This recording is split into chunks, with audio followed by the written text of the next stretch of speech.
some of us chase them.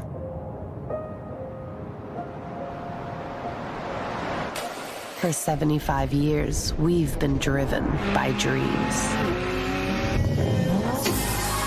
We dreamt in full color. It's what made us race towards brave ideas. We saw Salzburg red for 24 hours. We made a pink pig fly. And went to green hell and back for victory after victory. Our dreams come in 500,000 shades and counting. Mint green, guards red, speed yellow.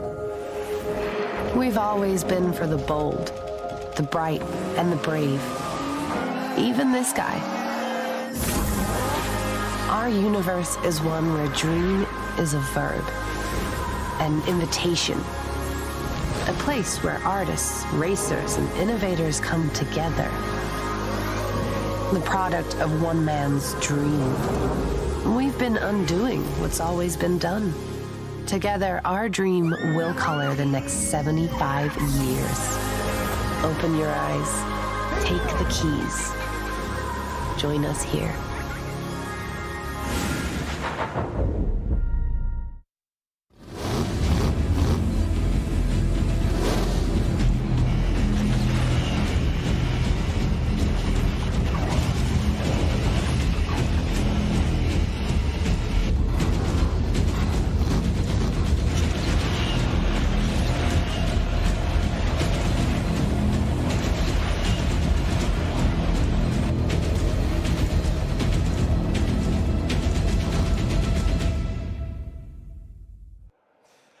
Hello and welcome to the Big C here in Barcelona for the Porsche Asphalt Series Final 2023. 11 players from all around the world are here in downtown Barcelona trying to become champions for 2023 and get their hands on a fantastic trophy. 11 players from all corners of the globe, from as far west as Malaysia and South Korea, through Europe into Italy and beyond, and as far east, of course, over there to Colombia and Peru. All these players trying to become the champion across 3 different platforms, iOS, Android, and Windows, to get their hands on these amazing trophies. But it doesn't just end there. Taking one of those trophies home would be lovely, but also on top of that, some fantastic prizes as well.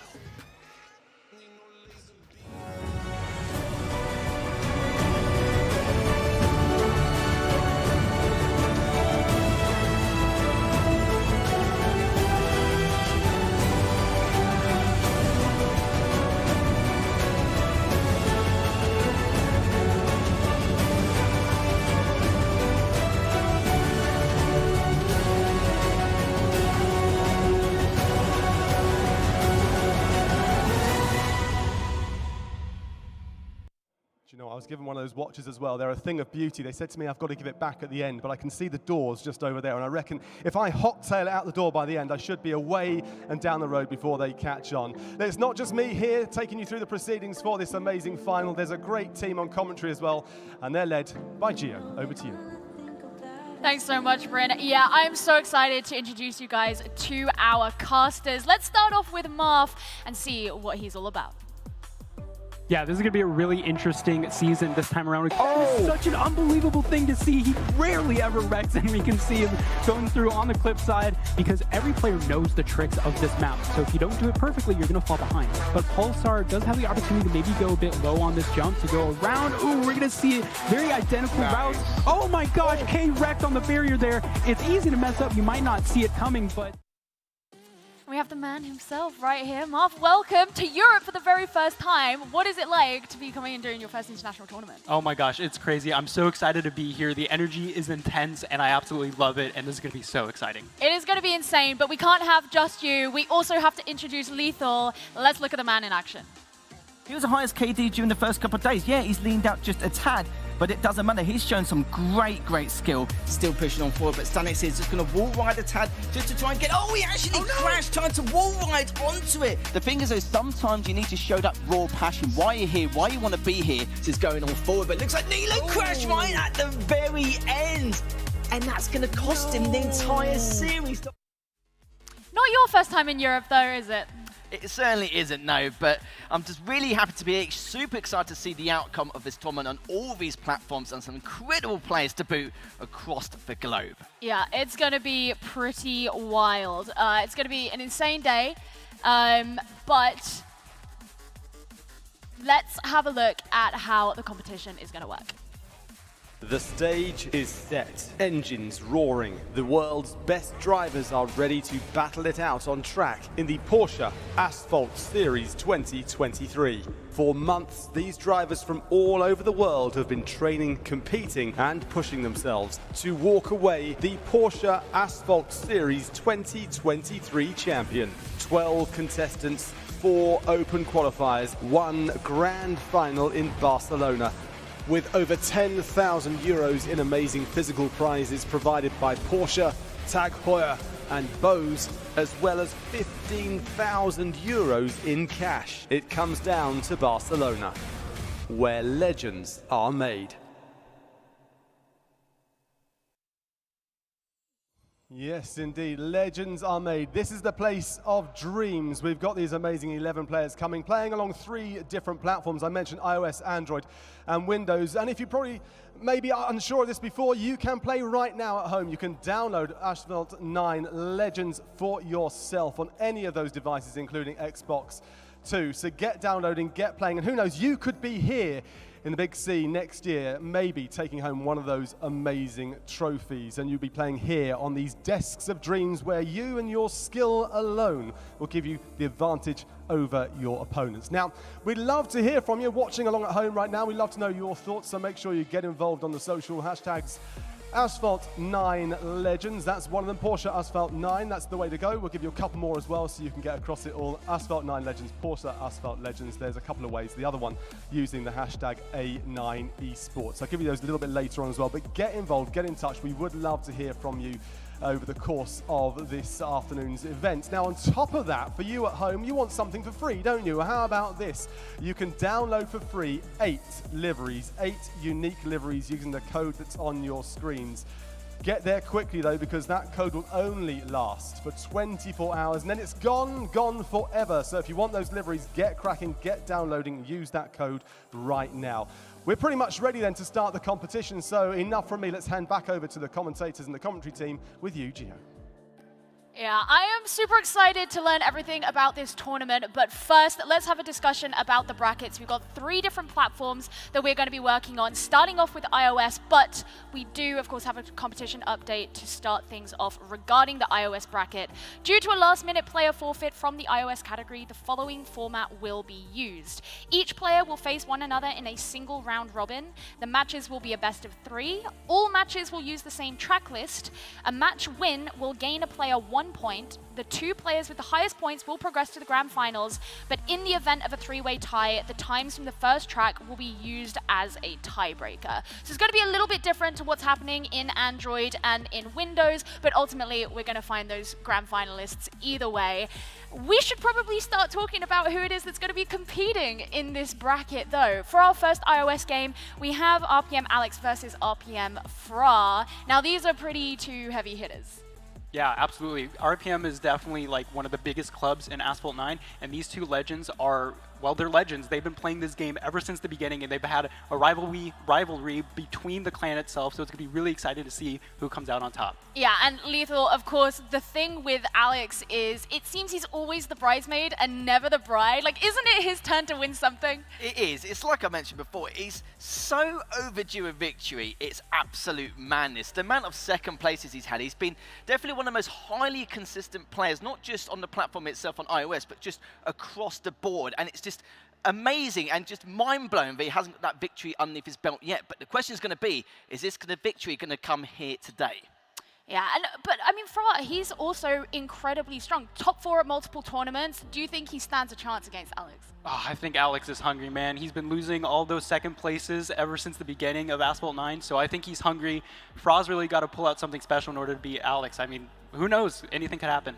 I am so ready to see. But first, we're going to have to find out what tracks these players are going to be playing on. The players thus far don't know. They don't know themselves. So this is going to be a surprise to them just as much as it is going to be for us. But before we get there, we're going to send it over to Bryn for those walkouts.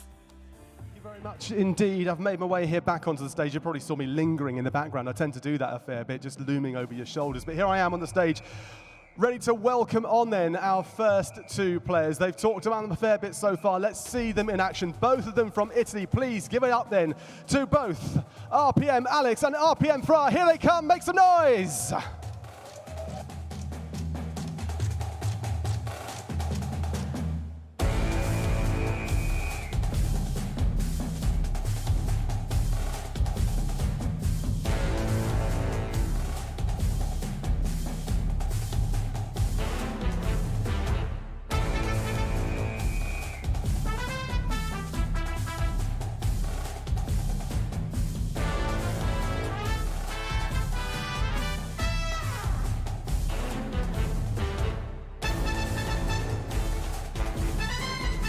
All right, now we get to find out what the tracks are, and not just us, the players are going to be finding out as well. We've seen them get up onto the stage.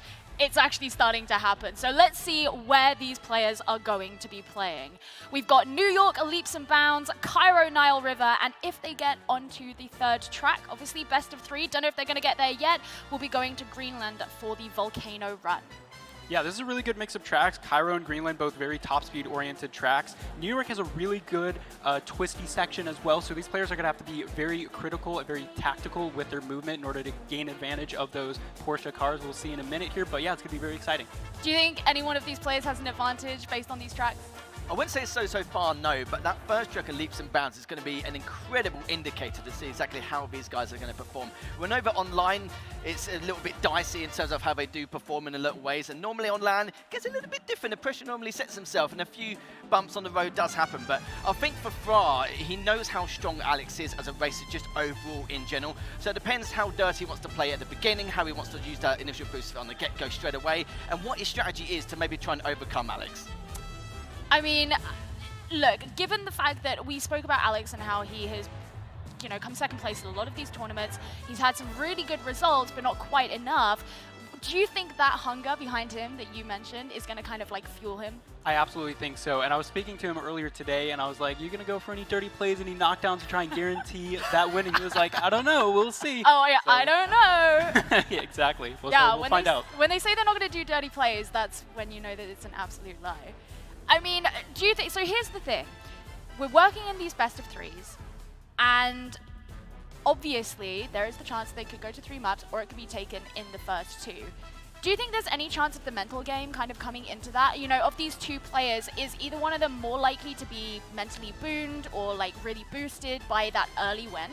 It's difficult to say now because all 3 of these players on this platform are very, very experienced both in an online and an offline setting. On some of the other platforms, they haven't really had much LAN experience, or just overall, it's their first event in general. So normally I would have said it would have been a little bit more different, but not this time round. This time round, it's going to be very tough to call from the start. Well, it seems like it is time to finally find out. Ready for track number 1 of our very first game of the day. Gentlemen, take it away. Thank you very much indeed. And Marv, this is going to be, again, like I mentioned before, an incredible indicator to see exactly how he's going to come out on the top from the very beginning. But I'm interested to see how Fra is going to play. He knows how strong Alex is as a racer in general with his high level of consistency over the course of the last 5 or 6 years, which is just absolutely mammoth in itself. So I'm interested to see what his overall strategies are going into this first track. Yeah, and I'm super excited. I'm hoping we get into the third map, but as we go into the first one, New York Leaps and Bound, Alex and Fra both neck and neck. We see Alex doing some drifting and trying to get that airspeed trick going on right now. There's going to go into a twisty section, already 13 seconds in. Alex taking a bit of a lead here early on, so we'll have to see how he takes these jumps. And yeah, it's almost neck and neck so far, but Alex does have that early lead, like I said. Yeah, just going over that last ramp, still trying to be on the brink here. Only a couple of microseconds behind as Brian used that double nitro to get across and drift and pull that shockwave straight afterwards. Sorry, into that double nitro, into the perfect as well. And Fra is still on his tail. It's just a matter of waiting for Alex to make that little slip up, or maybe just take a bit of a risk in itself going over this next jump. It's looking good so far. Good consistency from both of these players, with the perfect nitro coming out from Fra. And Alex now using the double nitro just to get a little bit of air time as well, just to get across and get a little bit more nitro. Yeah, and they're using the Porsche 911 GT3 RS, which is an amazing car, but very good handling, very good acceleration. Top speed isn't that great, but it's a race car, so it's meant to be that way. Alex and Fra both taking these corners extremely well, but you can see Alex extended his lead just a bit there. Might have been a bit tighter cornering there. As we head onto the second lap, Fra is falling a bit behind, so we'll have to see if he can gain any more speed in this second lap.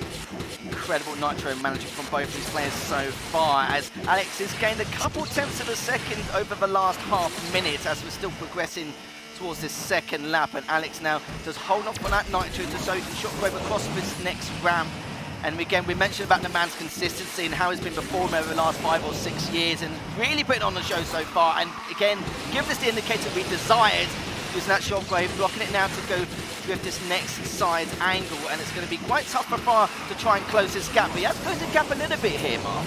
Yeah, he had to wait for Shockwave just a bit more than Alex. Oh, we see a wreck there from RB on Fra, just barely missing the landing on that jump there. So Alex is going to take a sizable lead. You can see Fra with the emoji laughing it off. I don't know, maybe is that going to affect his mentality going into the second map?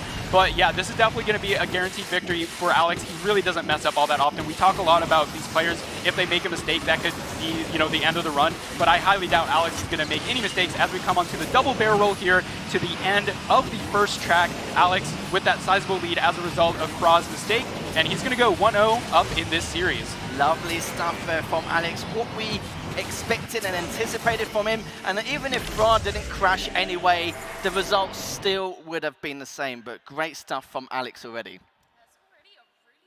Start to the series. I mean, you guys mentioned, of course, how Alex took not only an early lead, but it seemed to just continually add on. Yeah, I think Alex did a really great job with nitro management, and Fra sometimes missed the shockwave timing there a bit, so his acceleration was a bit poor compared to Alex, and of course we saw that big mistake coming out in the second lap. I was going to say, him missing that jump and adding to the lead, you know, what do you think that's going to do to Fra going into this second lap? I don't think it's going to mess him about too much. Like I said, he's got so much experience underneath his belt over the last 4 years, he should be fine. I think he knew that at any point there was no way for him to try and at least claw back or at least close the gap on Alex anyway. I think it was pretty set in stone, especially towards that second half of the second lap. So it was very difficult to call, and there wasn't really many high-risk maneuvers he could do in order to gain that nitro management previously. So he knew that he was just...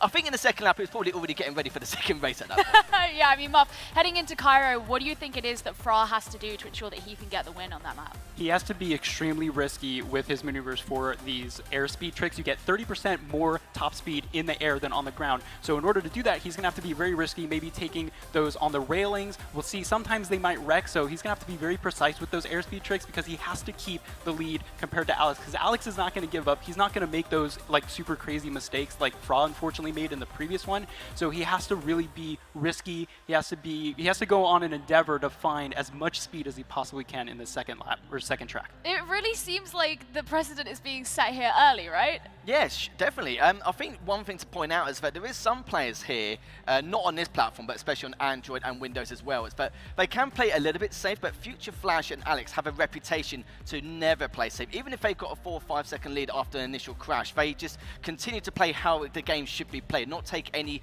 not different routes, but in terms of like jumps or barrel rolls or anything like that. They're just not really that cautious. I think because they've played so much and they've grinded so hard as well, but it's just in their practice measurement. You might as well just stick to what you know and what you're doing rather than playing it safe. Sometimes even playing it safe can cost you as well.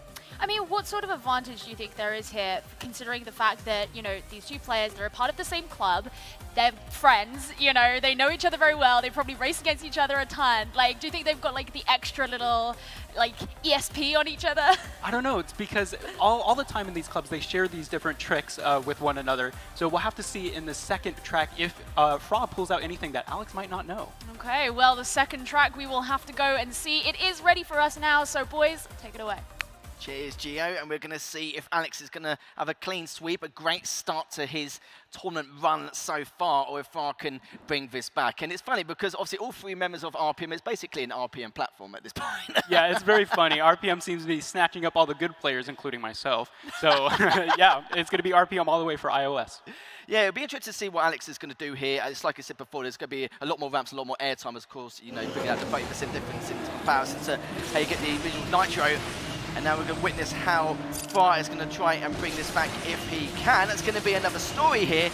And and we're going to try and witness that soon enough. So Alex is going to be playing from behind from the get-go, and we can't, discuss further how important it is to have the initial lead at the very beginning of that stop. Yeah, I said that Fra needs to get a lot of airspeed, and he actually got it in the beginning where Alex went to a different route, which was interesting. So we'll see that Fra has a bit of a tiny lead, but it has been a bit closed by Alex here coming onto the twisty section in the pyramids, and they actually went different routes. Fra might be coming out a bit slower, but he gets that airspeed, which is going to catapult him ahead into the lead, ahead of Alex. They're going to go different ways, which is really interesting, both of them using the ramps there, but Alex might get a bit more time. They're going to go underneath with the barrel roll. This is so close, neck and neck. Though we see some contact. This is incredible. They're both very close to each other. Fra pulling out just ahead on the straightaway as we come into the curvy section, and we're going to have to see how they come into the 360 turn. That's going to be really dangerous. That was so risky as well, considering Alex was directly underneath, and I love how he moved out the way just a little bit in case he was risking a crash along the way. Still neck and neck between the two. Fra with a very slight lead, but Alex head on his tails here, both going in with that shockwave. And of course, anyone new to Asphalt, they do use that single and double nitro for more durability, which is why you will witness that and not as much the perfect nitro and the shockwave. As Alex still trying to catch up, not getting as much airtime, so it should give Fra a little bit more of an edge here in terms of nitro. Yeah, and you actually saw RPM Alex learn from the mistake in the last lap. He actually followed Fra with that early airspeed trick in the beginning of the lap. So he's going to close this gap ever so slightly, but Fra is still maintaining the lead. Will they go for the same route this time around? No, they won't. They're both going the same routes they did last time, I believe. Alex taking the lower route, which gives him more airspeed right here. And you can see, will it catapult him like Fra did last lap? No, it won't. But that lead is ever so slightly close. Oh my gosh, this is really intense. They both are going fairly similar routes. Seeing some contact here on the triple barrel roll. That was super high from Alex. Did he lose a bit of speed crashing into that car? Both going on different ramps here onto the straightaway using the nitro brake trick. Conserve that top speed as we go into the slight corners here right behind the 360 turn. Fra still the lead, still the edge in the moment. It's calling it closer, using the double nitro. Alex directly behind him, trying to drift across, but ends up crashing anyway. So unfortunate. I thought, oh my gosh, that was insane. Alex, I thought he might have come out with that dirty move. It might have been intentional or not, but either way, we'll see Alex take the second victory here on Cairo. I think it might have been a little bit intentional. If it was me from behind, I would have done the exact same thing considering how much time was left on that last track. You can see them in the player cams here talking to each other. I'm not sure if they knew exactly if it was intentional or not, but they're just discussing the corners. But yeah, what did you think of that race? Because that was insane. Yeah, hold on. Tell me about this dirty move that was used at the end, because it looked like that race was going a certain way, and then right at the very end, you blink and... Yeah, I mean, the knockdowns happen in this game very often. If the players are right next to each other, one of them is going faster than the other. So sometimes it might be intentional. We've seen a lot of dirty racing on the iOS side of things for a while. So I don't know, it could have been intentional. It's an iOS thing. Yeah, it's an iOS thing. Oh my goodness. But I really want to talk about the fact that, Alex, he was behind for basically that entire game, but constantly choosing to go a different route to Fra. Is that something that he was specifically doing because it was going to give him the most likelihood of an advantage? Yeah, what was interesting is he learned from his mistake in the first lap where Fra actually took that early lead with that airspeed, and Alex figured, well, he should just do the same thing. And what was interesting is in the second lap, Fra took the wrong route, choosing to not get any airspeed with going through the pyramid section. So it was interesting decision-making coming out from these players, actually kind of swapping turns for each lap. So, but Alex just happened to get that upper hand in the second lap. Lethal, expected, unexpected? It's hard to say. It was probably more expected. I think a lot of people would favour, of course, Alex over Fra in that situation. But Fra was looking absolutely solid. You saw a couple of mistakes from Alex where it wasn't getting as much airtime, so of course he's falling a little bit more behind as we're going forward. But of course, yeah, going into that knockdown as well, some players will initiate that perfect nitro or the shockwave just to make sure they can confirm it. Sometimes it doesn't always happen. It can be a little bit of a mess, a little bit of chaos there. It doesn't happen all the time. But I think for the one time for it to happen, to get that knockdown, that was perfect from Alex. But, these dirty tricks had to occur because there's only about 5 or 10 seconds left in the in the last lap. Yeah, and I mean, there's still going to be opportunities for both of these players to play, obviously. Fra, even though it kind of didn't go as he maybe would have liked, he's still going to be playing Future Flash a little bit later. It'll actually end up being Alex who's playing Future Flash first, and I think that is going to be a showstopper if this one wasn't already. But, how do you think this is kind of like setting the standard for what the rest of the competition is going to have to be? Ooh. It's going to be tough, isn't it? Because we know that with a lot of the Asphalt players, especially in iOS scene, everyone knows like Future Flash and Alex in terms of their names, in terms of reputation. But people know Farah as well. He has been around for quite a long time. He's only been in 2 or 3 tournaments over the last 4 years. But it's definitely a name you should be scared of to a large degree as well in itself. But the problem is, like, are we going to get, you know, the same history as we had in the past? Are we going to see another grand final between Future Flash and Alex? Is it going to be the same outcome as well? Maybe going a little bit too deep, but for Future Flash now, if he takes down Farah here, then he's pretty much guaranteed his spot in the grand finals. Yeah, I mean, I think, you know, we really need to talk about this because Future Flash obviously about to come out onto the stage and is just such a major name in the scene. Yeah, Future Flash is one of the best players. He has a bit of confidence to back it up, so we'll see if he pulls any dirty tricks as well. But yeah, it's going to be super exciting to see these 2 titans of the game come into contact. Because we've consistently seen Future Flash kind of come out on top and put Alex into that 2nd place position. That's what we were talking about at the very beginning, always the bridesmaid, never the bride. Is he once again going to be waiting for the bouquet to be thrown to him?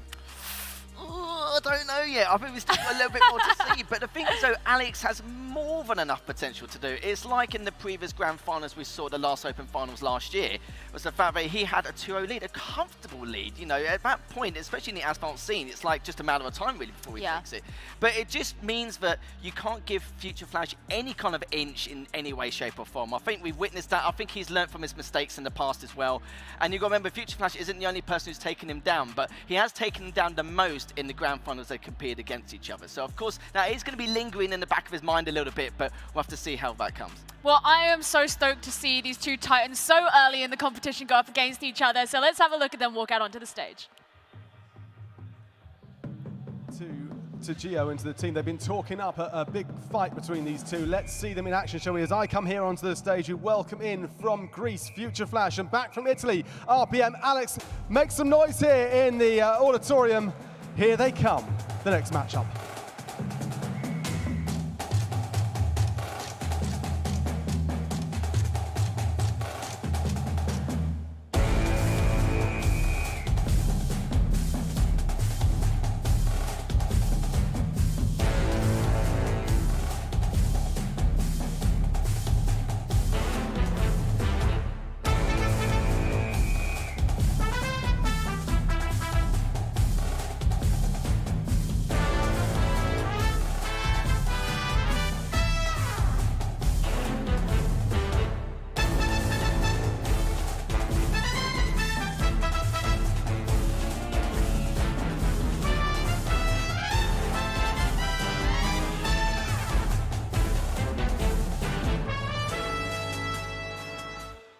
It's so early on in the competition and it's already getting real here in Barcelona. Guys, we have to talk about the fact that no longer are the maps a secret. Future Flash is stepping out onto the stage having just seen Alex compete. What do you think he's going to be thinking? He's going to be thinking, well, do you know what? He's probably just taken some of the strategies I've just witnessed him and maybe try and manipulate in his favour. But this is crazy. In the esports world, just overall, the fact that we're getting like a potential grand final in the 2nd match of the day this early on is just I'll take it. A blessing in disguise. It's lovely. You can't complain at all in the slightest. But yeah, so far, I want to see what's going to happen. You've got to remember that even if Alex does lose, or one of you does lose, and they both meet in the grand finals, then at least they've got that kind of 2nd chance, so to speak. Oh, well, we'll see if they even need the 2nd chance because the race is ready. Let's go. Yeah, let's get it as we go into the 2nd series of the day here, Marvins. Yeah, what a spectacle, really, so to speak, to witness some of the best players. I know players like Future Flash has not only the best hair in Europe, but of course he has, one of the best races as well. Yeah, absolutely. This is going to be incredible. The 2 titans of Asphalt 9 on iOS clashing together here in Barcelona. It's going to be super exciting. And yeah, I just can't wait. I'm so curious to see what these 2 players do. Yeah, the outcome is going to be phenomenal in itself, and I think it's going to be very tight-knit. Well, I think we've always said as well, in terms of reputation, these 2 players aren't known to playing safe in any retrospect at all, and we're going to see now if Alex can put on a show here for us. But Future Flash with a nice early lead here, just going down this narrow passageway and just using the great Nitro trick, going into the perfect Nitro, and Alex is slowly behind him, going up this jump with the double Nitro. Yeah, usually we see these players try to do Shockwave just like Alex did on those jumps, but none of them did that on the first jump, which was really interesting. Future Flash and Alex both using Shockwave on the straightaway. How are they going to take this corner last time? Because Fra messed it up on the 2nd lap. They have to be pixel perfect this time around. Flash, he's going to nail it. does it very well, not hitting any corners, absolutely amazing. Alex, excuse me, I believe doing the same. Both extremely tight, but we did see Flash executed just a bit more cleanly, so he's going to take a pretty sizable lead as we go on this straightaway here. Yeah, you can see Alex not doing a 360 there, but Flash was able to manage it with ease. This is using that double nitro to drift over across to try and use that durability to try and catch up, but looks like he's still on this next bend, using the shockwave, go over this next jump, should be able to make to the next one, no problem at all. Still plenty of time left to try and close this gap, and speaking of closing the gap here, Marv, literally he's cut it by at least half. Yeah, it's really interesting. It's almost a mirror image of what we saw with Fra versus Alex, so we're going to have to see if actually Future Flash makes a mistake on the second lap like Fra did. And as they come onto the straightaway here, again, none of them using Shockwave in the first jump, probably use it in the second one here, but it looks like the lead has gotten a bit closer, like you said, and we'll have to see on that little jump there when you go into the squiggly section on top of the railway. That's the most important part. Ooh, Alex is actually gaining just a little bit. Might have been using the break nitro trick a bit better than Flash here. Oh, here they come. This is the most important trick of the map, and they both nail it really well. Alex hitting a bit of the corner, Flash taking a bit of an early lead going into the straightaway section, just like last lap. Future Flash continuing to look solid here and expected nothing less from both of these players. And Alex now just continuing to use that break nitro trick to try and gain as much momentum as possible to try and bring this back, but may have hidden himself a little bit, even though he got a bit more nitro in the process, but we'll have to see how this next bit goes. Shockwave over the first one, going over to the second one. Didn't get as much barrel rolls on Future Flash's side, but still should be more than enough to take the finish, take that first place position in the first race. And I must say, that was some stellar stuff from both players. Yeah, they were extremely technical, very good from both players coming out here. I mean, this is the scary thing, right? You know, we talk about the fact that they're already going to be really close together, but what was it about the way that Alex was playing that meant it just wasn't quite enough? Like you said, he had the double nitro, he nailed the tricks that he needed to, but it just wasn't enough to catch up with Future Flash. Well, in that second lap, I thought he was trying to do a floaty drift where you 360 before a corner, but with this specific car, sometimes you don't want to do that because the handling is so good already, so maybe it was just a bit of a mistake, maybe he was trying something different, I'm not too sure, but I think just those little things like that added up over time.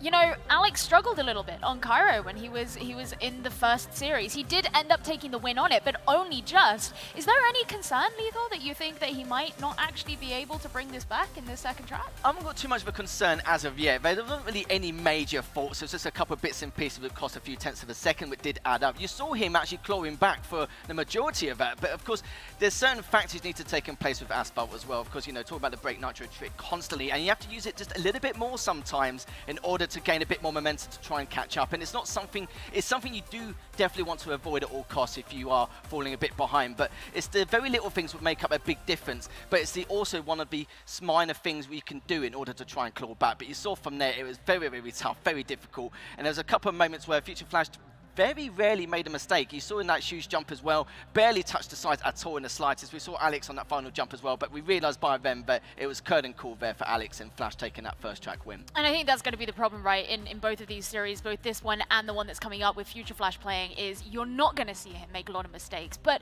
Marv, if you had to give Alex some advice, let's say you're his coach now, all right? Coach Marv, you have to give him some advice. What is it he has to do to get the early advantage when they go into Cairo? He has to play dirty. I'm sorry to say it, and you don't like to see it coming out, but he's really got to play dirty. Will he play dirty on this second map? We'll have to wait and see as we go into our second map. I don't know, yeah, I mean, you've already said it, man. Let's go.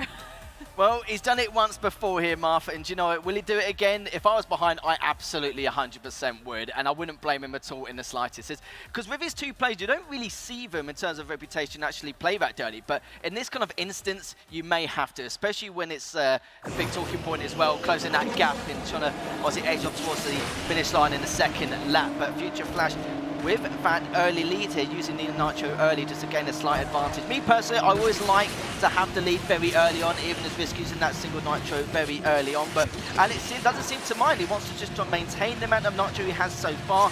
Good, clean start from both these players, using that double nitro just to swing around the cross. The shockwave to boot, go straight afterwards. very good from both players so far.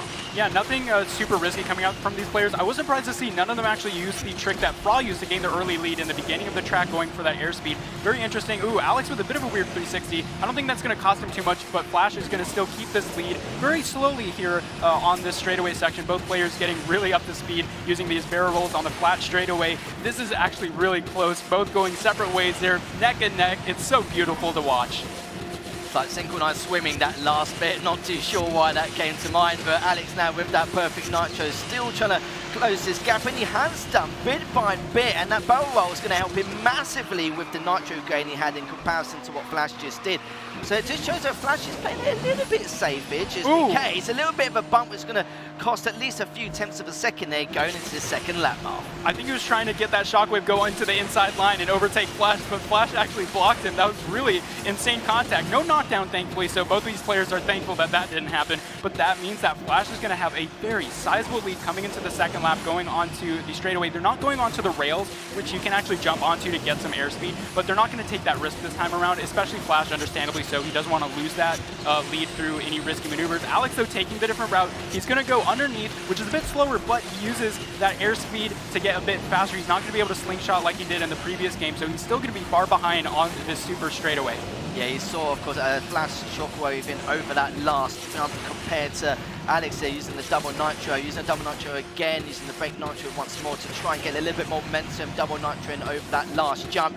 Flash, though, looking very clean, a very smooth driver, perfect nitro as we're going across this next section, and great jump there again coming from Flash. As Alex did get a little bit more of a bounce, but in the end, I'm not too sure if it's going to make too much of a difference, even though it is quite tight-knit, using that shockwave around his last corner, but that last bash, we did say it before, he had to make a few risks towards the end, but it is going to cost a little bit more than required, and Flash takes that series 2-0. Yeah, that was a bit of an early shockwave, but great job by Alex. He did an incredible, phenomenal job, and there you go, the 2-0. The end, man. You could see them just laughing at each other, despite the fact that that didn't go the way that Alex wanted it to go. I want to go back to a point that you made, though. You said Alex has got to play dirty if he wants to get that early advantage. But you know who we saw play dirty? Future Flash blocking him at the end of the first lap. What was that all about? That was, I think, maybe preventing that those knockdowns that are maybe coming out from Alex, but that was very close contact. I'm surprised we didn't see a knockdown there, considering one was in shockwave, but it worked out in Future Flash's favor, and, well, there you go. I mean, it didn't look quite as close as the first map did. What do you think was kind of like the reasoning for that? Well, just for Flash in general, you saw he uses nitro early in comparison to what Alex did, and I think, you know, talking about playing dirty, I think he wanted to try and avoid that at all costs, because there's always that potential. It can get a little bit scrappy at the very beginning. Alex decided to favour having a nitro in his back pocket just so that he can use a perfect nitro or shockwave a little bit earlier up some of those ramps, which is perfectly understandable, just trying to manipulate it a little bit further. But Flash knew that there was a potential chance that Alex may, you know, change the way of the game by playing that a little bit dirty. But in the end, though, some players may actually just favour going in front in general. I know some players favour that, some players don't. Me personally, I do. I don't know about you, Martha, or UGO, but I would prefer to have the lead very early on to avoid any kind of discrepancies in any way, shape, or form. But no, it was exactly how it should be done. But Flash, it was very, very clean. Well, it means that so far these players each have 1 point, so they're still in the bracket. You know, there's no risk of them being knocked out just yet. But let's find out what it is that they could potentially win. Let's have a look at these prizes.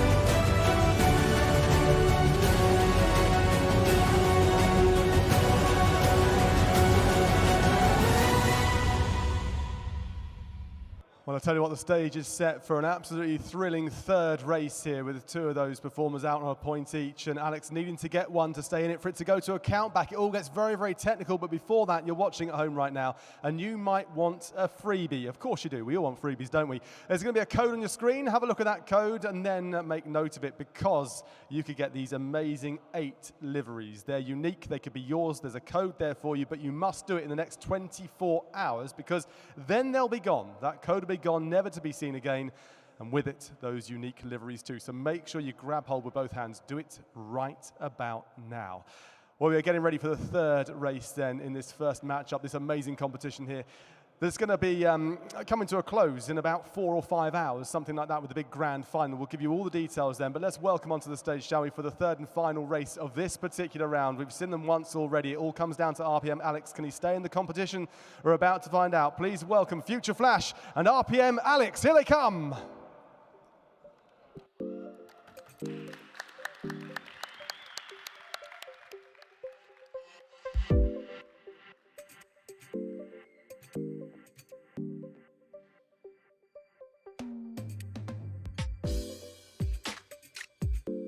These guys have already been on stage once today.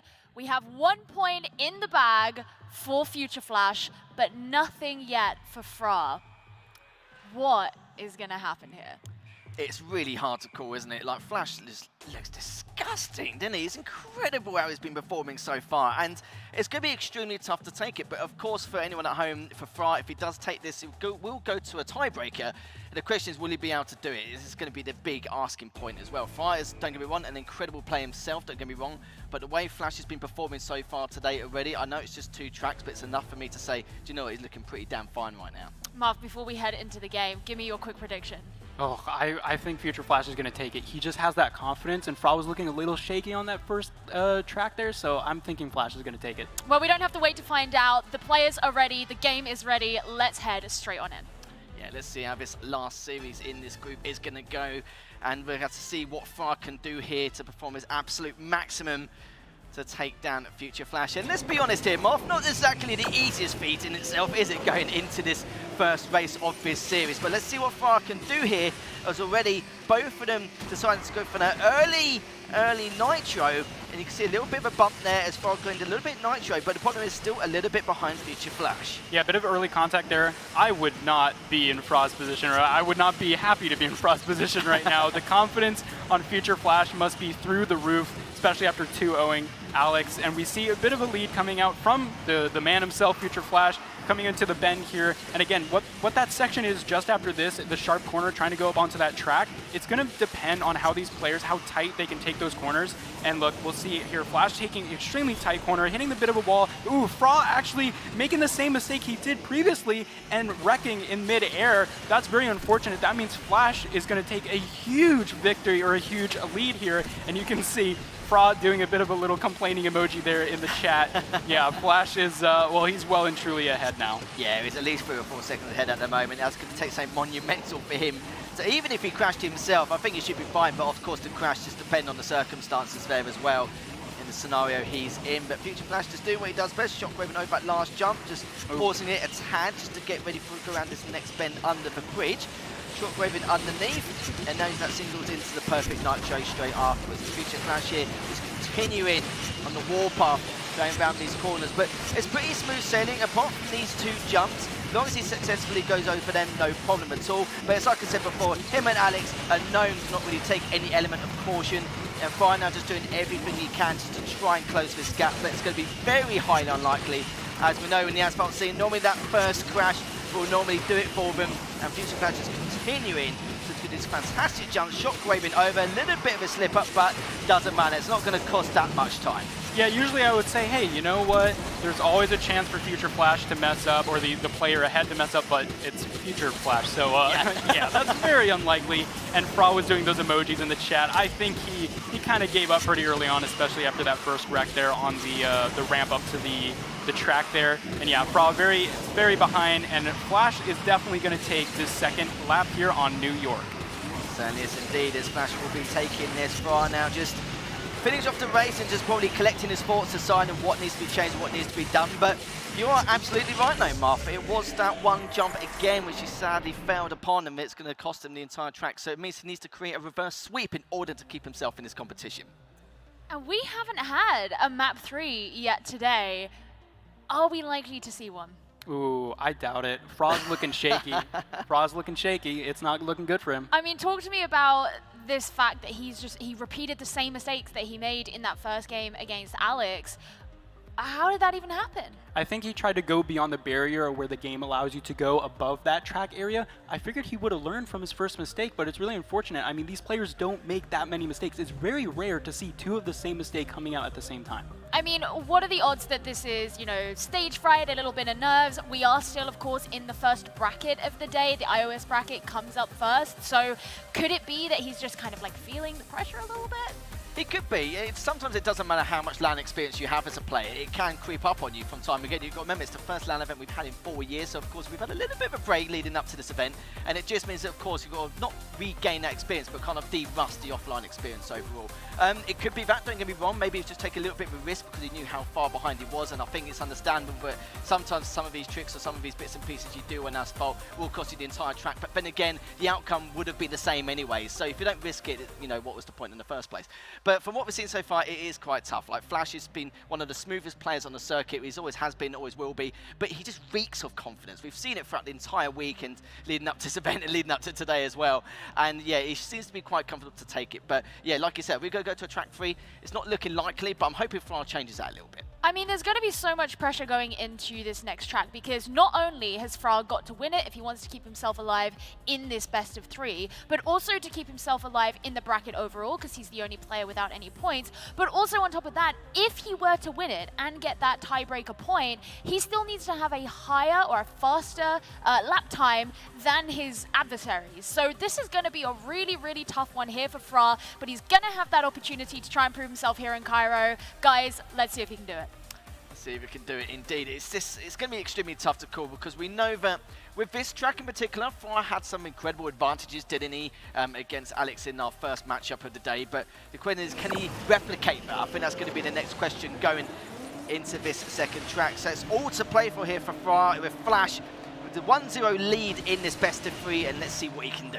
Fra taking advantage of that early airspeed, and you got to risk it for the biscuit. Future Flash going on top of the hood of Fra there, the Porsche 918 Spider, one of the most beautiful cars in the world, I do have to say. Fra taking that shockwave, both of them actually doing so on this barrel roll ramp, and they're pretty close together. Future Flash taking a bit of that early victory. I think maybe Fra bumped him in the beginning. Will they take separate routes here? No, they won't. Both going for the airspeed inside the pyramid. So these routes are looking pretty identical. Future Flash getting a bit more shockwave. Fra doing the same as they come out onto the straight section here. This is going to be pretty neck and neck for a while here, I can imagine. You don't really get to any risky or different routes here until you get to that 360-degree turn at the very end. Ooh, hitting a bit of the trail there. We'll see if that affects the lap time at the end. But Fra and well, they're still pretty close together. Not gonna lie, it's looking well, it's clean. That's what I'm gonna say.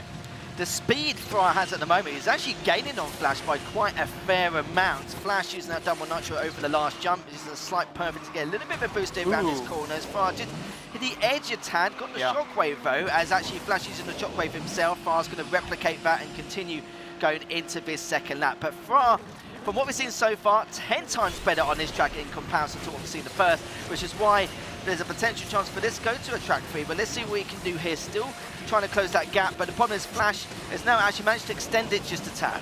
Got to risk it for the biscuit. Will Fra do that with the railing trick? No, he won't. They're going to choose to avoid that. Maybe it just doesn't work so well on the 918. But yeah, he's got to pull out something risky because Future Flash is going to maintain a very technical route here all the way through the second lap. He's just not going to wreck. I mean, I don't see a world where this happens, where Fra eventually takes the lead. It's just so unlikely. That's the issue, you see, with some of these tracks, if there's not really too much risk involved, we know that the consistency is going to pay off for them to not reflect being wrecked or taken down, especially with the speed they're playing at the moment. As far now, trying to get the most out of that last jump, but that is going to be a wreck from him. He tried to risk it for the biscuit, and it didn't work out. He certainly did indeed. But Flash is basically a victory lap here as he's going to go around this final couple corners. Yeah, there he goes. Flash taking the 2-0 against Fra, but I have massive respect for Fra to trying to pull that out at the last track there. It could have worked. It could have actually gained him the lead, but we'll see Future Flash taking the win. That was a high-risk, high-reward attempt there from Fra, and it just didn't work out. What happened? He just tried to get a little bit more nitro from that last jump, which is why he was swerving out of the way a little bit, trying to get a bit more air time as well. But I think even then, the gap was just way too far apart, we saw from there. But we saw the consistency coming out from Fra again. His speed management as well. At one point, I think towards the end of that lap number 1, he was actually gaining on him pretty fast, at least 20, 30 kilometers an hour, something like that. But it was enough to kind of bridge it a little bit further. But Flash just was not phased at all. It's like a man of stone, pretty much. Well, we can take a look at how the bracket here for the iOS bracket has been looking in our round robin, as Fra is going to end up leading us here with 0 points. Got defeated by Alex, got defeated by Future Flash. 2 points for the latter there. Unsurprising given what we know about the history of this player. He's consistently been able to come out on top, and he just seems to be proving it once again here in the iOS bracket. I think we both, I think all of us would have predicted really that in this freeway we would have seen at least those two, first or second. We're not sure which order, but I think we've got a clear example of it now. And it's interesting to see because now we're going to see a repeat of a repeat pretty much. The last few times that Flash and Future Flash and Alex actually played against each other, it was 3-2. It went to track 5 in every best of 5 they played against it in the grand final. So let's see a bit more of that. And, you know, once we get to the grand finals, that is going to be the best of 5, as you say. We're going to have a different track list. So, you know, while they're waiting for that to come along, what do you think is kind of going through their heads? Are they going to be like, okay, what's the secret strategy that I've got to go for? Oh, I think it's going to be consistency, honestly. Both these players are not going to want to take too many risks going into the best of 5 because it's a best of 5. I think what they're going to want to do is try and stretch it out to that 5-track thing like they've been doing all this time anyway, just to try and see if they can wear the other player out. Well, we're going to have to wait a little bit for that point, but our 2 grand finalists are on the stage to talk to Brit. Yeah, they certainly are. There was a lot of jumping around in the background there. I thought I'd just wave and try and steal the focus from you lot while you were chatting away. How about that? That was absolutely fantastic, wasn't it? We just got to see a pretty impressive performance from this man here, from Future Flash, and I'm not sure how anyone's going to take you down. I'll come to you first of all, though. Talk us through your 2 matchups just there, because the commentators were saying how good you are and how hard you are to beat, and I think you proved it. Yeah, I've trained very hard for this, and I'm very confident that I will keep dominating like this. So I think it was a very consistent performance.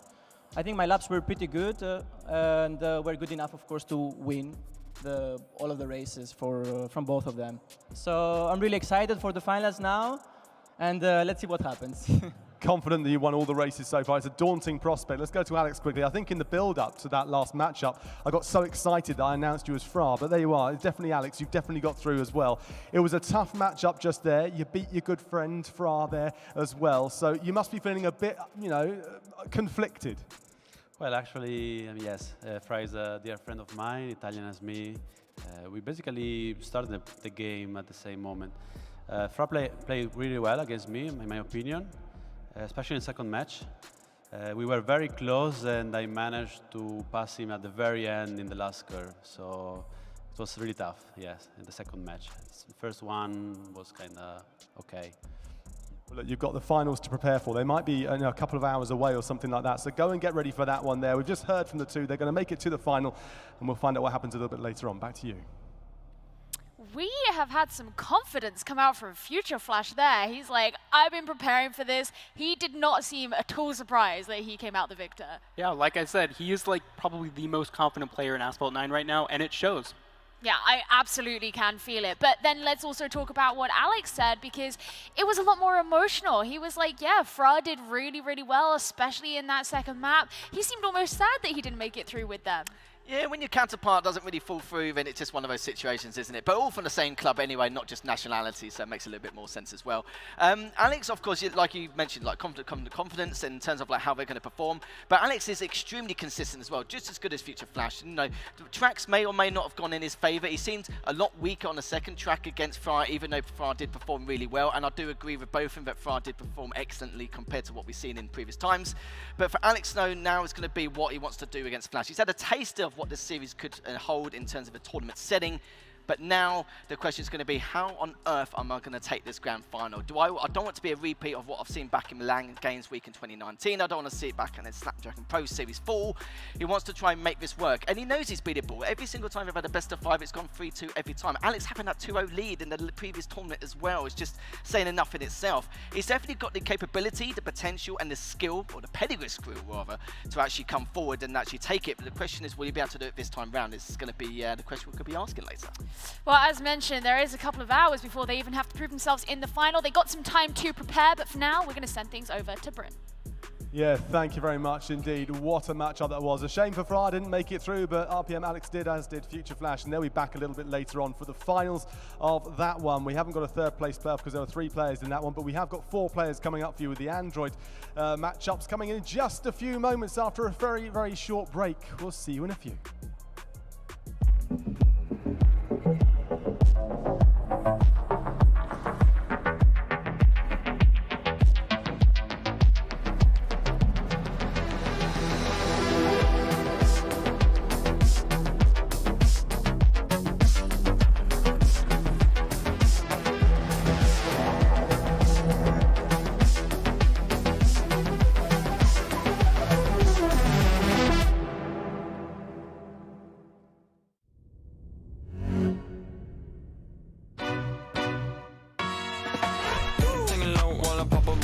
up, chain swinging, clang clang, and it costs a lot.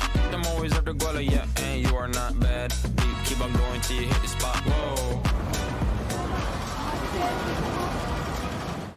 Whoa, I'm a big bag hunter with the bow.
Every one of us dreams.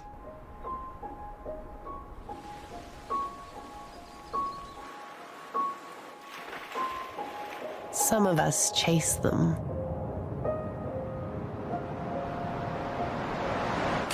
For 75 years, we've been driven by dreams. We dreamt in full color. It's what made us race towards brave ideas. We saw Salzburg red for 24 hours. We made a pink pig fly. And went to green hell and back for victory after victory. Our dreams come in 500,000 shades and counting. Mint green, guards red, speed yellow. We've always been for the bold, the bright, and the brave. Even this guy. Our universe is one where dream is a verb, an invitation, a place where artists, racers, and innovators come together. The product of one man's dream. We've been undoing what's always been done. Together, our dream will color the next 75 years. Open your eyes, take the keys. Join us here.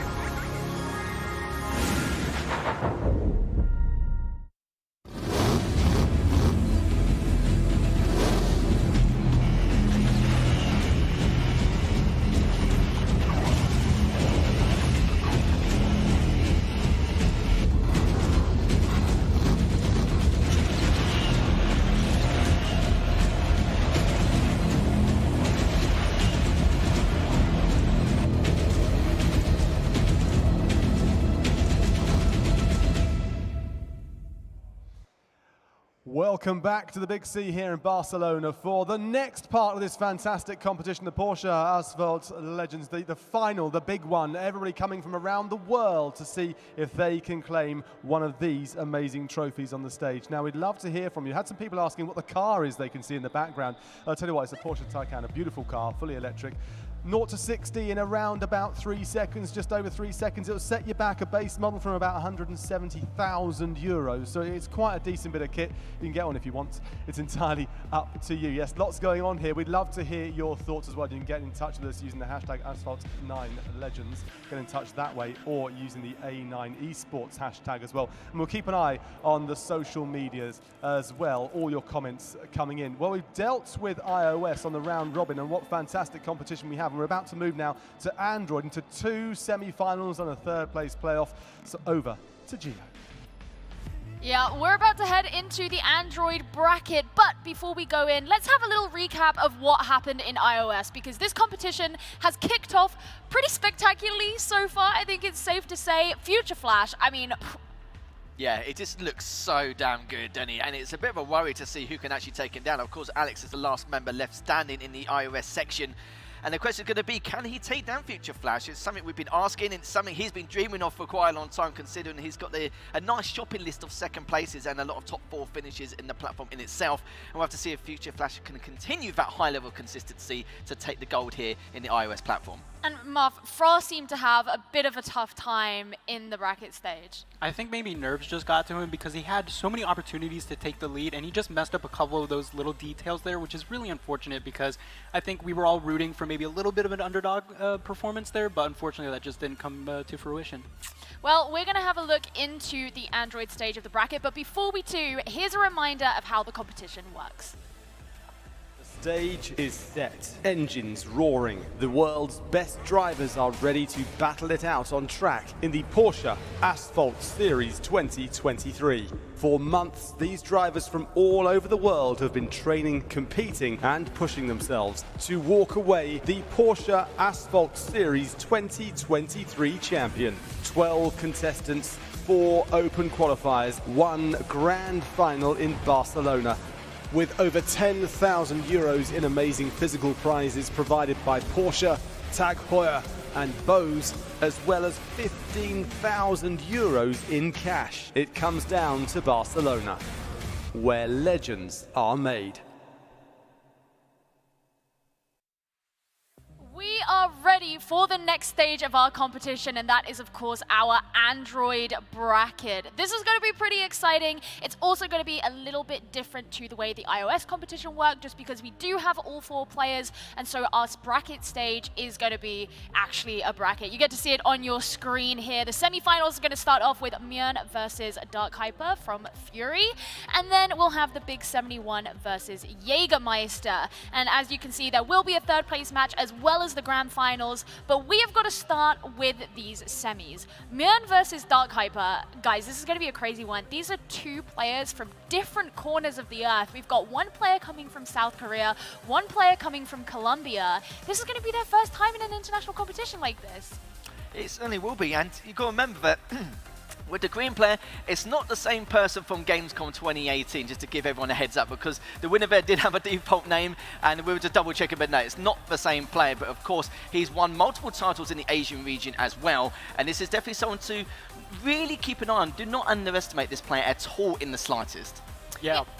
I mean, I think that the thing with Mjun, right, is that he has got his own accolades that maybe some of these Western players won't have been as familiar with.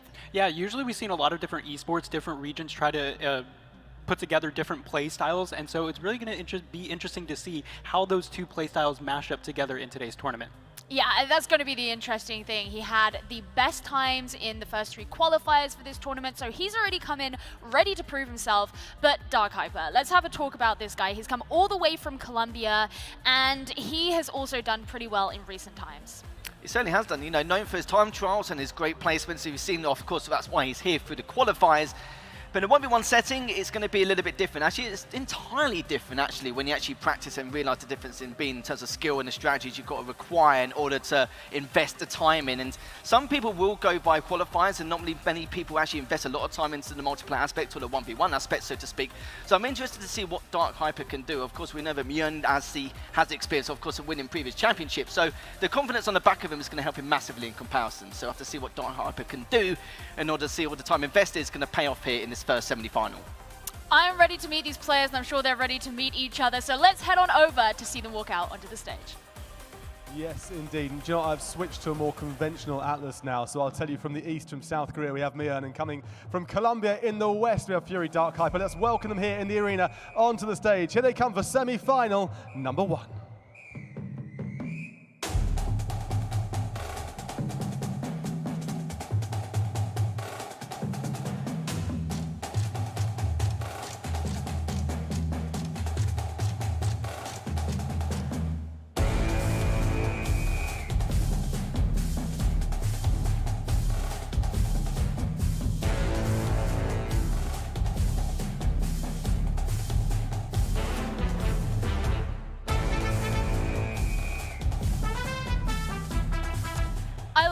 Having the hug on stage, it's such good vibes at the start, but these players are going to have to know where it is they're going to be playing. So let's take another look at the tracks that the players will be competing on here at the Asphalt 9 series.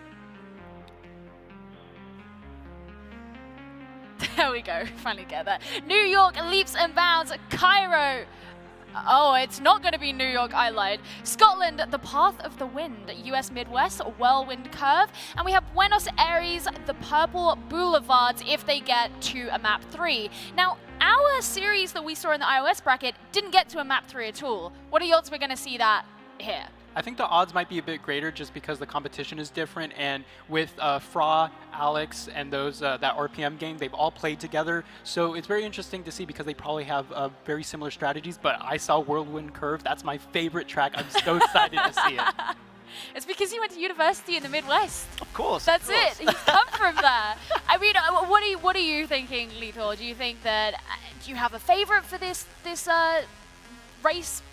The word race completely eluded me there. Do you have a favorite for this race, or do you think it's just going to be a total clash of play styles that's going to bring something new?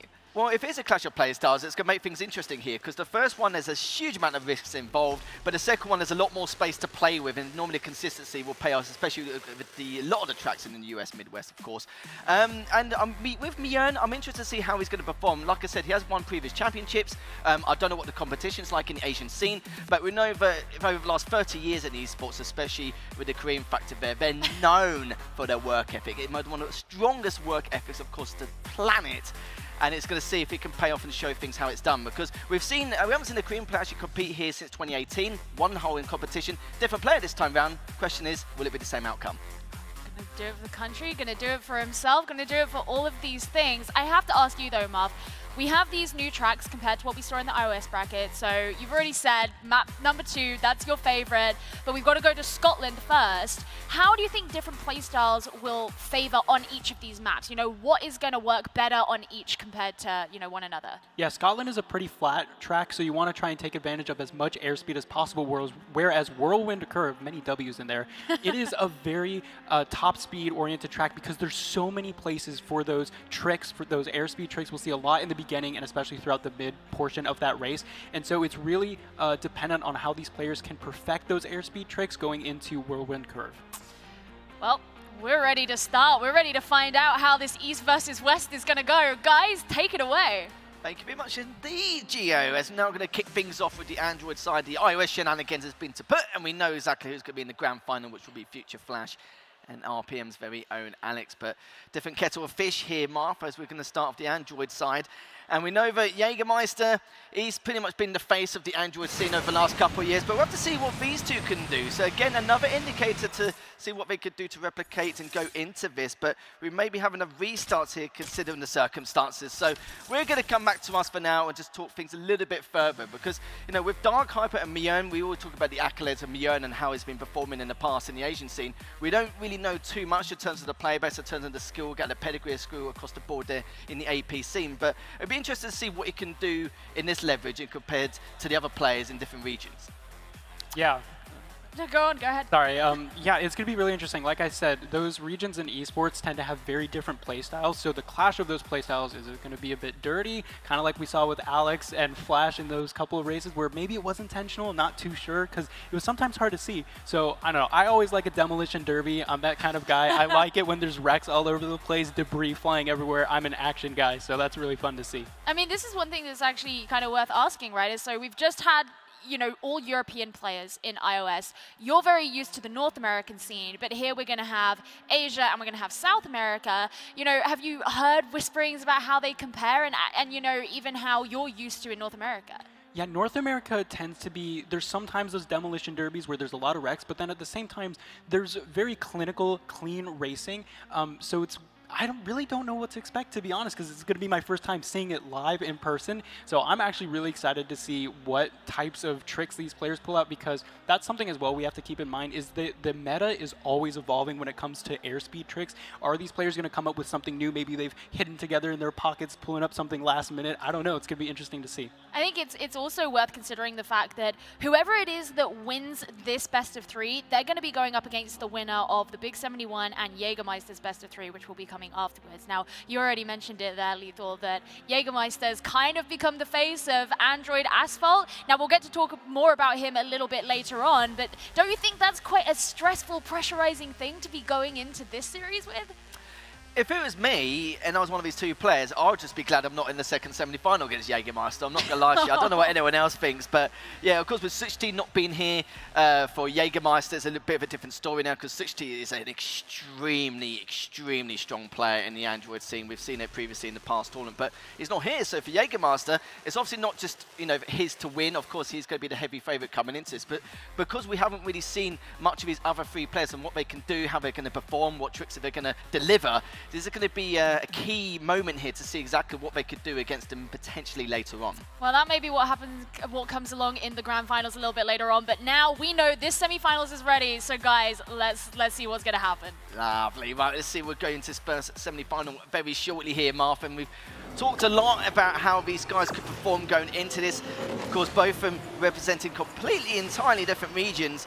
I want to see what they could do at the very get-go. With Dark Hyper using that early lead to his advantage, Mjun now just slowly trailing behind. Of course, the beginning of this game is very, very important. Both using that shockwave, using the barrel roll as well to almost overtake, almost landing him as well, and will retain the lead. That was incredible, using the outside line to get the advantage, but Mjun quickly taking that right back. And this is actually a very different race because this is a D-class car, very different than the other cars we had, and it's electric, the Porsche Taycan, very beautiful car, and we have one in person, and I gotta say, it looks really nice. But back to the race, Mjun taking a very large lead here going into the straightaway, and now this top speed is very different compared to the other cars, so that brake nitro trick is gonna be very important, and also very clean racing lines. You wanna get as tight as possible because the handling on this car is pretty good, and Mjun gets that shockwave there, is gonna get a little bit further ahead of Dark Hyper as we head onto the final part of our first lap. Mjun doing really well to get as much airspeed and as much top speed as he possibly can. One thing to mention on this track, I always worry for the players a little bit, depending on how dicey it gets with that narrow bridge, but it seems to be all smooth sailing so far. He's come up to his first bend on the second lap. Dark Hyper still playing really well so far, just trailing behind a little bit, but still able to put the pressure on here, as Mjun now performing extremely well indeed. But the problem is for Dark Hyper is the opposite end of the spectrum. Continuing to use that shockwave is going to be trailing a little bit further behind, not as much as I actually anticipated with the windmill crash down there, and still continuing to get a lot more nitro than anticipated. So Dark Hyper still got clawed back by a fair amount, but it's not all smooth sailing as of yet. It's Mjun now just continuing to play it safe. Yeah, I think that extra 360 caused Dark Hyper a lot of speed, unfortunately, so Mjun extended this lead. And we saw Dark Hyper try to pull out another speed trick where you bounce off the top and then try to get some airspeed. Oh, again, a lot of extra 360s there. That's really unfortunate for Dark Hyper because he's not going to be able to use nitros effectively when you're doing a 360, but Mjun is just bailing it down the last straightaway here, and it looks like they're going to take this first track.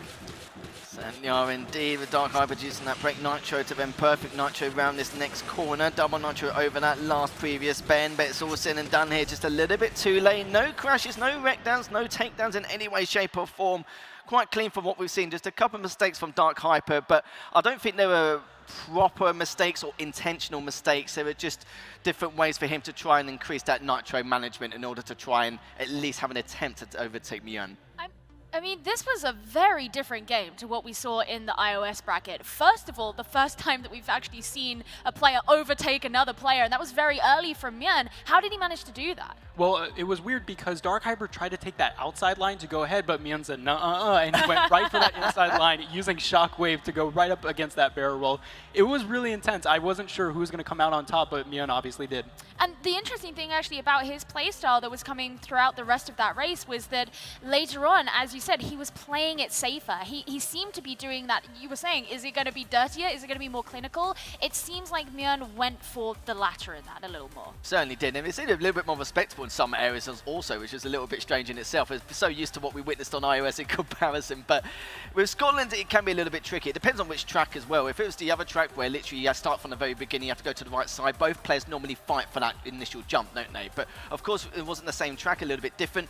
I was a little bit worried about the narrow bridge. Sometimes we've seen some slip-ups here and there, but it seems perfectly fine. It's very smooth sailing from both his players. But the reason why Mjun played so safe in that second lap is because he knew that one takedown, one wreck was going to basically cost him the entire series, because we know that with a wreck it can take 2-3 seconds or a little bit more depending on the scenario, and he knew just one mistake was going to cost him entirely. So it was a good thing for Mjun to actually play it safe towards that second lap. I mean, as we head over to the US Midwest, you know, as we were saying at the beginning, very different kind of driving that's going to be required to actually succeed there.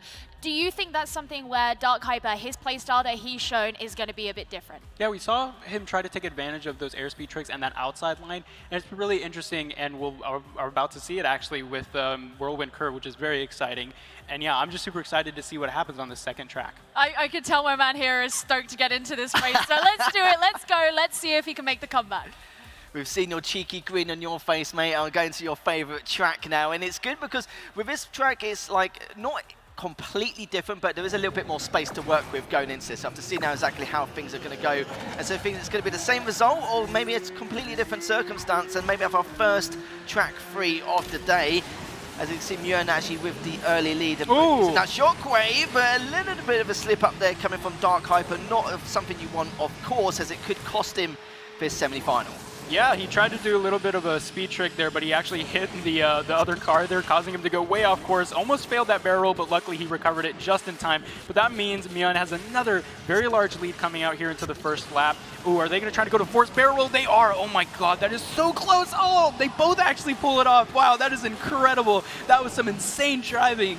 Oh my gosh, this was so cool to witness. Like I said, on this track, you're going to see so many different tricks like that, and it's definitely like a very master track because it's one of the oldest in the games, but every single time there seems to be a new different, slightly variation of the routes that they take to try and get that ever so slight millisecond advantage, but Dark Hyper, unfortunately, I believe that mistake at the beginning where he hit the car is just going to cost him. I'm just gobsmacked that Mjun didn't crash there, or so he get wrecked rather. It was so close. I thought it was almost guaranteed, but hopefully with the shockwave, as to turn his car back round, he was perfectly fine, able to continue what he does best. And Dark Hyper seems to be quite mellow now. He's obviously going to have to take a lot of risk to try and close this gap, as Mjun just extremely consistent in this series across the board. Not really too much to go by in terms of any major faults, just a couple of minor errors. Haven't actually collectively been able to give his opponent much breathing room anyway, shape or form. As switching over to Dark Hyper now, using that brake nitro just to gain a little bit more here, a bit more speed and momentum from that nitro. Is going to try and go for the barrel roll again off the side of that straight ramp, which he has done successfully, and a lot cleaner as well compared to what we've seen before. But the question is Mjun too far ahead? I think the answer to that question is yes. I mean, he's been so good. Ooh, nice flat spin there going into a floaty drift. That's going to give him a bit more of an extended lead. And I think it's just a W for the in the bag of Mjun this time around. It's just the lead is so far ahead, even with those little bit of a mistake that might come out. I don't think there's a chance where Dark Hyper can catch up. And we'll see coming into the last section here of this second lap. Whirlwind curve coming to a close. Mjun taking first place. Yeah, not too shabby at all. He can't really complain there. An incredible first series from him, as we'll be seeing him in the grand final. Dark Hyper give us a little bit of flair towards the ends, but it's not completely over for him yet. We'll see him in that third place match later on. I mean, we heard a lot of reactions from the audience throughout that, and like you guys were saying, there was some really technical driving going on. Yeah, there really was. I think we saw it in a couple of moments, especially in that track in particular. There's some players who do just go over the straight ramp, no problem, but there's some other times they would rather just risk it for the barrel roll to gain that extra nitro. And I think Mjun, he didn't have to, but at the same time, he knew there was only about half a second ahead. It probably wasn't really enough to be a convincing lead to then play it safe. But they both did perfectly fine. I'm gobsmacked that Mjun didn't actually wreck himself towards that, which is a little bit of a shock to the system. Could have seen a track 3 if it wasn't as safe as we saw it. But from what we've seen so far from Mjun, I'm quite impressed with how he's been performing so far. Look forward to see whoever he plays against in the grand finals. Well, we're going to get a chance to speak to the man himself because he's on stage with Bryn. I'll tell you what, you made that look a little bit too easy for our liking just there. Was it easy from your position? Yeah. Did you find that easy? No, not that easy. He's also a tough opponent.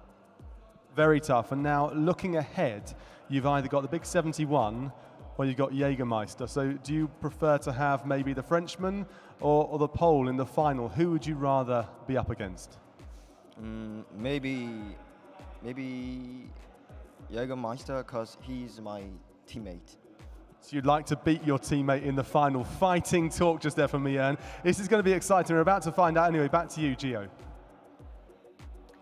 I mean, he's not looking to pick like the easy. We don't know if it's going to be the easier opponent yet, but he's straight up just like, yeah, that guy's my teammate. I want to pummel him.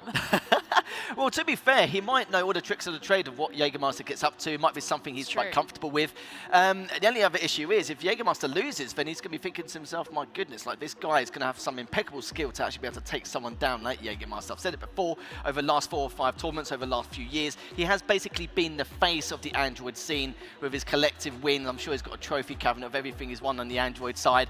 And the fact that he wants to play Jagermeister is very interesting. I think it's more due to the fact that he probably knows how he's played. He's obviously played against him a few times leading up to this moment. We obviously know there's a big ping difference between Poland and South Korea, of course, but it doesn't matter. It's a matter of the fact that he seems very confident going into this grand final. It doesn't really seem too edgy at all in the slightest. Well, before we talk too much in detail about what's going on in the next game, let's have a look at the updated bracket, because that first series seemed to fly by, but was definitely one of the most exciting, I think, that we've had so far. Mjun is going to be going forward into the grand finals after his 2-0 victory over Dark Hyper. But Dark Hyper is not fully out of the bracket yet, as he will be taking place in the 3rd place match a little later on.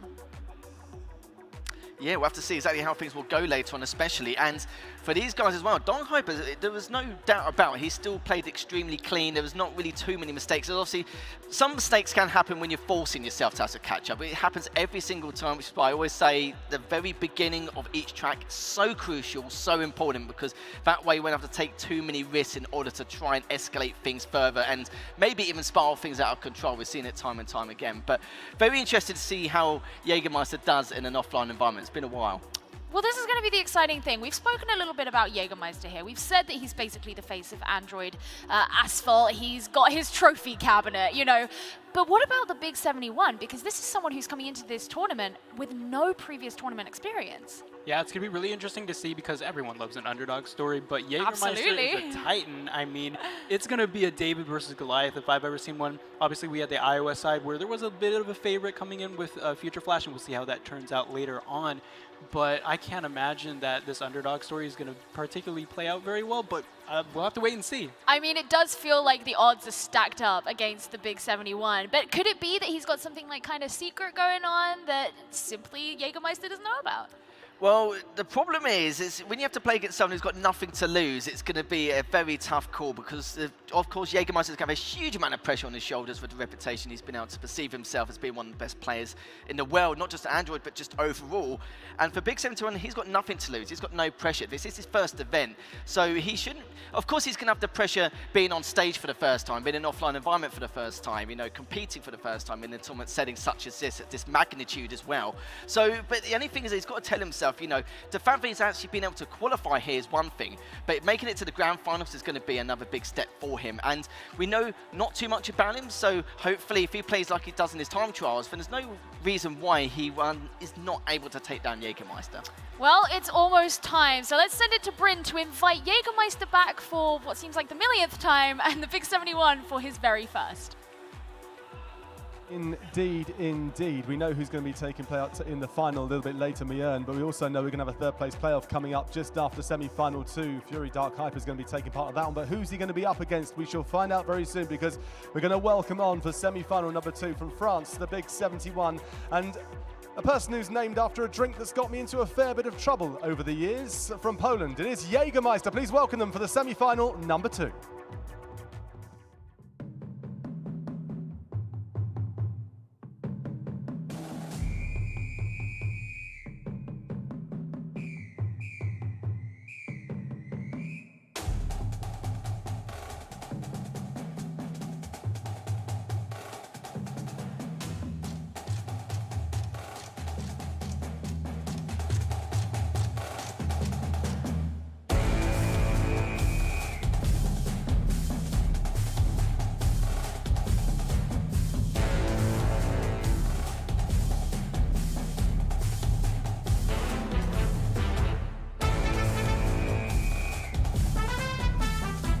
We go in, let's remind ourselves what our track list is looking like. And this is something that you guys were getting quite excited about as we headed into that first game.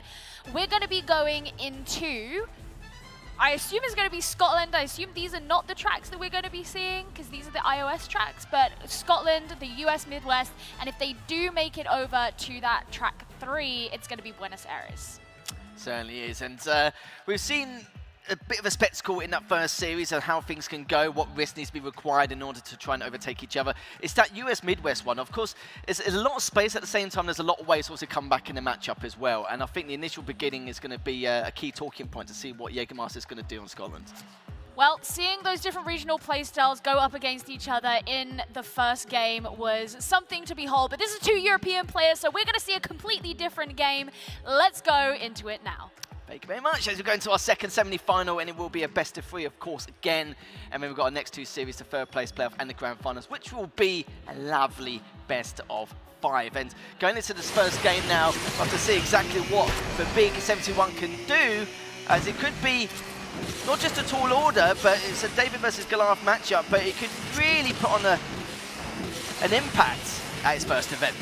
Yeah, here we're going to be on New York, actually, and so the Big 71 falling a bit behind here, but it's not too far of a lead. Not too concerned about it. Ooh, the Big 71 getting an interesting barrel roll on the flat spin ramp. It's actually going to gain him a bit of speed. Both players utilizing Shockwave to get up to the top speed in the air pretty quickly up there. So they're neck and neck. Oh my gosh, they're bumper to bumper, rail to rail. This is intense racing. They're right next to each other. Bit of contact coming out. How are they going to take this corner? This is the most important corner of this track.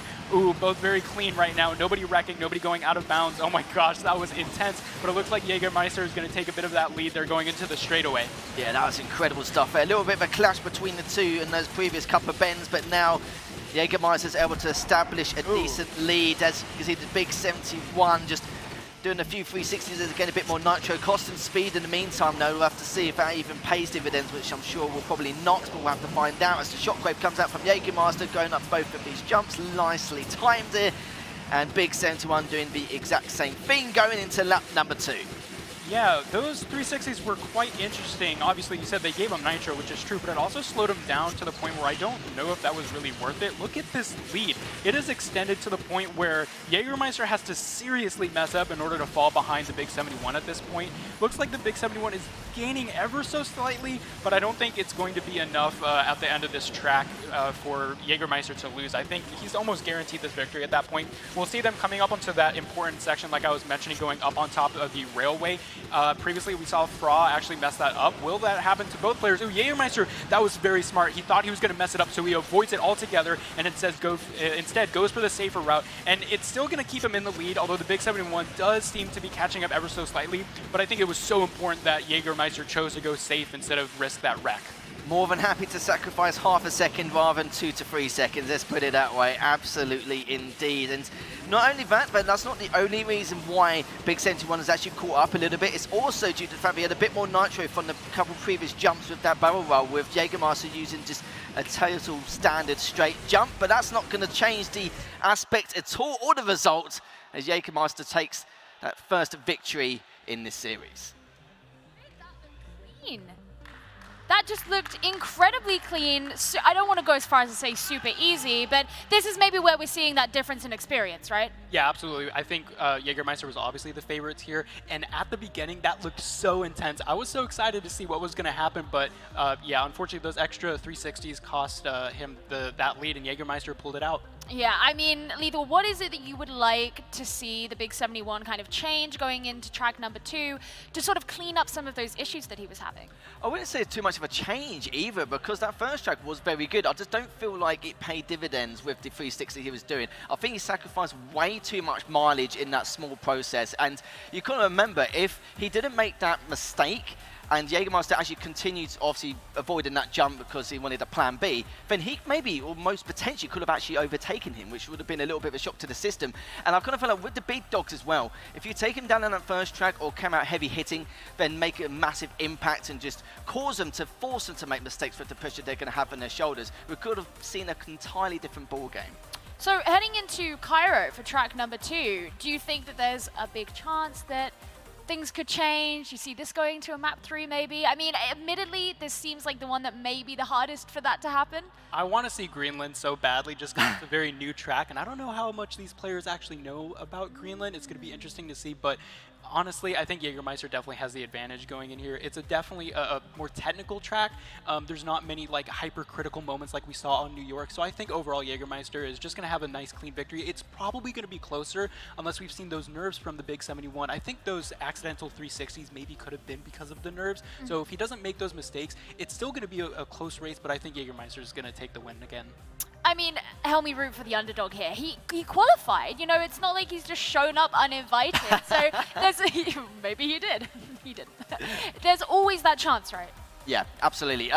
One thing I have to say about him, I thought he played great. I think he had an extremely good first lap. It was just that one mistake cost him dearly, and we could see the repercussions of that straight afterwards. And I could have felt like he may have actually taken over him and then maybe made it a closer feat in itself. And I don't think he's all out yet at all. I do agree that maybe a pressure got a little bit to him on that previous jump, but I still feel like he's definitely in this. There's nothing which doesn't show a clear margin. The clear margin is, for me, is the fact that he was able to keep up, he was able to keep it as competitive as possible, possible in that first lap, and I feel like he could maybe do damage in the second one, but it does depend on what he wants to do, not Jagermeister, as Jagermeister may go over some of his straight jumps on this next track, but in the end, we may see Big 71 obviously doing some of the barrel rolls off these straight jumps instead to try and close the gap. Well, we're ready to go. The players are ready to go. Guys, you better be ready to go because it's time.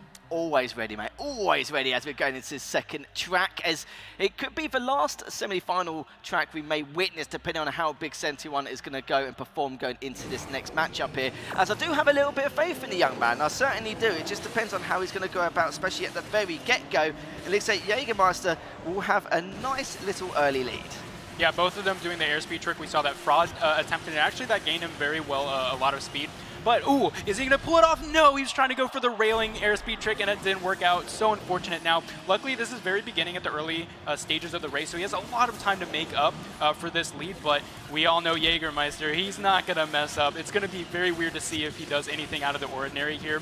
Big 71 failing that barrel roll. He obviously got it, but it wasn't as high as you would have liked to. Is he going to go for the riskier airspeed trick section? He is. So he's going to do everything in his power to try and make up that lead. But at this point, Jagermeister is like 30% ahead with this lead. So I don't know, man. This may have just been a done deal already. Yeah, I kind of feel the same. It's the repercussions there from that previous. Ooh. And you kind of felt, oh, yeah, I think that's pretty much confirmed it now, sadly, with that last crash from Big 71. And that's the problem is, I've kind of found that with the Big 71, he was trying to pull off these tricks a lot earlier than intended, as he knows for how good of a driver Jagermeister is, how clean, how smooth it is, and how efficient he is on this track in particular. Yeah, I think a lot of players, what they try to do is feel out the other opponent, don't really do anything super risky until they absolutely have to. And the Big 71, I respect the ambition right out of the gate, but unfortunately it just didn't pan out the way that he would have liked to. Jagermeister is going to play this next lap extremely safely just to make sure he doesn't lose any lead here. And the Big 71, I honestly think he's going to have to go for even more risks, but this lead is pretty big, though. I don't know if it's going to actually make that much of a difference. Obviously, the favorite coming out here, yeah, we're no David versus Goliath today, unfortunately, and I'm sorry to say that, but that's just the way it happened. It's all right, mate. I understand. It's just one of those things, but like I said, it's the same for me as well. I respect the risk, but look at the way Jagermeister's playing at the moment. For Mjun, I'm sure he's watching this, just keeping track of what he's up to in terms of not just his game plan for a lot of these tracks, but in terms of his confidence and what he's going to bring to the table. Ooh. Of course, in terms of the risks when he does have that initial lead. But in the end, though, Jagermeister just continuing to plow on forwards with the perfect nitro as he goes around this next corner. And still continuing to use that with the 360 as well, going off his next jump with the double nitro. And just continuing with great nitro management as well, but the Big 71 doesn't make that previous one, sadly. But it's like you said already, Marv, all said and done here in this second game. Yeah, there we have it. Jagermeister taking the second track here. He did a little bit of a wreck, but it wasn't enough. There we go, Jagermeister with the win. And you can hear the audience getting excited about that. I don't know if it's necessarily applause, just trying to cheer on the Big 71 for the efforts, or the fact that we have a lot of Jagermeister fans here in the audience. But it wasn't quite the underdog story that maybe you'd root for, but ultimately, you know, people are champions for reasons, man. Absolutely. We've seen a few players, especially back in the day as well on Asphalt, where they've just come out of nowhere. We have no information on them. We don't have a clue what they're going to bring to the table.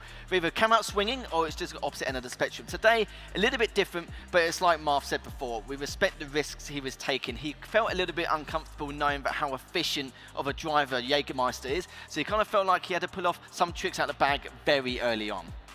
Well, we can take a look at the updated bracket now that we've had our second semi-final. So not only do we know who is going into the grand finals, but also who is competing in that third place match. And that's going to be Dark Hyper versus the Big 71.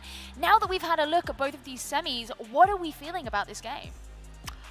It's going to be, again, a tough one, but I feel like Big 71 is probably not going to pull off as many risky tricks as he did previously compared to what he did against Jagermeister. That was an entirely different story. I think a lot of us may have done the same thing if we knew that our opponent's a lot more efficient if we can't play Dirty, so it makes a lot of sense. But with Dark Hyper, even though he lost to Mjun, he was also very consistent and a smooth driver. So I think for Big 71, just feel out how this first track goes, see what he can do, see if he can use his maneuvers and either to close a gap or maybe extend his lead, and then take it from there. And then at least he's got an idea of what to expect on the second, maybe a third track if we get one at some point. Well, before we see what's going to happen there, it's time to go and speak to our winner. You know him, you love him, it's Jagermeister. Do you know what, at the start of this, Jagermeister, I said that your name is after a drink that's got me into a lot of trouble over the last number of years of my life. But I tell you what, out there was no trouble for you at all. No, hopefully, like, for the people who've been wondering why name is after this, it's just not completely related to this. I have nothing involved with it. It's just the most random thing I had in my mind, just decided to kind of stick with it. That's all it is. Now, you've got a final coming up in a short while, an hour or two, something like that, but you've got a final coming up against somebody you know very well. Exactly. Tactics going into that one? First of all, before I answer this question, I would want to give massive shout out to the Big 71 because it doesn't matter what the final result is, it matters that all four of us have managed to make it here. So, especially when he played for a much shorter period of time than I did, so he definitely deserves like much appreciation for making through. Now, to answer your question, I'm very intrigued to see how finals go, especially since Mjun is like good friend of mine. We both are teammates, so I'm very looking forward for it. Well, he said he wanted to beat you, so I'm just going to put that out there and leave it there at this moment, because I tell you what, not just trophies they're after, there are also some pretty cool prizes. Have a look.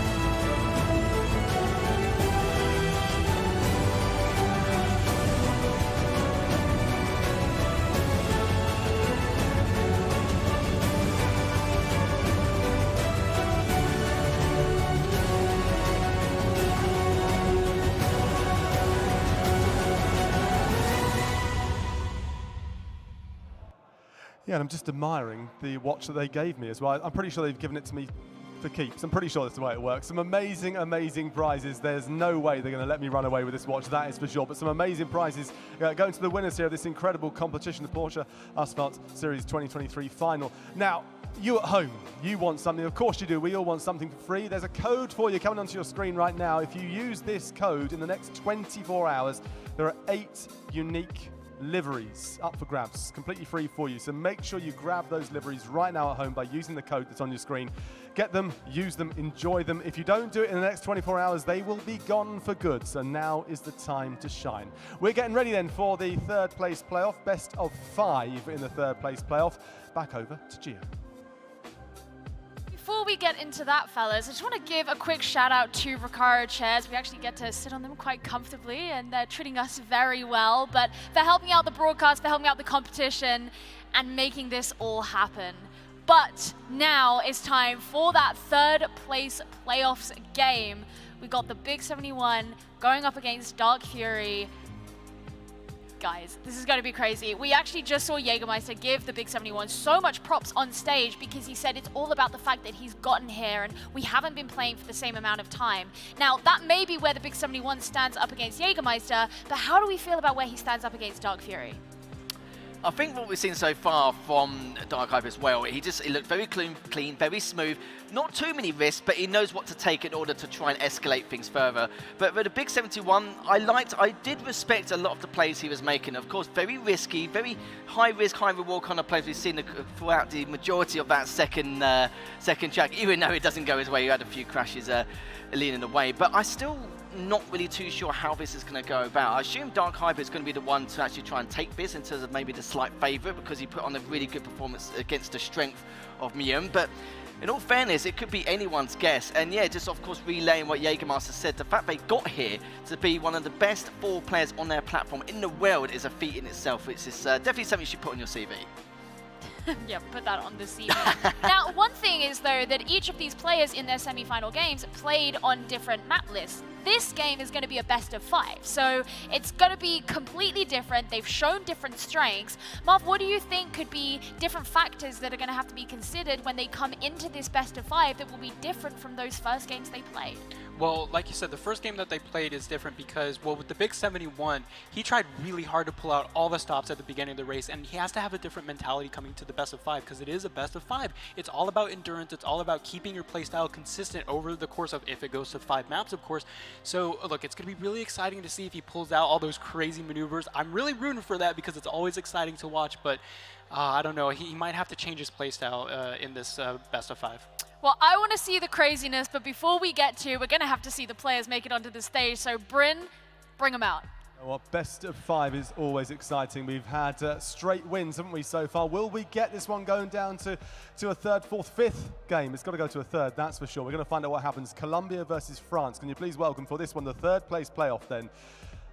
It is Fury Dark Hyper against the Big 71.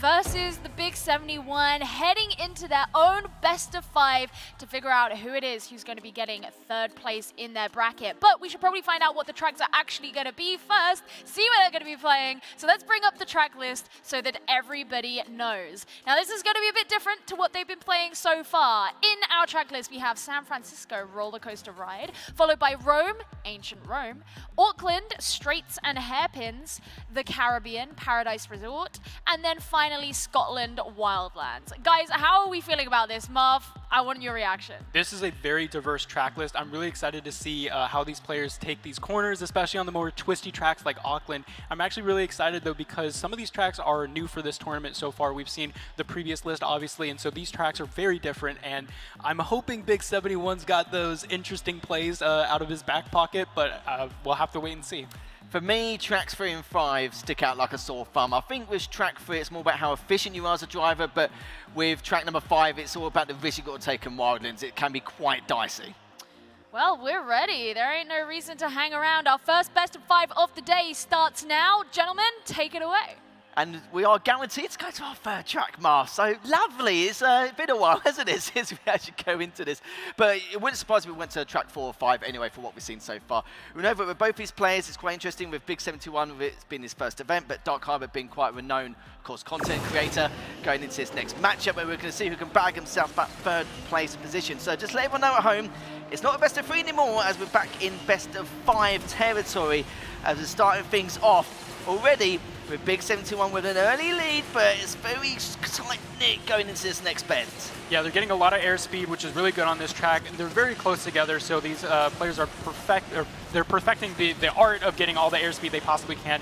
This is actually a lot closer than I thought. Big 71, I guess, you know, he learned from his mistakes, not pulling out anything too crazy. Both these players taking the very well-known routes, you could say, for these pro players. Obviously, if you're a casual viewer, a lot of these tricks are going to seem way out of hand, and it's really because you can get those airspeed tricks. Ooh, going off against that ramp there, yeah, you're going to get a lot of airspeed there. Again, airspeed is 30% faster than top speed. Oh, you actually got that right there. That was awesome from Big 71. That's a recently discovered trick, very hard to pull off. Actually catapults himself from the ground up onto that top ledge and gets himself some more airspeed. As we see into the second lap, Fury Dark Hyper is going to take a bit of a backseat here as the Big 71 comes flying through this lap 2 line.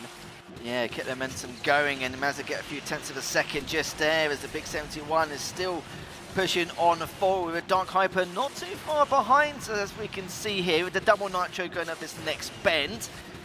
Still looking very efficient. What I like from Big 71 as well, not really taking as many risks because he feels like he doesn't have to so early on, just due to, of course, the reputation of Jagermeister before. But the Big 71 still continuing on with his lead. Dark Hyper still up his backside with that double nitro going over with the shockwave here around this next bend. And still though, it's looking pretty damn close indeed. It's still Dark Hyper just waiting for that initial mistake coming out from Big.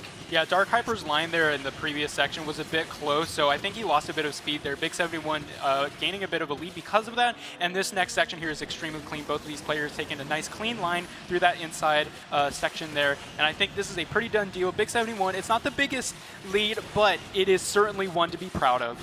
Certainly is, as he managed to take the first race in this best of 5, and that's going to give him a nice confidence boost as well, considering actually neither player actually won a track until they go into this third place. And you can see Dark Hyper still riding that boat, so to speak, but still plenty of time left and plenty of tracks to go through. I think this was the crazy thing, right, is because of that very fact that neither of them took a map in their first series each, so we didn't necessarily know who was going to do that. Does it surprise you, Marv, that it was the Big 71 to take that first track?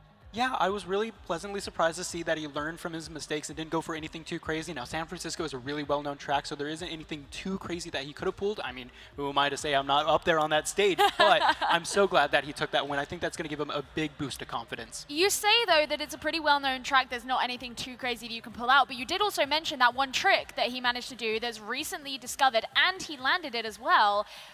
What was going on there? That's like milliseconds we're talking about. It is so close. When you pull it off, it's really nice if you're in the lead, but it's something that, like I said, it's been recently discovered because it's a section where you never even think that's possible, but these players are always pulling out those tricks that I'm like, how did that even happen? It's so incredible. Just didn't know it was going to be a thing. I mean, look, Lethal, Dark Hyper, there were a couple of times where he looked like he was kind of pulling the lead, making it a lot smaller. There are a couple of times where he lost some speed as well. Do you think that it's just a matter of very small changes and adaptations to be able to allow him to take this next map? I kind of feel like Big 71 seems to be the more efficient driver. I think that's the best way to put it. And we saw it clearly. And this is one thing I was worried about. If Big 71 was making those risks like he did in the previous series, then I'd be a bit worried. But for Big 71, this would be a huge confidence boost to say to him, I don't need to make these flashy plays or these high risks or, ride some of these railings or, to barrel roll off some of these straight jumps. Of course, we know barrel rolling off those straight jumps are actually not, too hard compared to obviously riding the railings or anything like that. But for what we've seen so far, I think this is a track he desperately required to make him think to himself, I can take this 3-0. I can do this in clean fashion. But of course, Dark Hyper always on his tails, has the consistency there, but it's not as high compared to what we've seen from other players.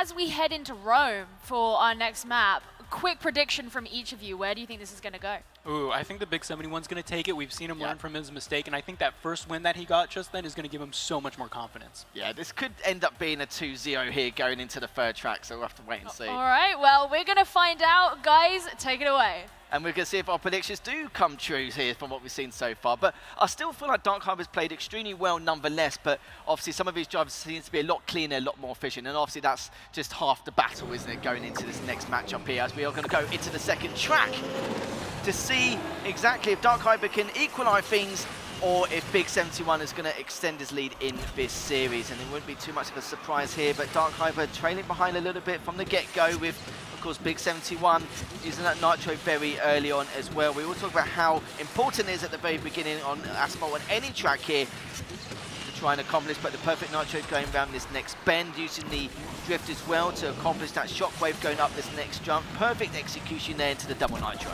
Yeah, we saw a bit of a different section being taken. Ooh, weird 360, you kind of want to get that barrel roll, but it's not like it's going to cost him that much, as we see the lead isn't too big. But this is a very different car to the one previously. This has a different mechanic to where the top speed is actually increased when you're perfect Nitro. They're neck and neck. That was a 360. Very interesting coming out from the Big 71. It's going to cost him this lead. He's going on the inside line. Dark Hyper is going to take it. Oh my gosh, this is so close. Oh wow, they're actually going to go neck and neck. This is such an early battle between these two players. Oh, the inside line being taken by the Big 71. Reverse coming out. Wow, what an overtake. That was some intense racing. They're still neck and neck. It's incredible how the speed he's still able to collect up to keep up with the momentum as well, because he tagged him quite hard on that previous bend and still going back and forth. A little bit of a tag there. You saw it from Big 71, but it's actually gone right into his bumper as well. So lost a tiny bit of speed, not enough to change the way of things. Of Dark Hyper now using that perfect Nitro just a little bit around this narrow track. And Dark Hyper still collect up all that Nitro to get ready for the shockwave for the next couple of jumps. These players are not afraid to trade paints, and we can see Dark Hyper taking the inside line. They're going to wreck! Oh my gosh, that block was incredible. What a move coming out from the Big 71. This is going to make him so much further ahead than Dark Hyper. What an incredible move.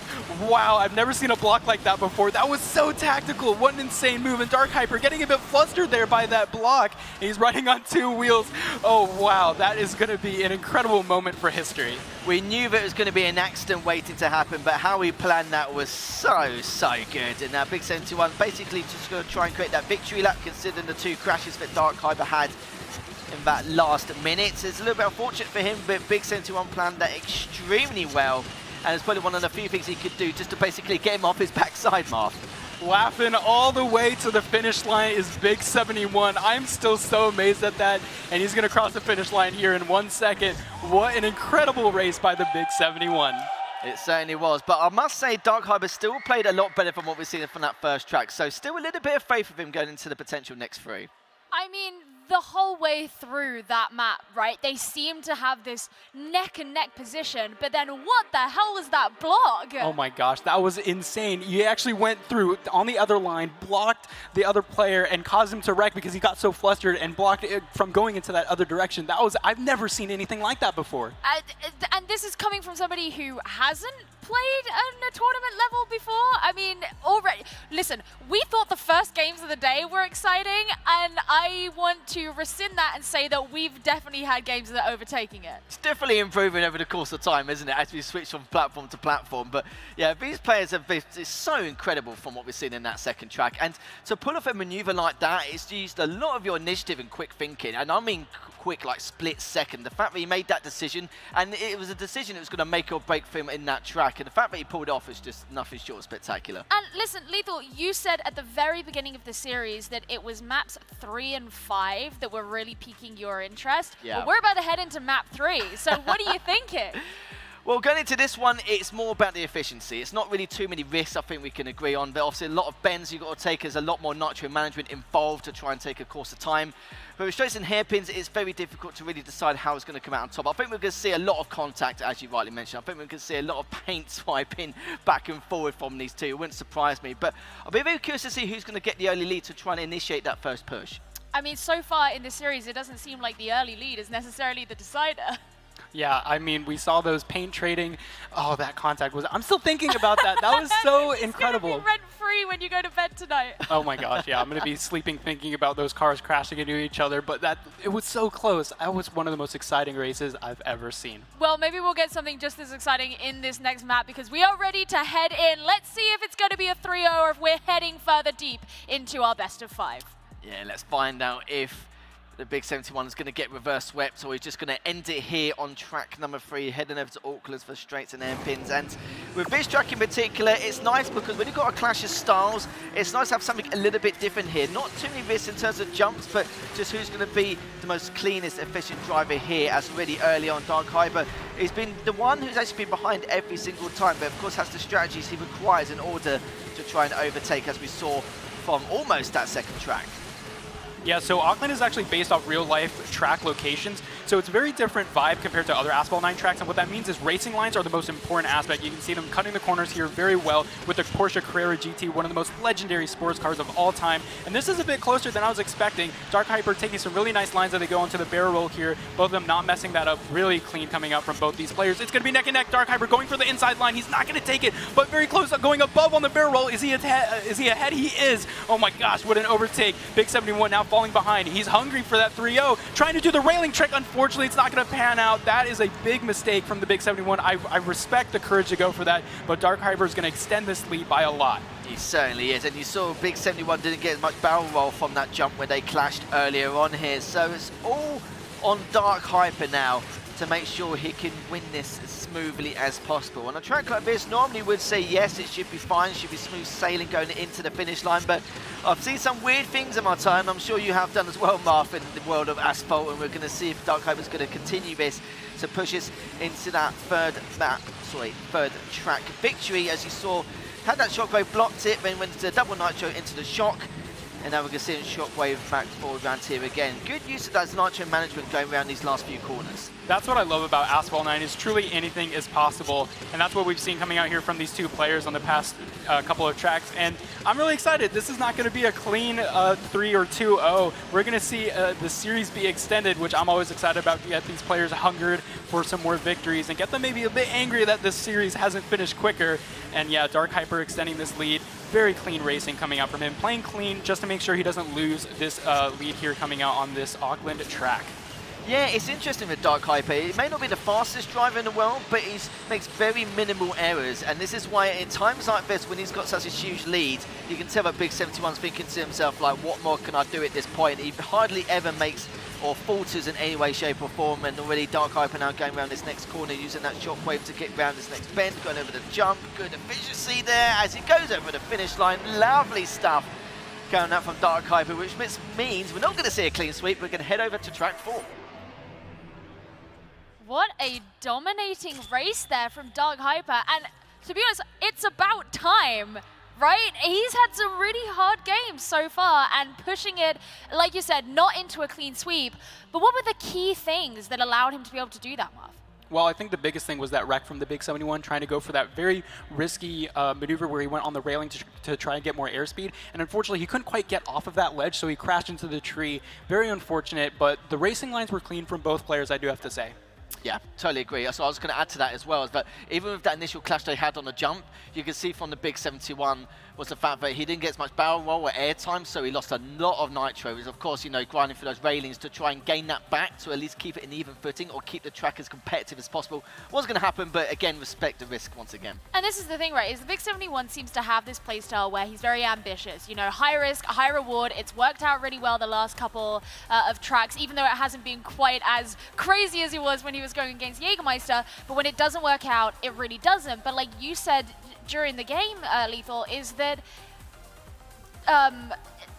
Dark Hyper just, he's a very technically proficient driver. He doesn't seem to make a ton of mistakes. And this was a map where we really saw that work. Yeah, minimal error, but I kind of feel like with Big 71, he loves to bring a lot of flair on the server, a lot of style points, even though none of them have actually come to fruition and actually been successful. But again, it's like I said, I respect the risk. Normally when people fail 3, 4, 10 times, normally it's like, yeah, I probably give it a rest and just go as planned. But he still continues on doing it. But it's because he knows if I don't do something drastic, there is going to be nothing I can do. That track in particular is so difficult to claw back from, and that's why he takes these certain risks. But again, perfectly understandable. I mean, before we head into the next map, one thing I want to bring up is that we're ready for the next map. So, I mean, guys, let's head straight into it because I want to see the rest of this series. Yeah, we might even go to a track 5, depending on how Dark Hyper plays in this one, and to see what Big 71 can do here.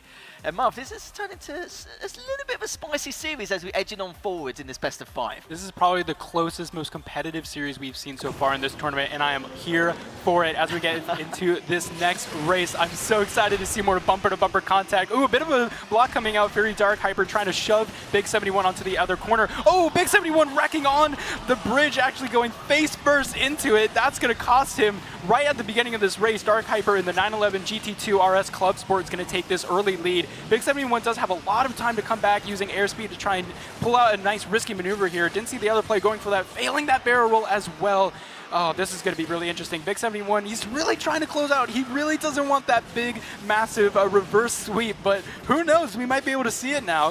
Looks like Big 71 getting a bit of nerves after those first 2 victories, wanting really to finish out that race as soon as possible. Yeah, and that seems to be the plan here, and Dark Hyper was probably begging for something like that to happen, just due to the fact that in that first jump earlier on, he had nowhere near the airtime and nowhere near the amount of barrel rolls he had. As you saw there, Big 71 was looking incredible with the amount of nitro he had. He had a huge amount compared to Dark Hyper, but then he ended up tumbling down anyway. So it's all now on Dark Hyper's shoes to see if he can continue with his consistency on the rest of the majority of his track. It doesn't seem to be doing anything too risky, but it's making sure he's got enough nitro in order to continue with that momentum going forward. Still looking very nice, very clean already. And for Big 71, this is not going to do well for his mental here, Marv. No, absolutely. And we saw Dark Hyper actually avoid another barrel roll ramp because he thought it was going to be too risky, and that's really nice mentality coming out from him because he's trying to play as safe as possible after he guarantees that lead, making sure that he doesn't lose it to the Big 71, not trying to pull out anything risky to lose that lead. And as we see going into the final little section here of this wall ride, Fury Dark Hyper is laughing all the way to the finish line, and he didn't have to do much in this race. The Big 71 kind of, well, he made that victory by himself. So yeah, done it for him basically. Yeah, so to speak, which is, you know what, it'll do him a massive favour because it does mean this series is going to continue. Reverse sweep is in fruition here as track number 5 we're going to shortly. I'm going to be honest, guys, that seemed like the most relaxed map that we've had so far. Yeah, I think everything just escalated in such a short space of time at the very beginning, but we kind of knew exactly what was going to happen. That's why for the rest of the track, we were just like, should be calm, should be smooth sailing, unless he messes up one of the jumps on the sea or maybe something else in between. But honestly, I felt like that was a huge milestone there for Dark Hyper. On that first jump we saw from Big 71, had a lot more airtime, did a lot more barrels. He had so much more nitro in comparison, and that was probably one of the very few things that Dark Hyper needed. He was probably begging for dear life as maybe a major fault would come. It happened, so here we go to track 5. And it really feels like we're kind of at this point in the series where, you know, the Crazy Ambition was working really well at the beginning of the series, and now this more safe way of playing that Dark Hyper's been bringing in has been working well for him.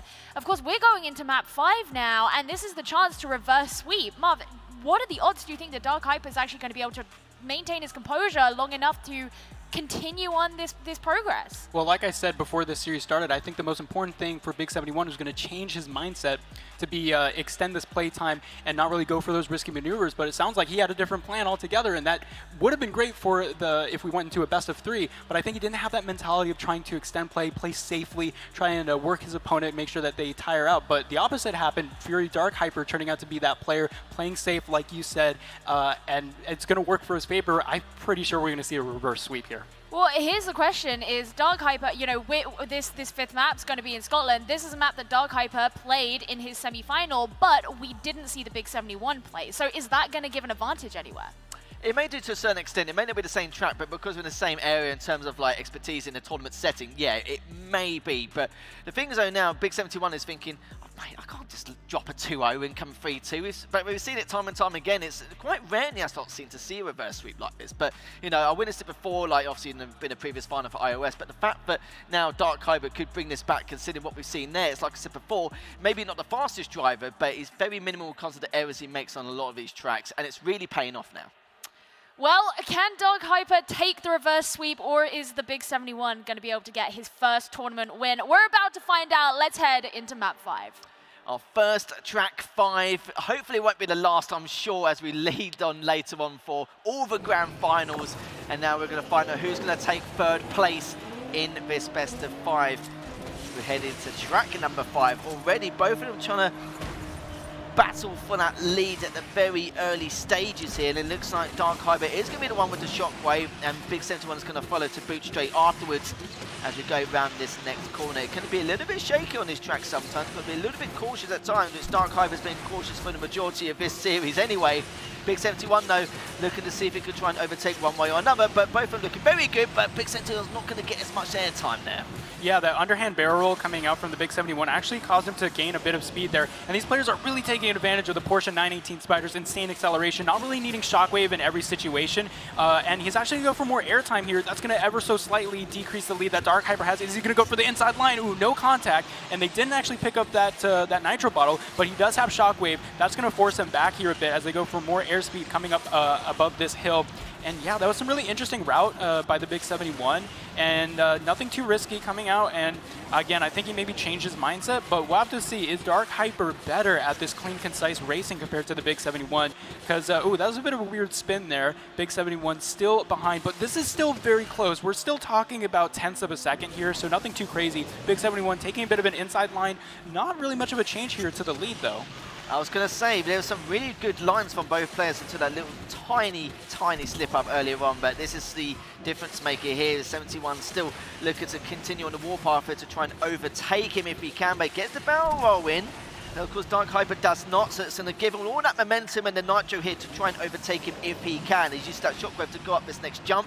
He has closed out by a few tenths per second, but it still needs a little bit more than that. He's not going to get much airtime, which could cost him, but we'll find out shortly. But that's more due to the fact that he can go underneath and obviously reroute around, now going in the inside. Yeah, this is going to be one of the closest races we've had, but the Big 71 unfortunately can't come back from this deficit here. So it feels like this is going to be the reverse sweep. Big 71 not being able to take it with that 3-0, and in a couple of seconds we'll see here the finale of this epic best of 5 grand finals, or 3rd place victory. And there we have it. Dark Hyper manages to take it in great fashion, down 2-0, bringing it back 3-2. And you can see he's pretty damn proud of himself, Gio. That exasperation. Relief. Relief, exasperation. He pulled off the reverse sweep. And let's be honest, the Big 71 did fantastically. It is his inaugural showing here at a tournament. We're at an international LAN. And he did really well. And you know what? In that last map, it really wasn't that crazy a disparity. Yeah. Yeah, no, I totally agree. There wasn't really too much we can dissect or pick out in some ways. It was obviously very, very small, minor moments, but there was moments where, of course, I think the biggest factors was the fact that Dark Hyper on a couple of those jumps was able to get a lot more airtime, a lot more barrel rolls as well, and was just able to micromanage his Nitro a lot more efficiently compared to what we saw from Big 71, sadly. Yeah, and that micromanaging is actually something I wanted to ask about, because as you were mentioning in the cast, Muff, the car that they were playing in meant that they didn't really have to use things like the shockwave quite as much because of the acceleration it provided. Do you think that had an impact in the way that it was, kind of played and the performance that happened from these two players? Yeah, I think Dark Hyper was able to take that strategy and really maximize that as much as possible. And we saw the Big 71 again trying to do some more different variations of routes here, especially trying to take advantage of the car's potential. But I just think that Dark Hyper's consistency and concise nature throughout this whole track meant that it was able for him to take that lead. Well, Dark Hyper has forced his way onto that stage, and you know that he's earned it. So, Bryn, let's hear from the man himself. Yeah, I mean, what a turnaround that was. After those first two races, those first two you there, if you looked from the outside at who was sitting down in those seats, I thought that it was you that was leading because you looked so calm and you were smiling to the crowd and all that sort of thing, but you were 2 down. And then you came back. Where did you get that from? Where did you find that? I got that calm. I don't know how to say it because I was listening music. I was chilling listening to music, and I was singing the song. And after every race, I talked with my Rawa, well, because those are my friends, and I was talking about the race and something like that. So I'm completely calm right now. What were you listening to? Classical music? No, something like reggaeton and electronic. Very nice indeed. Well, you've come third, which means you won the Bose Quiet Comfort earbuds too, which is very nice. You'll get those at the end, but well done, third place. Congratulations. Thank you. Right one. Back to you, Gio. I love that, like vibing to music, like all the tunes. This helped him get along, and with his prize that he's won, the Bose headphones. It's going to make it even easier to do that. Let's have a quick look at the bracket from our Android bracket and see how it all went down, because it's crazy that it's all kind of passed. You still just got the grand finals to go, but here was the outcome. Mjun versus Fury Dark Hyper. We saw Mjun go straight into the grand finals, and Dark Hyper, of course, as we've just seen, head into the third place match. And then the other semi-final game gave us the Big 71 versus Jagermeister, and Jagermeister is going to be facing his teammate in the grand finals. And of course, the reverse sweep that we have just had in our third place match. It's been a crazy one here in the Android bracket. Really has been. We've just had appetizers which could have been main courses, especially the second series in iOS. But the fact that we've got 2 grand finals already, and both of them are teammates as well, which is just another step of the mark here. And there's going to be a huge amount of mind games on how it's going to play out between 2 of these grand finals. And we've still got another platform to go yet. Yeah, I know. I mean, do you think that, I feel like Windows has a lot to live up to in terms of how exciting it's going to be. Do you think it can? Oh, I don't know about that. We'll see some very interesting play styles on Windows, I'll say that. But that bumper-to-bumper action, action that we saw just now was, I'm very happy. It's going to be insane to see the rest of the competition. But for now, Bryn, close things out, and we'll come back for Windows in a little bit. Yeah, you lot are very happy. I'm very happy. Some of these competitors are very happy. A few of them not so much as well. That's it for them. But we've seen the round robins. We know what's going to happen in iOS. We've seen the semi-finals and the third place when it comes down to Android. As they're saying, Windows coming up, 2 semi-finals and the third place playoff on its way. We'll see you in a few.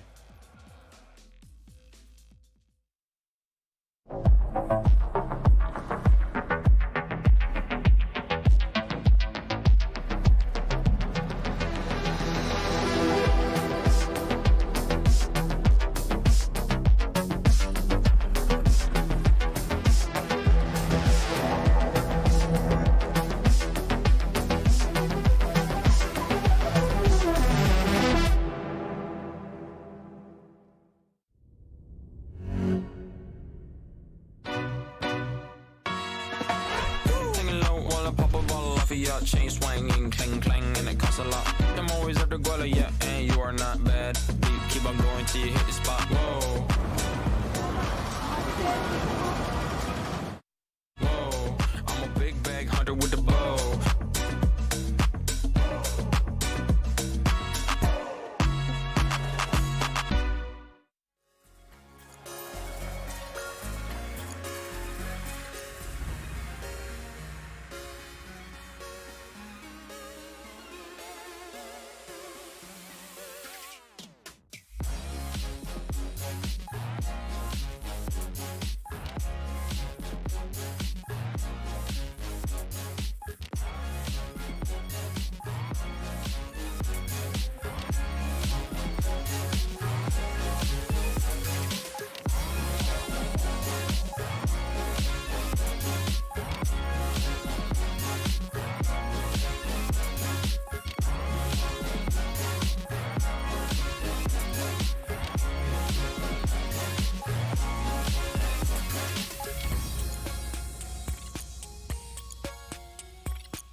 Every one of us dreams.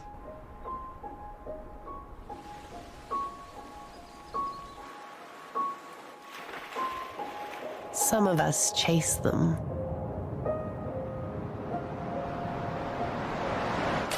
For 75 years, we've been driven by dreams.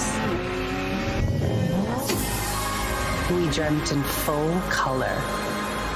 It's what made us race towards brave ideas. We saw Salzburg red for 24 hours. We made a pink pig fly and went to green hell and back for victory after victory. Our dreams come in 500,000 shades and counting.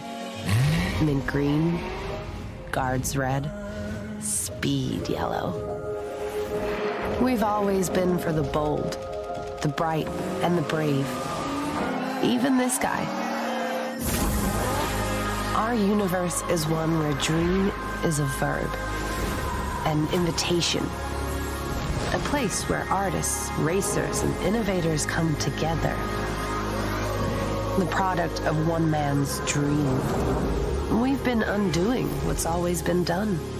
Together, our dream will color the next 75 years. Open your eyes, take the keys. Join us here.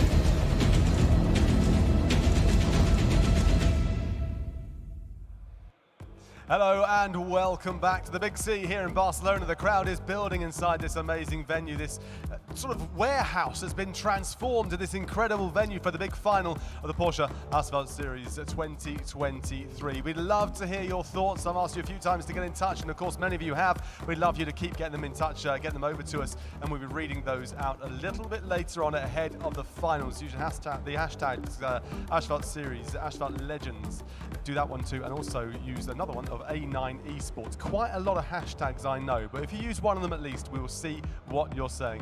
Asphalt 9 Legends being the fifth and final one of those. We have seen the semi-finals. We've seen the third place playoff when it comes down to Android. We know who's going to be in the final for iOS. We have no idea what's going to happen yet for Windows. We're coming to that right now. 2 semi-finals, 1 third place playoff before we go to the big finals happening a little bit later on. But right now, it's over to Gio. Yeah, that's right. We're going to be heading shortly into our third and final bracket of the day. But before we do that, let's have a little recap of the bracket that we just saw, which was, of course, the Android bracket, where we saw our third place match go all the way to a reverse sweep in its best of 5. Still yet to have our grand finals. We should have a graphic coming for you just shortly to show you what's up there. This was a really, really exciting bracket, don't you think? Yeah, absolutely. Especially the best of 5 third place match was an absolute banger of a match. That was a reverse sweep. So unfortunate for the Big 71, but I'm really proud that he came out swinging with all those different tricks, and that was one of the most entertaining series I've ever watched. And Lethal, that's going to be a sick grand finals when we get around to it. It certainly will be indeed. It's like I said before, iOS and Android, both of them being teammates, which is just going to add a little bit more spice going into those 2 grand finals later on. And even though the 2 players, Dark Hyper and Big 71, got cream crackered in those 2 semis, the third place playoff was nothing, well, again, it was just an incredible match, an incredible showing, and so the fact that it was a reverse sweep just added a little bit more flavour to the best of 5. Well, of course, like I said, before we get around to those grand finals, we've got another bracket to get through. And this time, we're moving away from our handheld devices, and we're going to PC for the Windows bracket. So a very different style of playing, but of course, we have our 4 players. Let's have a look. Here's the bracket that we have for that. So our first semi-final is going to be Elite Adam going against Oneo, and then our second semi-final will be N2O going against Afiq A-Man. And we have some pretty well-known names that are going to be in this bracket. Afiq, Oneo, both of them been around for a little while, but also some a little less well known. So let's have a look at this first game. It's going to be Adam versus Oneo, and I'm really excited for this one. Again, we have Oneo, who he has some experience competing, but it's been a little while since he's been here. And then Adam, just like the Big 71, this is his first ever, man.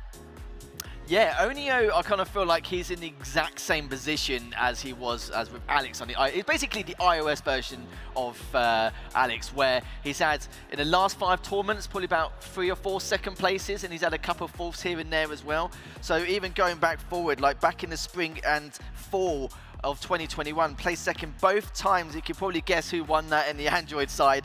And then in the spring and fall of last year, he came second and fourth. And the last A9 series, he actually came second back in 2020. So again, all these seconds have all been collecting up, and it's been interesting the fact that this guy is normally an Android player, so we can see how he does well in the Windows side of things. Yeah, Mub, how do you think that is going to compare moving over to a different system? Ooh, that's an interesting question because the control methods are completely different. What we see with the Windows players is usually a lot of controller playing, whereas with iOS and Android, there's a lot of touch controls, a lot of motion controls. So these players are going to use the cars differently, use the mechanics differently, possibly pull different tricks that maybe other players aren't able to, and vice versa with the other platforms. And it's going to be interesting because, yeah, both these players kind of fresh because Oneo obviously hasn't played for a while, but Adam, this is its first tournament, so I'm really interested to see what Windows has in store for us. What do you think is the advantage of even making that change? Is it just, you want to get all these titles in all the different systems and start like collecting them like that? Or, maybe just a preference for the way of playing and the challenge of wanting to learn something new? Yeah, there's definitely the challenge of wanting to try different platforms, but there's also that controller advantage like I talked about. You want to try different control schemes. Sometimes something works better for someone else. Like I love tilt-to-steer, it's amazing, but I know a lot of people who use controller, that's what they like, especially with the big screen as well. On Windows, you just don't get that trying to hold an iPad, trying to drive like that. That must be fun. But yeah, I think Oneo, maybe we'll see him in iOS. That would be funny. But yeah, maybe just changing over due to preference. I mean, so this kind of brings you on to what's going on with Adam, because is there the chance that he just happens to have more experience on this system, even though he doesn't have as much tournament experience? It's the transition, really, as you rightly said, in terms of the mechanics of the control scheme in comparison. It can be not something, of course, Oneo is accustomed to, but at the same time, he's obviously practiced enough to make sure to make that transition as worthwhile as possible. And it's like I said, we've got players like Jagermeister and so many great characters, of course, in the Android scene. He probably thought, let's go for a change here. I want to go for a more controller scheme. It might be something he prefers instead. I'm not really entirely sure. But I'm not too sure about how the competition is going to fare in the Windows side as well, because you've got players like N2O, who's obviously one of the best players in the Windows scene. He's obviously won a couple of times in the past as well. So we'll have to see exactly how things are going to show and see if Oneo can finally take his first title. Maybe not on the platform he wants, but we'll have to see if he can do it on the Windows side. Well, our players are ready, so let's head on up to the stage to get them started. Well, we've been all around the world with the matchup so far. We're staying very much in Europe for this one. Poland versus Germany. Once again, back to the first to two best of three. Let's welcome the two competitors then onto the stage. We have got Elite Adam up against Oneo.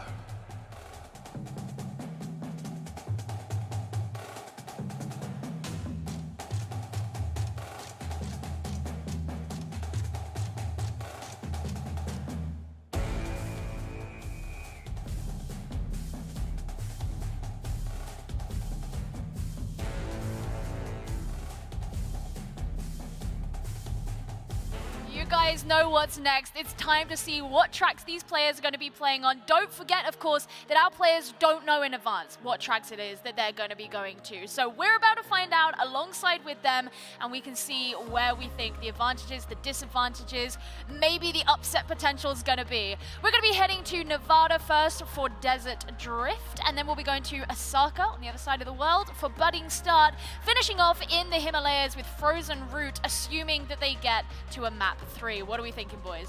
It's funny because with track number 3, I like Himalayas just in general because of the risk factor it has. There's a lot of incredible maneuvers you can create, a lot of the tricks you can do as well. But if it gets to that stage, we'll have to find out. Sadly, it won't be one of the first two tracks, and it's depending on if it's going to be a clean sweep or not. But yeah, this is going to be a time for Oneo to really show us what he can do on a different platform.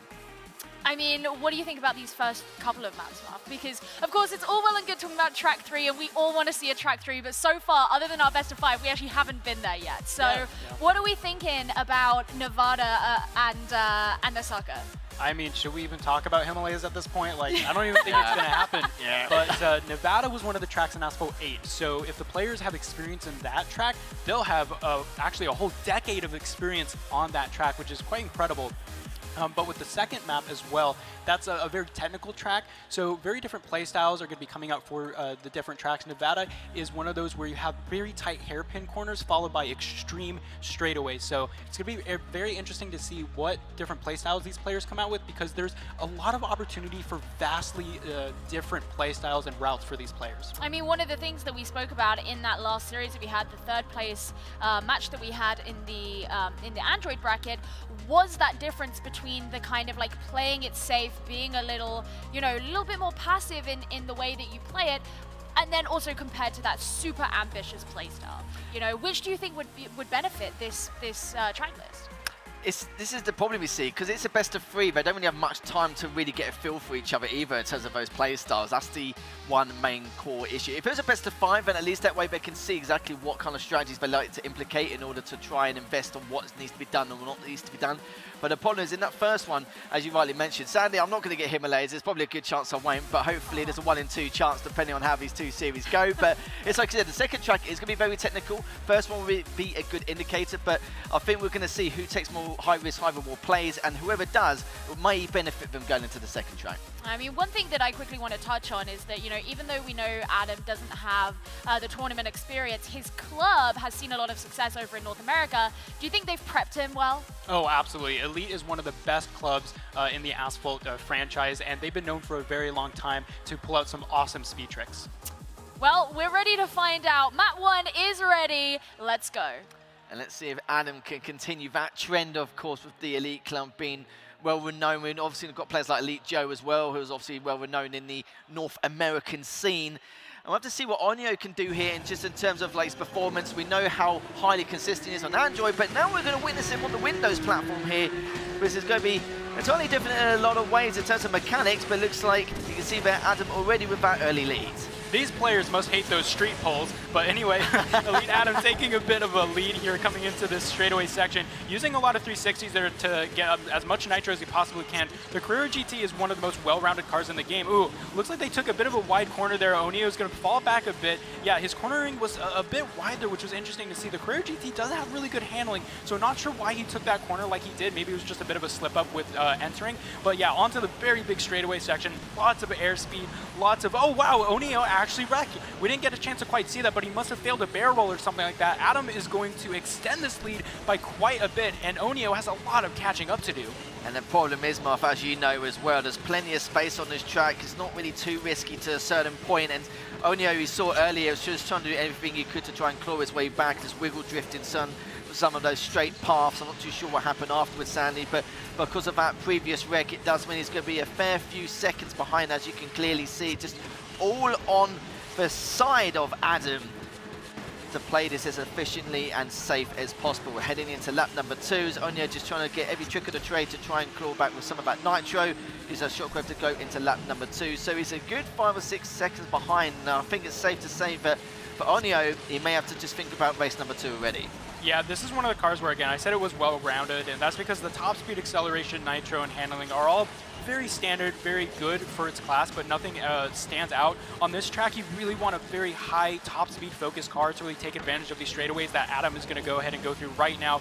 And maybe we'll see him wreck just like Oneo did, but I highly doubt it. Again, these players, look, we're talking in the qualifiers about milliseconds, and so these players are always at the top of their game. So these slip-ups are extremely uncommon. Oneo going through this, he's not wrecking this time. He's making sure he got, ooh, almost went on that ramp there, actually missed it quite there, just make sure he didn't wreck there. But yeah, Adam is going through this pipeline. It's very easy for him to see the finish line right now. Oneo's just way too far behind.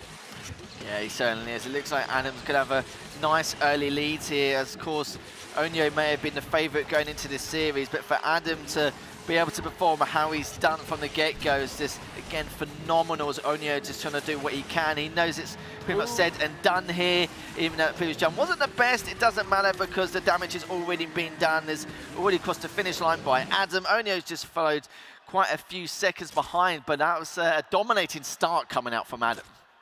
Guys, I feel like there's only really one question I have to ask there, and that was, what the hell happened with Oneo? Yeah, it was sadly it was off screen. I did see at one point that during that straight narrow part of the track onto the bridge, he was wiggle drifted to try and get the shockwave onto the next jump. But I don't think that was a cause for concern. It might have been the last jump onto that bridge that may have caused him to wreck. We're not really too sure, Sandy, but yeah, he's obviously trying to do a few tricks here and there just to, you know, micromanage his nitro a little bit better to try and at least bridge the gap. I mean, do you think that's a fluke or a skill issue? I think it was a skill issue. Well, You have to ask. I mean, that's a fair enough point. I mean, we did see on that second lap, he tried to go for a similar thing where he tried to bounce off the railing to keep his airspeed. So maybe he attempted it on the first lap that we just unfortunately didn't see, and that's maybe where he messed up, because on the second lap, he tried to recover it, go around the railing, but maybe he attempted it and maybe wrecked going upside down or something like that. Because we also have at the very beginning of the first lap, there was like a crash on the corner. It didn't quite go as well. You know, is it just, okay, yeah, there's a bit of dust that needs to be kind of blown off? Is that what's going on here? Well, I'm hoping for Oneo it's not a favourable track of his, but the problem is with that track, like, it's not really too much high risk, high reward factors, but there's a couple little bits, of course, like the jump you're talking about going onto the track straight afterwards. It can be a little bit dicey at times, but Adam's been looking very good. If Oneo took that first track, I think Adam would probably be contemplating what to do next in the next couple of tracks in terms of what ideas he needs to have in order to initiate going into this series. But so far for Adam, he's going to be pretty happy so far from his performance. Track 3 could be likely, considering what we've seen so far,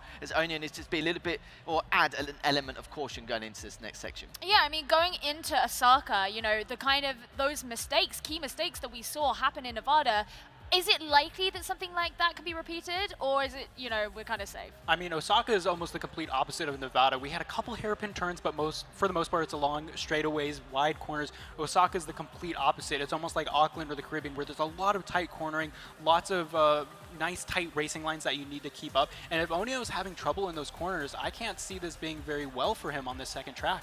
But, I mean, wouldn't that be just really crazy, though? Because Oneo is the one on this stage that has the experience. Yeah, both online and offline as well. So it's been a bit of a chew, hard to swallow, so to speak. But it depends on now how he wants to go about this second track. It's entirely different from what we've seen so far, and hopefully this is where maybe somehow, some way, like you said about in terms of his veteran experience in the asphalt scene, may be able to turn the tide and take us to a third. Now, obviously, you know, if Oneo were to lose, and we're really kind of getting ahead of ourselves here, but we have to bring up the hypotheticals. If he were to lose, it's not like he'd be completely out of the bracket. He'd be going into that third place match. But do you think there's a little bit of pride that might be hurt there, Mar? I think a little bit, but as you said, maybe not trying to go into the future, but we haven't seen a best of 3 go to the third map. So that's true. That's true. I don't know. Yeah, it's, who knows? I mean, Yeah. it might just be, well, this is kind of done and dusted, but This is the way it is. This is the script. Who has the script? yeah, where's the script? I want to know. I mean, it would just be like very, very crazy if it kind of went that way. But we do know that the players are both ready. So guys, I'm going to let you take it away because we need these questions answered. You certainly do indeed, and I hope we do go to a third. So I'm interested to see how these two perform going into the longevity of things as well. And for Oneo, like, some people would say he's the favourite only because of his reputation on Android, nothing else. We haven't really seen him perform in a Windows environment as of yet, so we have to see what he can do here. Adam already getting a little bit of contact there, which is going to give Oneo a slight lead, but of course with that increased amount of nitro he had in comparison, we'll be able to overtake this, but actually it's been benefited more. Of course, with an increased amount of 360, he's going to have a little bit more nitro, maybe to increase his lead a bit further. So the crowd recognizing the anxiety Adam went through for that collision, but Oneo actually takes the outside line, going faster, doing the wall rides, but Adam's, he's claiming this victory a bit more. He's closing that gap ever so slightly. Oneo coming out into this straightaway. Very rare on Osaka, but this is very close still. Oneo, they're going to go into this long straightaway again.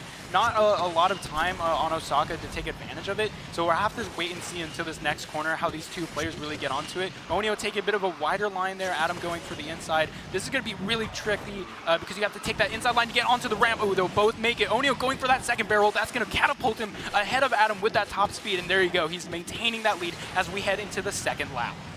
Adam, you can still trailing behind a little bit, using that 360 from the previous jump to use that shockwave now, going over this next bend with the double nitro as well.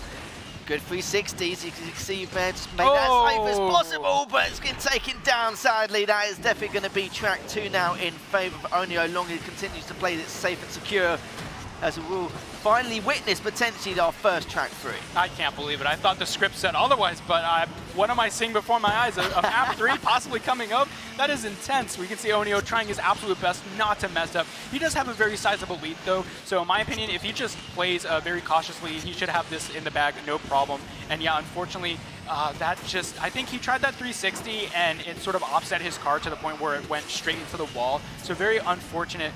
But Oneo, again, doing a very clean second lap here, and he's about to take us to a map 3. Certainly is indeed. At one point, I kind of felt like Oneo is trying to play it safe a little bit too early, but it doesn't matter anyway. The damage has been done. It's going to be one apiece between the two in this best of 3 in this first semi-final. First map 3! Hey. Let's go! I'm so happy. We needed it to happen at some point. The script has been fulfilled. I don't know who has it, don't know who wrote it, but thank you. Thank you for the map 3. Oh, but what happened there, though? Because there were definitely some slip-ups coming from Adam. I think that main one was that Elite Adam, that mistake that he made was trying to do that extra 360 at the start of the lap where he's going across that jump over the river. And what happened was there's a bit of a barrier that heads into the inside line. If you're not careful, your front nose is going to just catapult yourself into that line and then just wreck you. Unfortunately, that's what happened.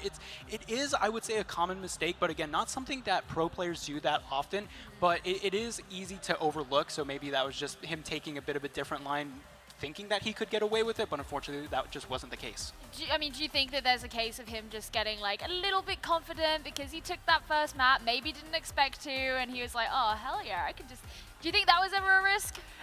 It's possible, but Oneo was actually playing quite safe really early on. So you saw a few times he wasn't doing any 360s or some of those straight jumps, which is a little bit surprising because it's not the hardest thing in the world, but obviously it's easier said than done, of course. But you even saw from then that Adam was just trying to take every high-risk, high-reward play much earlier than expected either. I think when he realised that actually he was playing safe really early, I think he regretted some of the mistakes he made previously. I mean, you guys, we were saying at the start how, like, maybe there's no point in even talking about Himalayas, but now we get to talk about Himalayas. You actually have permission. So what are we thinking for this map?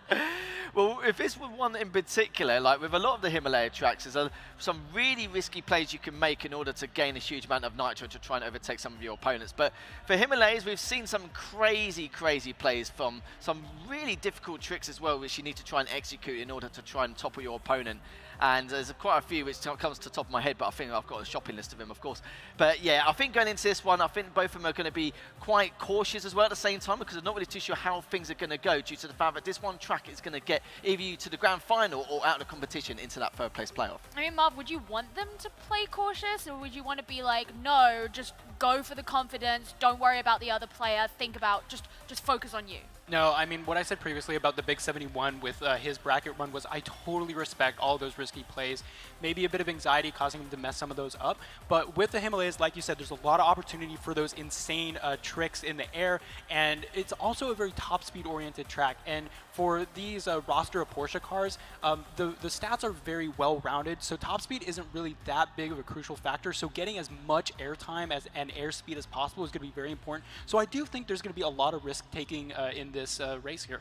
Which of the Porsches do you think would be ideal for this map? Oh, the 918 would be more ideal. You get that acceleration off the line, but I believe out of the Porsches we have today, that has the highest top speed, going around 234 miles per hour. Okay, he did not skip a beat. He was ready. He knew like exactly which Porsche he wanted. But the players are ready with the game. So guys, first ever third map in a best of 3. Take it away. I was getting a bit worried though, mate. I'm not going to lie, because we've only got, what, 2 series left, this one and the next one, and there's obviously a chance we weren't going to get the third track, but I knew my Himalayas was coming up in this third track, so I'm very excited to see this. And this is why I like this track as well. There's a lot of potential, actually a huge amount of potential of what you can do here in order to try and either bring this back or extend your lead going into this third and final track of this best of 3.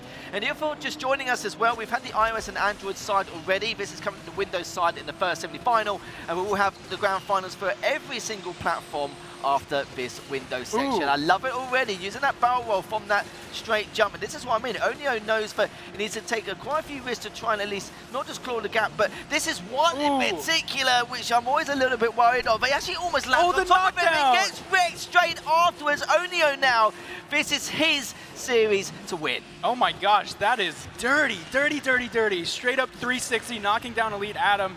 Now, it's actually not that big of a lead as I was expecting because of that knockdown. So Elite Adam still has a lap and a half to try and get this lead back to his position. But yeah, we haven't seen a dirty 360 like that throughout this tournament. I was actually quite surprised. Oneo is usually a very casual player. I've spoken with him. He's cool, calm, confident, collected, but that was something else. I was not expecting that. I wasn't at all. Oneo seems to be pretty confident. I kind of feel like he seems to be quite pristine on this track as well. I've seen it in the past in previous events, and Elite Adam now using that shockwave perfectly timed over that next jump, using the brake trick attack, using that perfect nitro. Oneo's doing the same thing as he's about to go around this right-hand side bend, but still looking very good so far. About a 1.5 second lead, maybe almost 2 seconds considering what we've seen so far, but it does mean that Oneo doesn't need to barrel roll off these straight jumps. If I was him, obviously he'll probably figure the same thing, but maybe not have to risk it too much now. Before, he would actually, in terms of his characteristics, would normally play a little bit too safe too early, but now's a good time to take a chill pill a little bit and not get too risky. You could see Elite Adam after he failed that barrel. At the start of the second lap, he was, well, you could see he almost kind of gave up, unfortunately. And now, I will give Oneo just a little bit of something here, because sometimes 360s aren't intentional. You double tap the brake in order to execute a 360, so sometimes you're trying to do that brake nitro trick after you land, and sometimes you'll just execute a 360 accidentally. So yeah, hopefully we'll ask you know, if that was intentional or not. But yeah, like I said, he's a very casual player, very calm. Not sure, again, if that was intentional, but as we can see, he does have this massive lead, not even going for that jump there, so he's playing it as safely as possible as he crosses the finish line in first place. Oneo taking the win. Great stuff in that best of 3. First time we've seen a track 3, and of course, again, incredible stuff from Oneo, as we will be seeing him later in the grand final. I mean, I feel like the whole story from that best of 3 was definitely Oneo kind of finding his footing and just getting more comfortable. You could tell in that first track that maybe he was just a little not quite there, and then he just seemed to warm up more and more as time went on. Yeah, absolutely. I think, like you said, he took a bit of a break from competition, and especially switching platforms, and then after he got that rust settled off, I think he was just on to the finish line, no problem.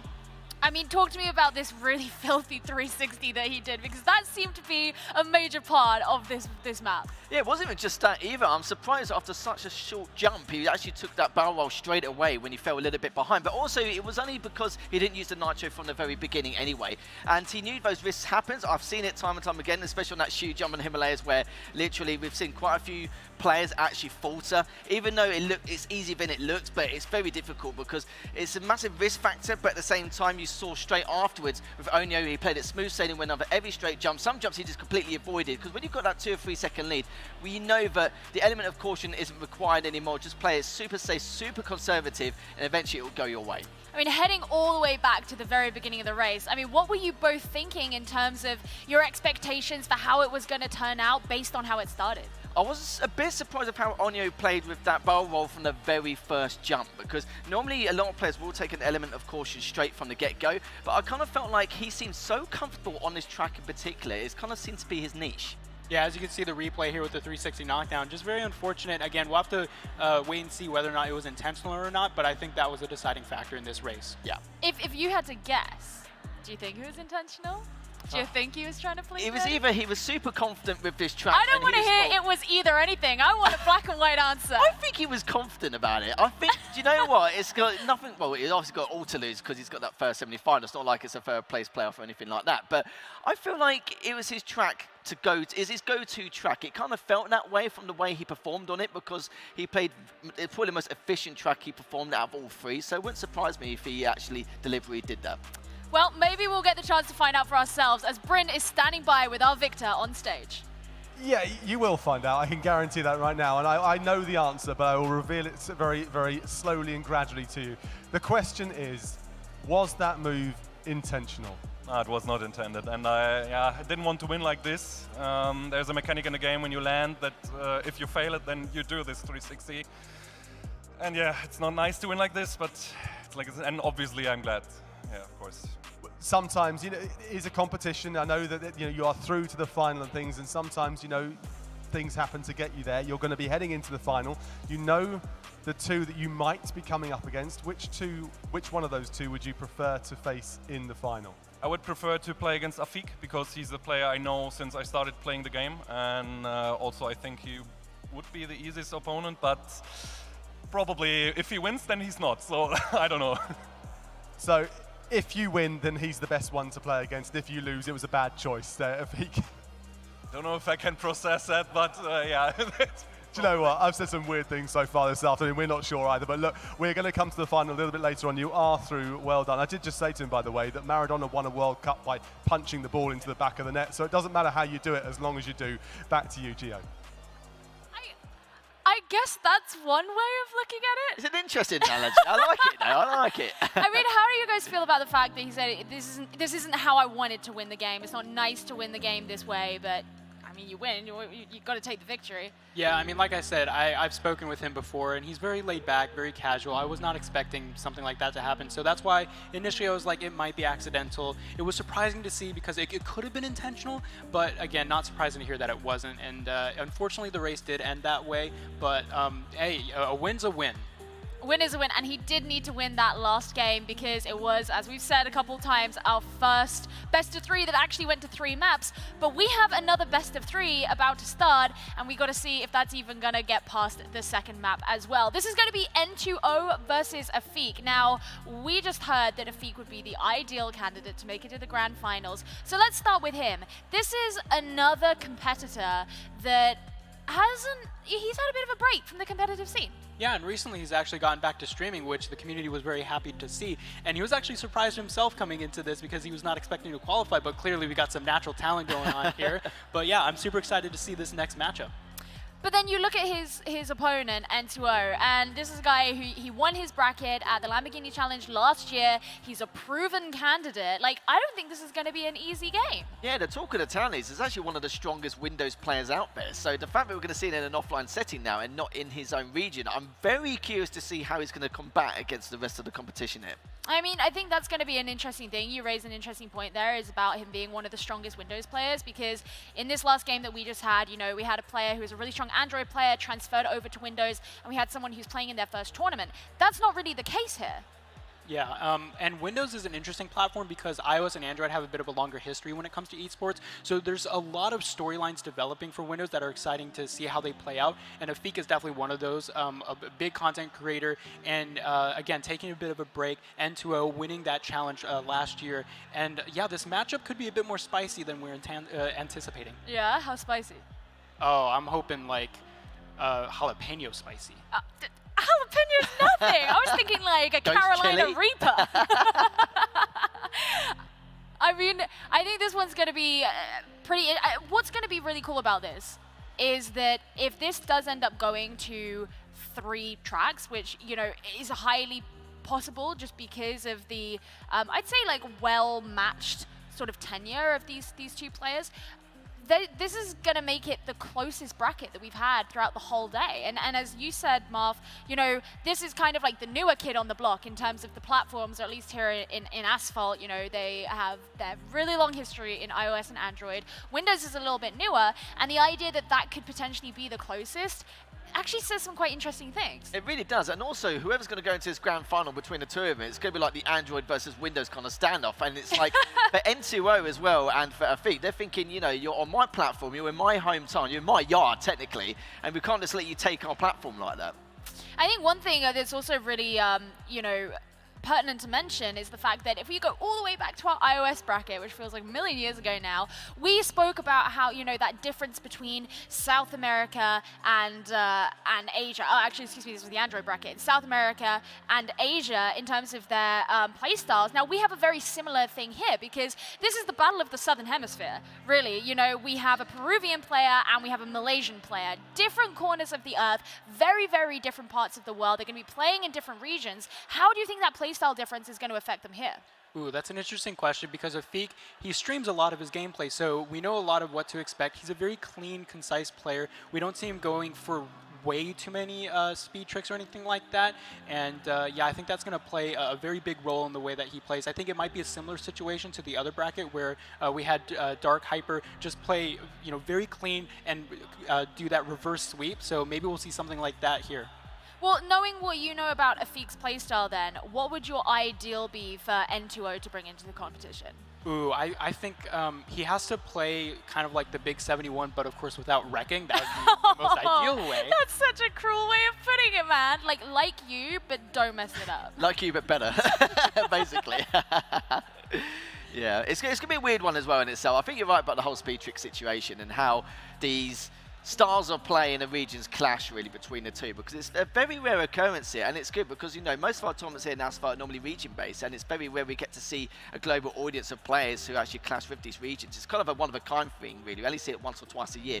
And the fact that we get to see something completely, entirely different, of course, I know you know as well from the LATAV scene as well, with the fire they have, how aggressive their strategies are and they use and how they execute things, it's just, again, phenomenal. It's but like in a racing scene, it's going to be a bit different, yeah. Yeah, and it's just, it's always full of firepower. There's always so much to come out from them. And of course, there's so many different ways that this could go in terms of who we could expect to see in the grand finals, who we could expect to see in the third place match. So let's have a look at the bracket so far from the Windows bracket, just to see how it's gone. We've of course only had one of our semi-finals so far, but we can at least see what some of the potentials are. So Elite Adam versus Oneo.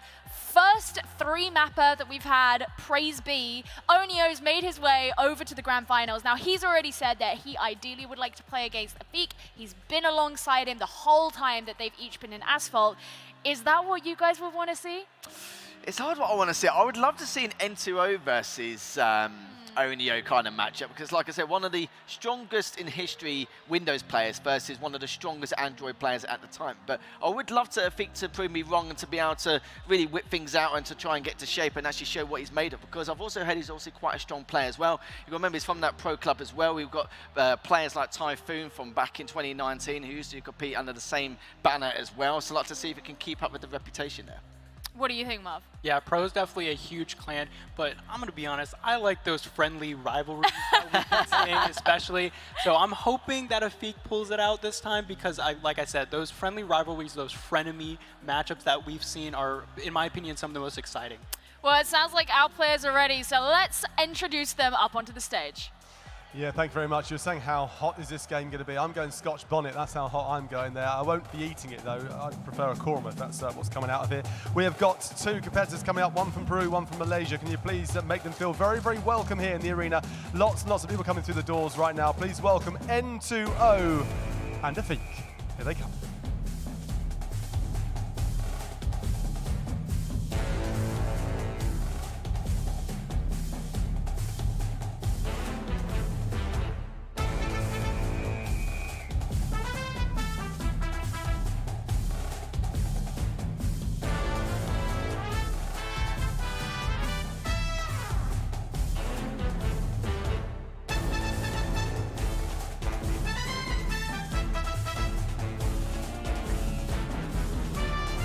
You said you love those friendly rivalries. We saw their little embrace on the stage there, so maybe this could be considered under that banner? Yeah, absolutely. I mean, we know that throughout the Asphalt history, everyone's really buddies with each other. I mean, they share speed tricks with each other all the time, especially within clans, but it's a really nice environment, a really nice vibe with all the Asphalt players. Well, it's time to find out what tracks we're going to be going to. As I mentioned before, these players don't get to know in advance. So we're going to have a look, and then we can have a discuss who's maybe best suited to it. We're going to be heading, oh, this is your favorite group of tracks, Scotland, the Path of the Wind, followed by the US Midwest for Whirlwind Curve, Marv's favorite. And then if they do make it to that third map, we'll be heading to Buenos Aires with Purple Boulevards. And we haven't seen that map today. Yeah, we haven't, and I feel like a lot of players are very happy about that, because Buenos Aires is one of those tracks that is extremely difficult to master. There are so many tight corners and bends that you need to be pixel perfect in order to execute and get a right time. Otherwise, you're going to fall really well behind. Now, we were talking about how Afiq, especially, you know, because he's such a popular content creator, he has his stream, the way he plays is really, really publicized. You know, what do you think it is that N2O is going to be going into this game thinking, I know how that's going to go? Yeah, we saw previously that incredible block coming out on the Android side. Maybe we can see something like that where he tries to cut Afiq off based off a known racing line or something like that. I wouldn't be too surprised if we saw something like that. However, like I've said, there are a lot of times where you just want to have these two players play super clean, bumper to bumper, and just see which one has the more technical skill. And And I mean, N2O, like we said, he won his bracket back in 2022. So do you think he's going to be going in with the kind of confidence of, well, a champion? Well, do you know what? If I won one or two championships, I think you would feel a lot more confident coming into this as well. Of course, we know it's a different region, but the confidence is always going to be there to show that if you've won one thing, there's no reason why you can't win anything else. And of course, you know, we're talking about the LATAM Fire as well. You know, they're known for their aim skill, strategic aggression. It's kind of in their blood. So I assume that any executions that N2O makes should hopefully follow suit. Now, Marv, one thing I want to kind of pick your brain about is we were talking about how on Windows you have different kind of options for how it is you want to control. Now, most players are going to be choosing the controller route. That's what we saw in that previous game as well.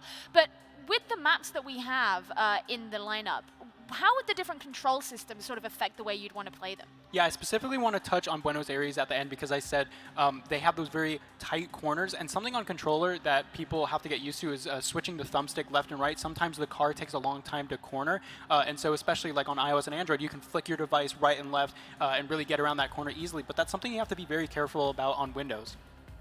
What about mouse and keyboard? Well, that's another story, isn't it, really? It's funny. Someone's got to do it. Yeah, exactly.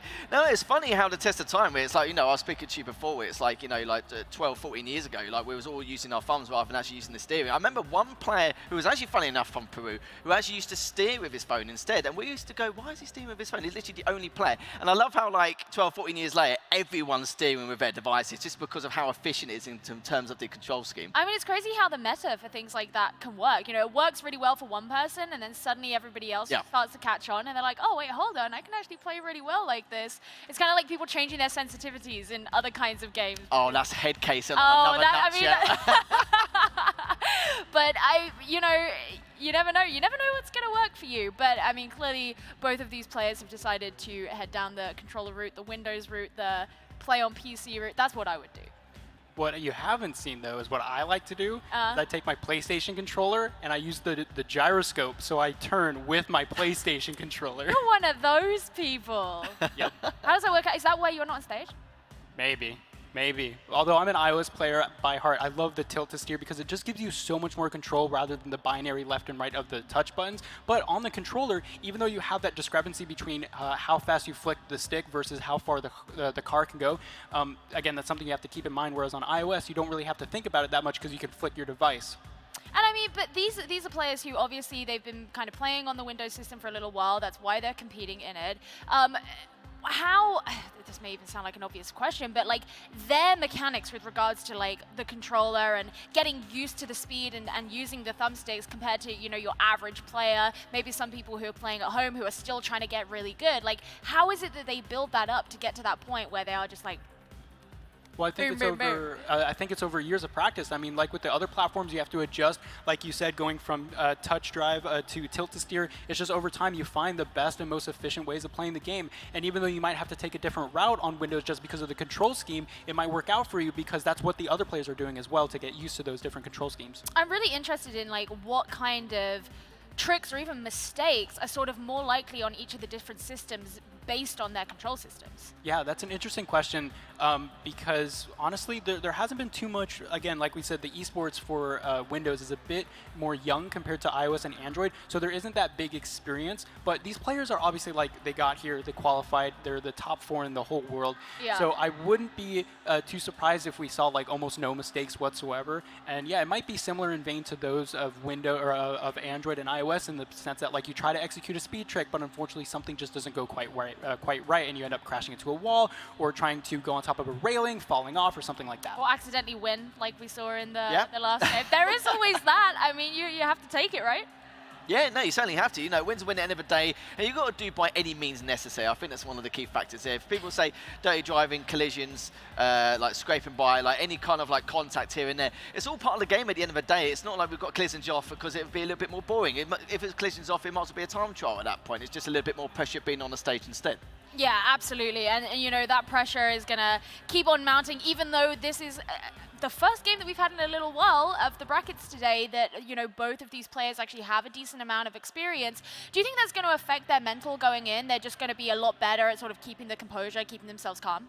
Well, I think with Afiq, because he took a bit of a break, I think that's going to affect his composure just a little bit. Maybe he's like, I'm kind of not used to this anymore, whereas N2O, he's had that experience of winning the Challenge Series last year. So again, I think it's going to be slightly different. Afiq is definitely used to playing in front of an audience as he streams and whatnot, so maybe that's going to affect the way that both of them play together. I mean, we spoke a little bit earlier about how the fact that, you know, this is the first LAN, like, in quite some time. So, you know, even though you're used to playing in front of an audience, it's still just, I almost want to say an alien environment, even if you've been in that environment before, because, what, 4 years? Yeah, it's actually incredible. Yeah, 3.5, 4 years now since the last one we had. And the best thing to do, especially for anyone who's going to the first event as a player, and especially like in the professional scene, is got to make yourself feel as at home and comfortable as possible. So even if you have to like measure a ruler to see how far back you are from the monitor or your device, the or height anything of the like desk. that, exactly. Like you need to make sure it's picture perfect as it's at home. One small falter in terms of like how you would perform and just how you go about in terms of your initial setup, it's so crucial. And I tell those people every single time for their first event. Well, we've been waiting a little bit just to make sure the players were completely ready to go in, but it sounds like they are right now. So guys, I hope you're ready because this game's going to be a banger. Oh, mate, we're more than ready as we're going to our final semi-finals, technically, I suppose. Of course, this is the Windows platform here. We've had the iOS, we've had the Android shenanigans, and now we're going to get into the second part of this Windows section here in the second semi-final between these two juggernauts here from Afiq and, of course, N2O. N2O having that reputation of being one of the strongest Windows players here, of course, winning that Lamborghini Challenge Series once upon a time. And I think now looking very strong so far from what he's been able to do with that shockwave, now going to this next jump with the double nitro. And N2O not too far behind, I must say. I don't know if you caught that, but at the very beginning, Afiq pulled out the L emoji. Maybe a bit of confidence coming out. That. Yeah, that was really hilarious. I'm very glad to see some of that pompous action there. But he actually pulled off a very interesting air trick there, because he went all the way to the side to bounce himself off the hill, and I think that gave him just a bit of speed. And as a result, he's going to be very much in this lead compared to N2O, who's not too far behind, but you can definitely sense that the lead is in favor of Afiq. Yeah, it certainly is indeed. Using that shotgun now, using the perfect nitro go after this next jump, the double. And now he's got a shockwave again to go across this narrow bridge, which is going to be perfectly fine with. He's using that double nitro, so using the brake tricks again around this straight passage. Still on his tail, but we haven't seen any signs of closing the gap too much until just recently, only by a 10th or 2 of a second. But Afiq knows that he needs to continue with that consistency, but not to play it too safe as of yet. Yeah, we're going to probably see a very similar lap coming out of Scotland. Again, one of those where you don't see too many airspeed tricks, but when you have the ability to, you have to take as much advantage of those as possible. So we'll see, does Afiq go for the all the way to the right? No, a bit more conservative there. N2 goes straight for the landing there, no airspeed tricks, but that didn't really change the lead that much, to be honest. Ooh, N2 is going to go underneath here, getting a bit of airspeed as a result of this ramp. Is that going to close the lead any bit? Not quite. No, not quite as of yet. Of course, we're going to have this next jump. It's got good 360s between both of these players. As, of course, using that double nitro across the corner into the break trick to the perfect to double, and it's still been looking pure sailing as of yet. It didn't get too much air time out of it, but he got more than enough in order to stabilize and continue on forward. But both of them have just been playing very clean. It's obviously very minuscule errors from both players, but N2O just could not take the bait and was hoping for him to make some kind of error along the way, but wasn't going to happen. And look at that, just under a second between the two. I mean, not only did Afiq manage to take that track, but he did it with confidence. I mean, this man's gap, hiatus, whatever you want to call it, doesn't seem to have negatively affected him at all. Yeah, it's a bit of a strange one, that one, because I was thinking at some stage one of them was going to falter at some point, but the problem is, if you've got not really too much contact in terms of distance from each other, then of course it's not really too harsh. You've seen obviously some of these jumps, especially going towards the narrow sides of the bridges as well. Normally there's a lot of fortification, there's a lot of errors coming from that way, but honestly, there's not really too much to discuss just due to the fact that Belgium only ever faltered, very minuscule errors in total in terms of what we're seeing between the two. And it was just, I think, just playing a very nice, consistent game and not playing it safe too early. I mean, Marv, talk to me about Afiq's bounce that he did off of that hill, like kind of early on, and how that put him ahead. Yeah, like I said, with Scotland specifically, there's not a lot of opportunity for players to get those airspeed tricks. So anything you can do, any possible little maneuver you can do is going to give you a massive advantage. And that's what we saw with Afiq, especially on that second lap where he kind of tried to go for a similar thing, but he was doing it a bit more safely. Whereas N2O just like didn't even bother, which was interesting because he was definitely behind Afiq in that second lap. I would have figured he would have played more risky to try and take that lead back. Yeah, he tried that one ramp, and it didn't seem to close out the gap as much as maybe he would have liked. So what would you kind of like to see him improve upon as we head into your favorite map? Well, like I said, I want to see those crazy airspeed tricks, and Whirlwind Curve is definitely one of those where the players have lots of opportunity for that. Lots of railing grinds, lots of forced barrel rolls on that map, and I'm really excited to see what these players do because, like I said, with Afiq, he tends to play a bit more safe, more cautious, but he is so perfect at those technicalities, just nailing every corner, every racing line, but not known for those huge, massive airspeed tricks. But it's going to be interesting to see, does N2O take advantage of that? Does he go for all of those little details for the airspeed on Whirlwind Curve? I mean, that L emoji in the beginning basically said everything that Afiq wanted to say about how he felt about his opponent. I mean, do you think that attitude's going to continue here? I think it's just friendly banter a little bit, but at the same time, he's like, in a bit, mate, I've already got the lead. It should be a smooth sailing from here, which was lovely to see. Like some friendly banter going across the board between the two, but obviously they know each other quite well. But yeah, it was, for N2O in that track in particular, there's not really too much he could have done in order to bridge the gap. The problem is they're both doing very similar tricks, very similar outcomes, very similar faults from what we've seen. And when I say faults, I mean very vague faults as well. So, but the second track may pay its dues here. It could be something a little bit different from what we've witnessed in the first track. Well, my friend, the second track is ready. So let's head on over and see if we're going to a third. Yeah, we will do indeed. Of course, for N2O, we're going to see if it could take us to a track 3 going into Himalayas if he does take this one. But I think it's been looking pretty damn good so far, Marv. Yeah, he was very clean and concise with that race, and I think that definitely gave him the edge in that first track there. But Whirlwind Curve is definitely an interesting one, and here we go as they start off. Both of them going for the rail grind here, one by one, right behind each other in a single file line, and looks like N2O got a bit more shockwave. Ooh, they were very close to contact there, but both of these players doing a nice clean inside corner there. Ooh, N2O going a bit below Afiq.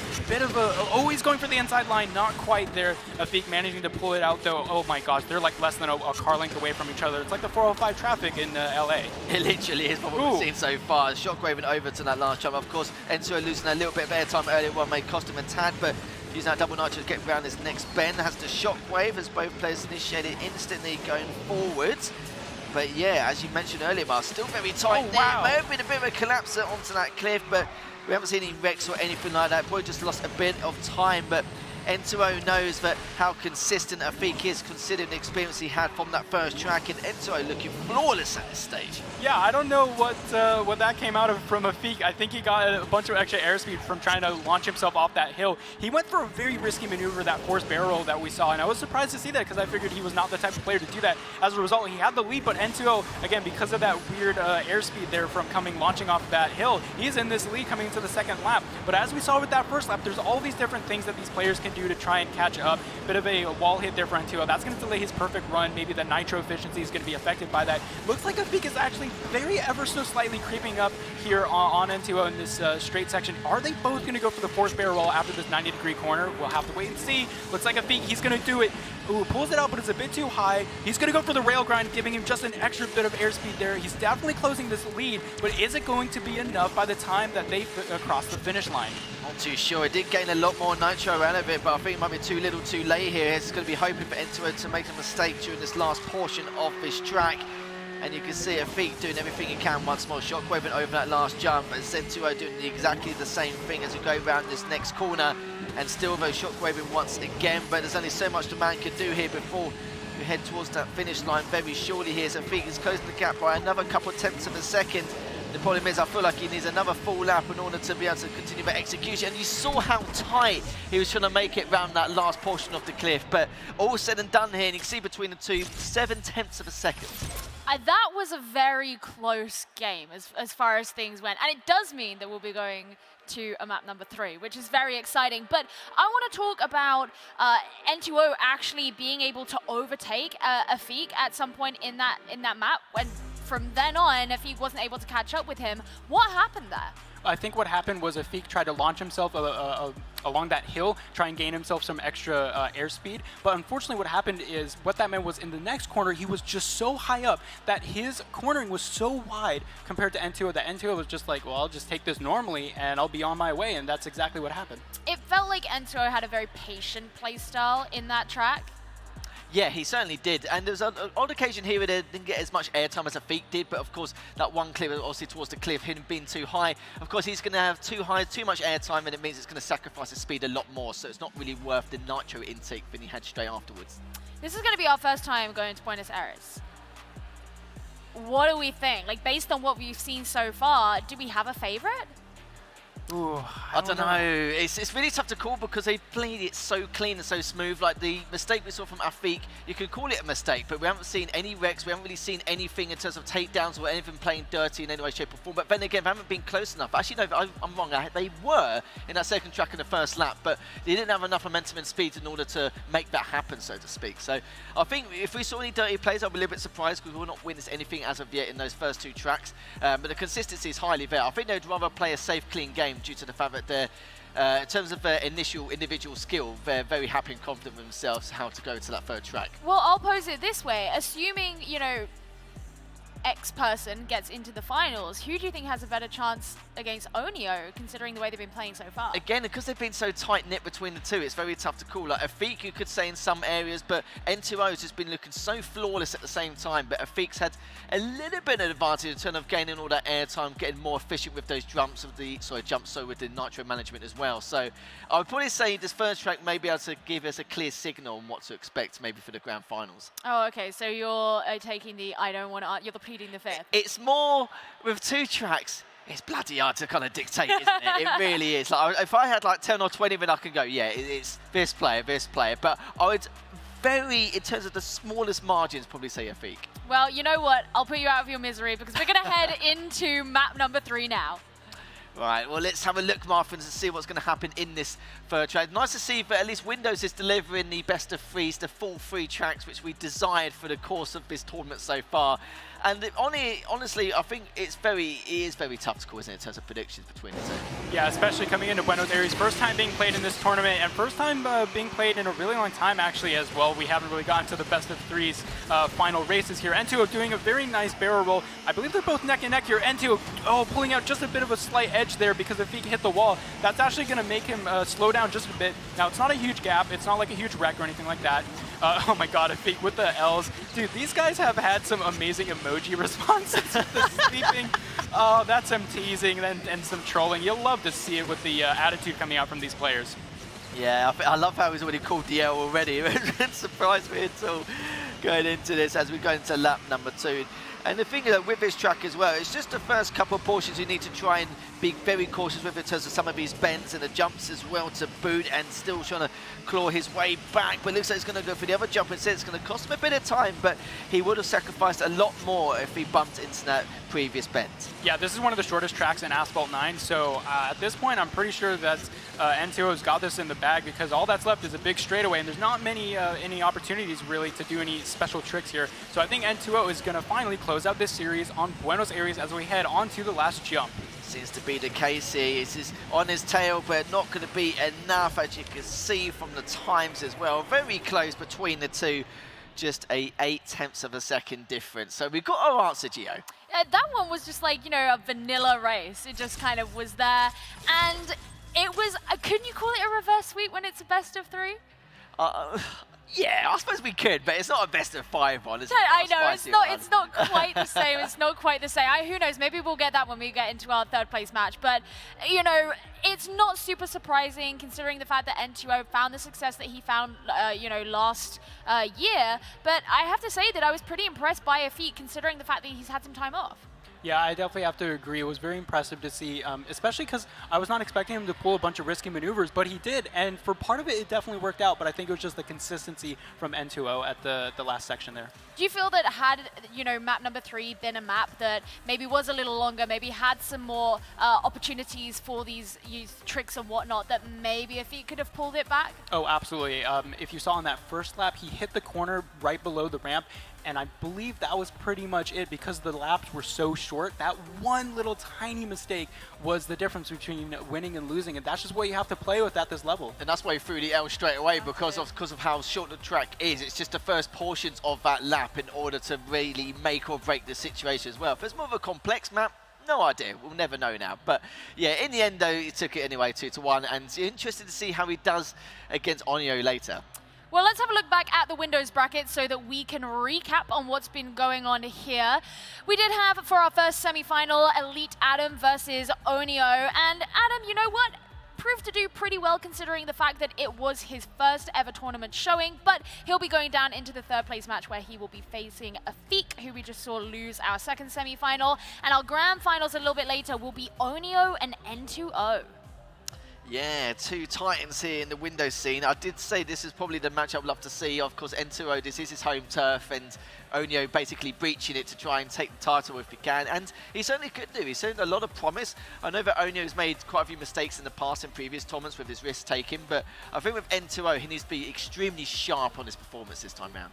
Well, I would love to know what N2O thought about some of the griefing that came out from Afiq in that game, because we have him ready on the stage with Bryn. Do. It was a decent battle, I think, there, really. You took the first one, it looked quite easy. The second one didn't go to plan. Were you nervous going into that third and final race? Yeah, I was very nervous as I was against Afiq. I was very excited to play against him. And now you've got a big final coming up a little bit later on. How much do you know about your rival? I have heard he's really good, and I'm also very excited to play against him. So Afiq, you got rid of him. Oneo is going to be very, very different.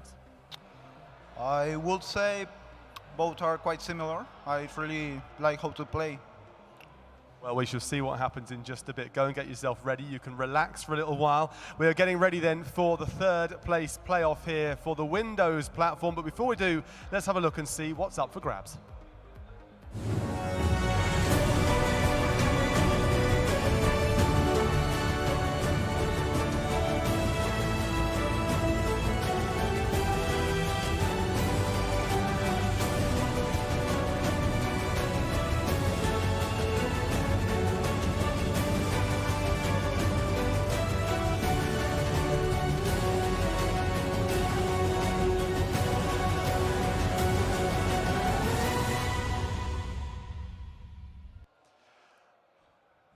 I'm so tempted to take this watch away with me. I was given one to wear. It's very, very nice indeed. It is up for grabs, a brilliant, brilliant prize. Now, I'll tell you something as well. We've got something for you at home. A lot of you watching along. It's great to have you watching along. We love that you're here. But make sure you make use of the code that's on the screen right now, because there are 8 unique liveries that we've created for you. 8 liveries you can have. Use the code on the screen and you'll get those liveries. But, and here's the big bit, 24 hours. You have 24 hours to claim them. Otherwise, they're gone. The code will be gone. You will not have them. So make use of it right now. We are getting ready for this this third place playoff. And then we've got 3 epic finals coming your way. So use that code. Get those liveries. We're going to hand over right now to Gio for the third place playoff. We are so close to finding out who's going to come third place in this bracket. But before we do, just a quick shout out to Recaro Chairs, who have very kindly lent us some of their wonderful chairs to use for the competition, and at our nice broadcast desk where we talk about other people playing the game and we don't have to do the hard stuff ourselves. It's been amazing to have them support the tournament, and we're about to see the rest of the tournament and see how this is going to go, because we're going to head into the first best of 5 of the Windows bracket. Now, we got some pretty good players who are going to be heading into this game. Yeah, certainly have. This is like our last appetizer before going to the main courses throughout the next couple of hours in those next grand finals, which again is going to be some phenomenal showing, I'm sure. But between these two, I'm not sure in terms of how you want to predict it, Marv, but between Adam and obviously the likes of Afiq seems to be a lot more consistent with what we've seen so far, but I think can be quite track dependent. Yeah, I think because of Afiq's experience, I think he definitely has the advantage in this one. Just, that's straight up. Like, there isn't much in that. But what has Adam got to do to prove you wrong then? Ooh, I think, well, interestingly, we saw Afiq go for a couple of those airspeed tricks, but on that second lap of Whirlwind Curve where he tried to go for that forced barrel roll, he went a bit too high. So if Adam can do similar moves, but execute them just a bit more precisely, I think he'll get the advantage compared to Afiq. Now, one thing I kind of want to bring up is actually in the winners interview that we just saw, we heard, you know, testimony about being nervous to go up against Afiq. Do you think that Adam's going to be feeling the same way? Oh, yeah. Yeah, I think he would be to a certain degree, yeah. Even if it's his first event, he's had his first experience in the series now on a tournament saying on stage, so those nerves are kind of gone now. He knows that sadly won't be able to make it into the grand final and make a little bit more of an impact, but still, third place all for grabs. You're going to all these great prizes and, of course, the prize fund behind it. You know, it's a lot to play for here, even for this third place playoff. Oh yeah, I mean as well, and of course like you'd be able to walk away and say that you came top 3 in international LAN in your bracket. You know, for someone like Adam, who this is his first tournament, that's a huge thing to say straight up. But then for Afiq to be like, okay, I've been kind of out of the game a little while, like, you know, yes, he's been creating content, but I mean like the competitive game, and to be like, yeah, I came back and I did that. Yeah, it's like lack of experience versus D-Rust. I think that's the short call of it anyway. But I think in terms of, I would normally favour the player who has to D-Rust because he's done it all before. But for the first event, it's the hunger, isn't it, for really to try and make an impact and try and put a name set in stone. He's, you know, one of the best players in the Windows platform. And I think he has done, you know, even just making it here today through the qualifying process is a huge feat in itself. Something you could add, of course, to your accolades of potential future achievement lists, which could either just be a few or it could be a long list. We're not too sure. But obviously, it depends on the future of these players going into the scene. But I do feel like for Adam, it's been very important for him to continue his path in the Asphalt professional scene, to be able to now gain the experience he had now to push it to online and of course future offline environments as well. And then again, it's like I said with Afiq, it's nice to see him D-Rust and come back. It's nice to see a familiar face again. Well, the players are going to make it onto the stage first, so let's head over to Bryn to introduce them. Yes, thank you very much indeed. Remember, we're into this third place playoff, which is the best of 5. First to 3 will take it. We'll take a prize as well. And it is Poland against Malaysia. They've been talking about the players. Elite Adam is coming up from Poland. We have Afiq from Malaysia, the player that's been out for a while but is back. Will it be the new kid on the block or will it be the experienced hands? We're about to find out. Please welcome your 2 third place playoff competitors. Here they come.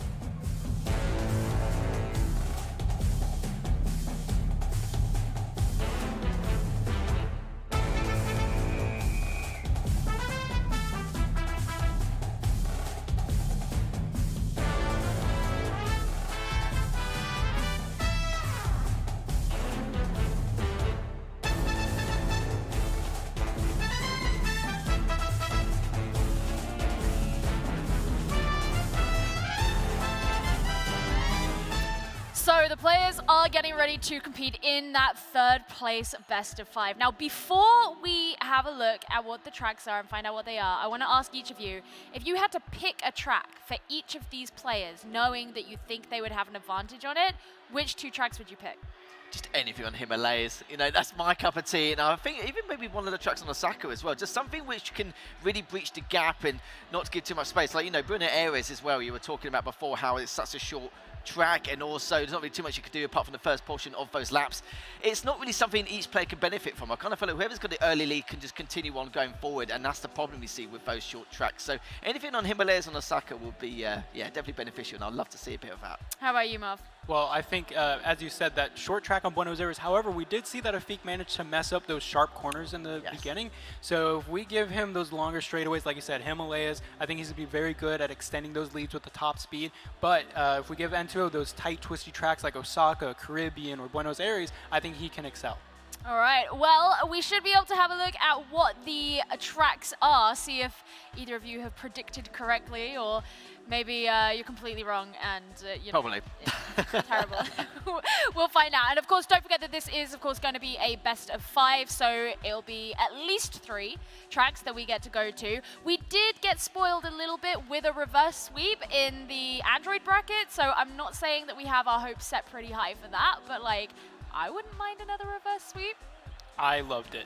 That was the most insane series we've seen so far. It was, yeah. It was an incredible feat to watch as well. It's, like I said, it's quite rare we see stuff like that in the Asphalt scene, but the fact we witnessed it here live at an offline event, and we've still got plenty more to come. We've still got 3 more best of 5s after this third place matchup. So yeah, it could be spicy later on.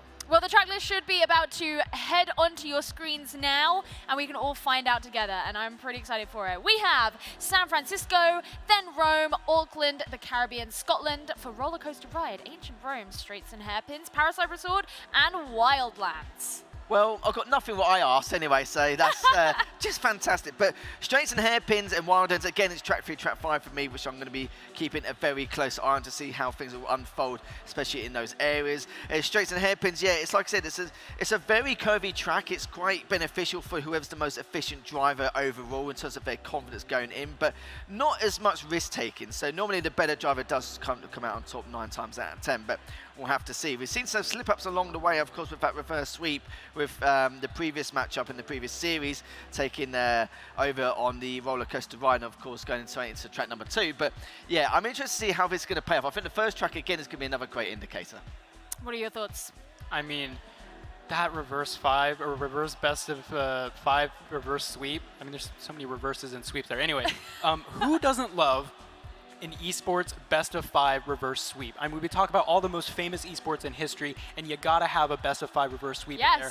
Can we have another one, please? I don't care how it goes down. I mean, would love it's an one. international LAN. Like, you can't have international LAN without it. It's not like this is just some tiny little tournament. This is a big deal. Yeah, it'd be rude not to, wouldn't it, at this point? I'll be furious if I don't see a couple more.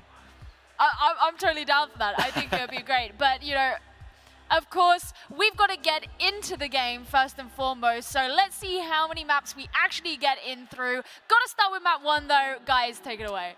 In terms of superstition, we'll probably get a 3-0 now, won't we, considering? But I don't believe in all that rubbish anyway. I believe that everything happens for a reason, and wouldn't surprise me at all, because they're both very tight-knit, and it's like we said before, it's all about the experience, the lack of experience versus the D-Rust in an offline setting. And that's where we kind of give, I think, a little bit of the edge here coming forward as we head into our first track. And Afiq used that Nitro very early on to gain that initial lead, and you saw that Afiq using the 360 as well, and got a lot more airtime out of it also. Oh my gosh, that was a helicopter blade with the amount of 360s going out there, but he went wide after, which is very surprising. Elite Adam's actually going to take the lead here, even though he played safer at the beginning, not doing a lot of those ramps there, choosing to go more safe, well, and executing some nice lines. Again, playing more safe, not doing as many tricks as Afiq, but this lead is super duper close. Again, we're talking 1 or 2 car lengths at most. Afiq getting a very tight line here. Is that going to give him a bit of an advantage? Just maybe a little bit as Elite Adam goes a bit sharp here onto, oh, this straightaway Afiq. Oh, they're crashing 1-1. Oh my gosh, this is neck and neck. Afiq getting that Nitro, going along this section. Oh, almost a bit of a mess up, but they're okay. But it looks like Adam messed up a bit there, so he's going to take a bit of a backseat here as we come into the last part of our first lap.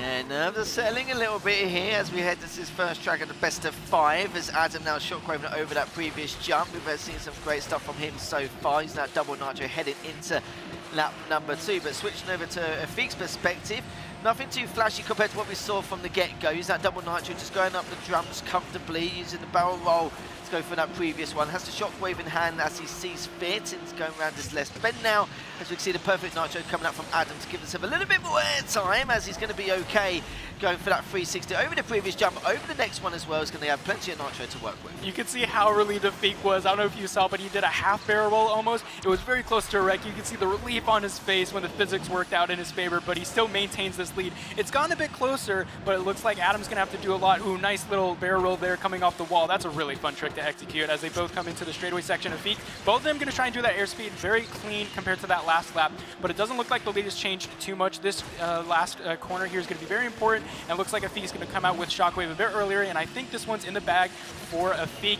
This time, this best of 5 is going to start with a 1-0 up for Afiq. Certainly is indeed as he crosses the finish line, but Adam shows some good promise. It was a little bit dicey around that bridge, but these things can happen as Adam made a good few turns, a few jumps in terms of the barrel rolls making that comeback, but of course it was just way too far gone. I feel like there was a really good start for Afiq, but Adam constantly, he was like hot on his tail. Yeah, he certainly was. So I was going to say, yeah, he certainly was indeed. And it was just the one point where Adam had a few tricks up his sleeve, of course, just before the bridge to make that jump in order to gain more Nitro than, of course, himself, because he knew that Afiq was going to play safe instantly with that full second lead. But yeah, it just wasn't going to be enough for him, sadly. Now, the question here, though, is that Afiq took the first track in the last series he played in, and it didn't last for him. So is there a chance of, once again, it being a flame that burned too too bright and, you know, burned out too fast in this one? It's possible. You know, you get some players like that who get a fantastic start into a series and just completely fall off. But I think in this instance, it's going to be a little bit different compared to the pedigree skill he had to compete with now this time around, and compared to Adam now, where these two could be quite tightly knit. And Adam does show that he's got a lot of tricks up his sleeve in order to continuation of closing that gap, which he did a few tenths of the second every 20-30 seconds on each of those laps. And the question is, like, not only can he do it again, but he needs to discuss with himself or debate what he wants to do at the start of some of these tracks, rather than just giving his opponent that little early lead using that nitro very early on. I feel like, you know, Adam was quite adept at being able to use the opportunities that San Francisco kind of gave him in that map. Do you think the same can be said for when they head into Ancient Rome? Oh, absolutely. I think Ancient Rome has a lot of those opportunities to execute those airspeed tricks, but hear me out, hear me out. Go on, go on. Afiq wins the second map, and then we get another reverse sweep best of 5. So you're hoping Afiq wins this one? Wait, basically. so Afiq's going to win Ancient Rome, and then Adam's going to win all the rest? Hopefully. Or, well, I don't want to. I don't want to be biased here. It would be fun. He just wants another Dream Series. That's all right, because I want the damn same. What if you have Adam wins the next, and then Afiq, and then Adam, and then Afiq? That would be tense. I'm fine with that. Like, I just want to track 5. I don't care what way about it. If it's a reverse sweep, back and forth, how you know it's, you know, Spaghetti Junction side of getting into a best of 5. As long as it goes to that 5th track, I'm fine, mate. I'm good. I don't know. I don't know what I think is going to happen. I mean, because that map was like, it was close. I liked that you could see Adam's thought process. I like that you could see that he had his ideas, his tricks up his sleeve. As you said, he knew what he was trying to achieve. It just wasn't quite enough. And I think my concern is always going to be about, can Afiq get that early advantage? Yeah, I think in terms of being behind, your creativity is crucial in Asphalt. If you're not that much of a creative player, but you're way too standard for your liking, you're never going to bridge the gap or close the gap in any way. We haven't seen, of course, many players here so far in the races today to actually bridge the gap and overtake, but it's not really an often process anyway. The more creative you are as a player with these tricks and jumps and how successful you are, of course, then yeah, that's when you've got, of course, more of an increased probability. Well, is Adam going to be able to take the next one, or is Afiq going to continue on the lead? We are going to find out in map 2. We certainly are. You want the reverse sweep here, Marv. I want Adam to take it because at least that way I know there's a better chance going into this track number 5. And it won't surprise me either. Both these players have been performing really well so far. We know in that 3rd place finish, but they've been highly consistent here, even qualifying to make it here in the 1st place, making it into the top 4 in the Windows category. You can see already Afiq with an early lead here, only by a few tenths of a second, with Adam now using that break nitro trick to try and at least claw his way at his opponent. But still, you can see Afiq doing the exact same thing previously as we're now going to go into this next jump. Afiq taking a tighter line there, that's going to extend his lead here. And at the beginning you saw Elite Adam actually hit the traffic car head on, which is interesting. Maybe you wanted to get that, because instead of a near miss, you can get a traffic collision, which gives you a bit more nitro, but it might have not been calculated very well. However, this lead has tightened just a bit. Elite Adam taking a very good wall ride there to maintain the top speed as he goes around the corner. If you do a wall ride instead of a normal drift, you can maintain a higher top speed. And it looks like Afiq, he's going to drift around that corner, both of them actually doing so, getting that nitro to do the airspeed. And yeah, we're going to go into the 2nd lap pretty shortly here, and looks like Afiq is playing very clean and concise. I don't think he's going to pull out that many crazy tricks just because he wants to keep this lead.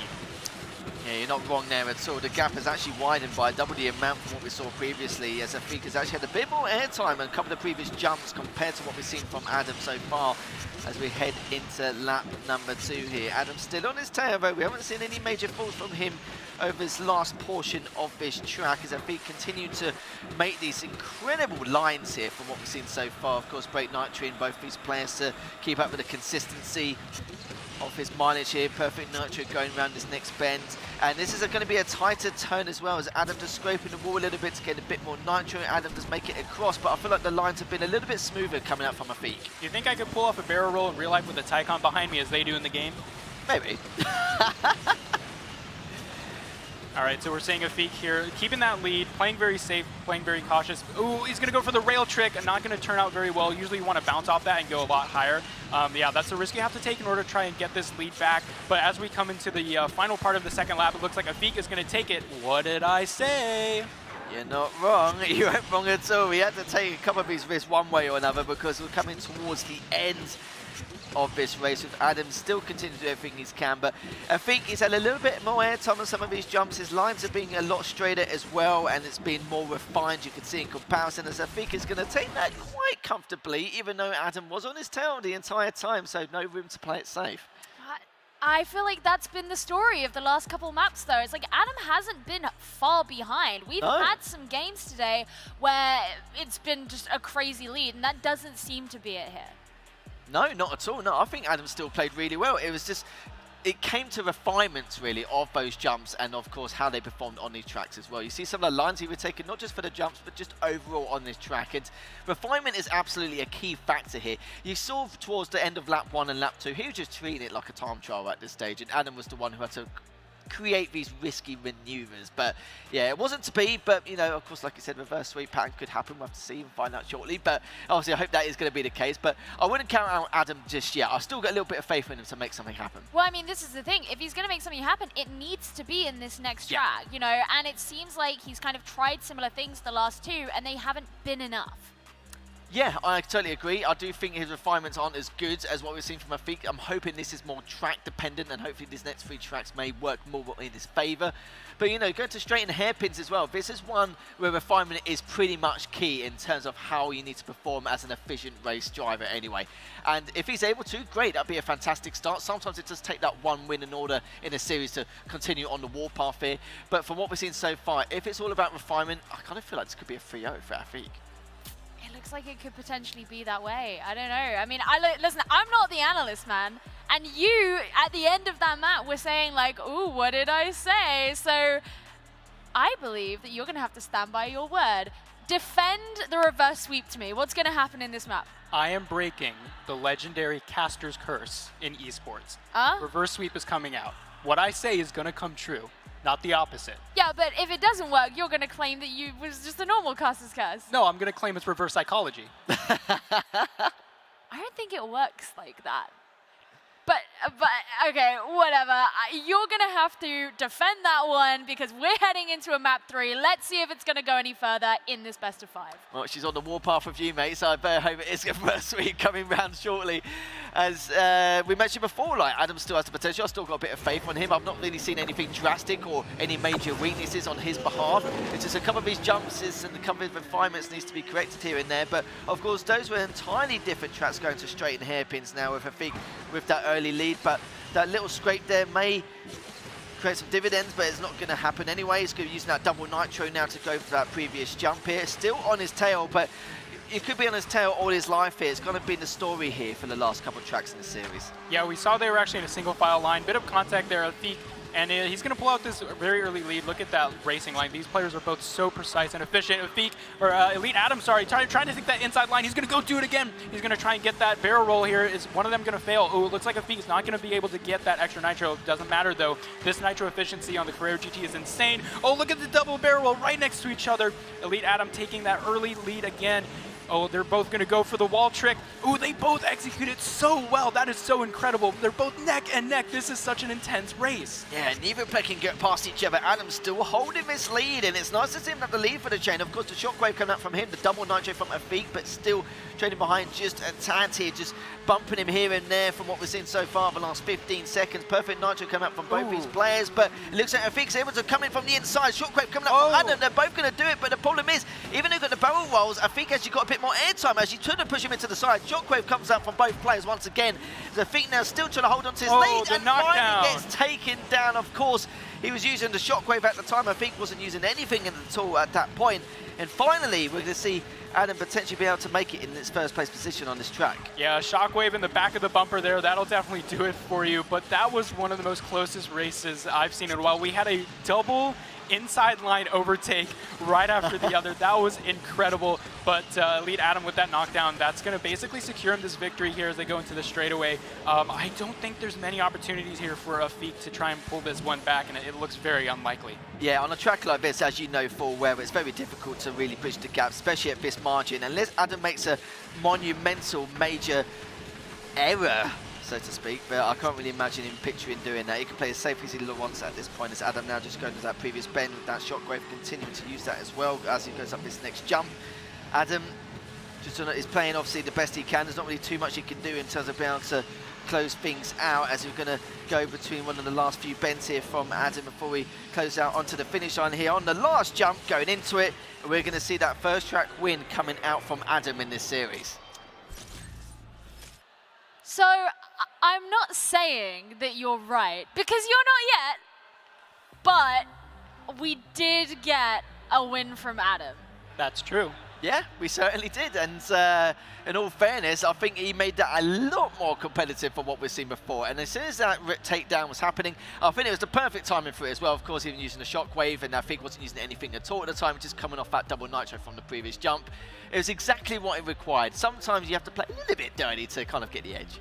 I mean, it looked like at any moment, either one of them could have taken the lead, but those inside takes from Adam, right, they were just really helped. Yeah, right back and forth, right behind the other. Those inside takes were so clean, so crispy, I do have to say. And if it weren't for that knockdown, as you said, this would have been a really close race, and there was going to be the opportunity for Afiq to do the 3-0, but again, I think it's just the big brain coming out. Yeah, your big brain? Yeah, you could say that. I mean, we haven't gone to 5 maps yet. We know that we're getting a 4th, so that means we're going to be going to the Caribbean. What do we think about this map? Do we think that Adam can recreate what he was doing in that game, or is it a mental thing? Oh, I wouldn't say mental thing just yet. I would have said it if it was like a 2-0 going to this Caribbean map, but I think what we've seen so far, he seems to be a lot more proficient going into this track. We know the Caribbean can be a little bit, it can be a little bit of a weird one sometimes, especially with some of the corners you've got to take and some of the jumps you've got to make as well. But for Adam so far, he's going to be happy. It's like, right, first one out of the way, I've just got to take it one track at a time, not get too ahead of myself, and then take it from there. Because he's been playing well the all series long, and even though it doesn't show, of course, in terms of the scoreline, it doesn't really reflect that, I still think he's got the potential to do it. And I know with you two, of course, you're going by your head, you're going by probability in terms of his reverse sweeps, but, you know, in all fairness, it wouldn't surprise me if that does happen.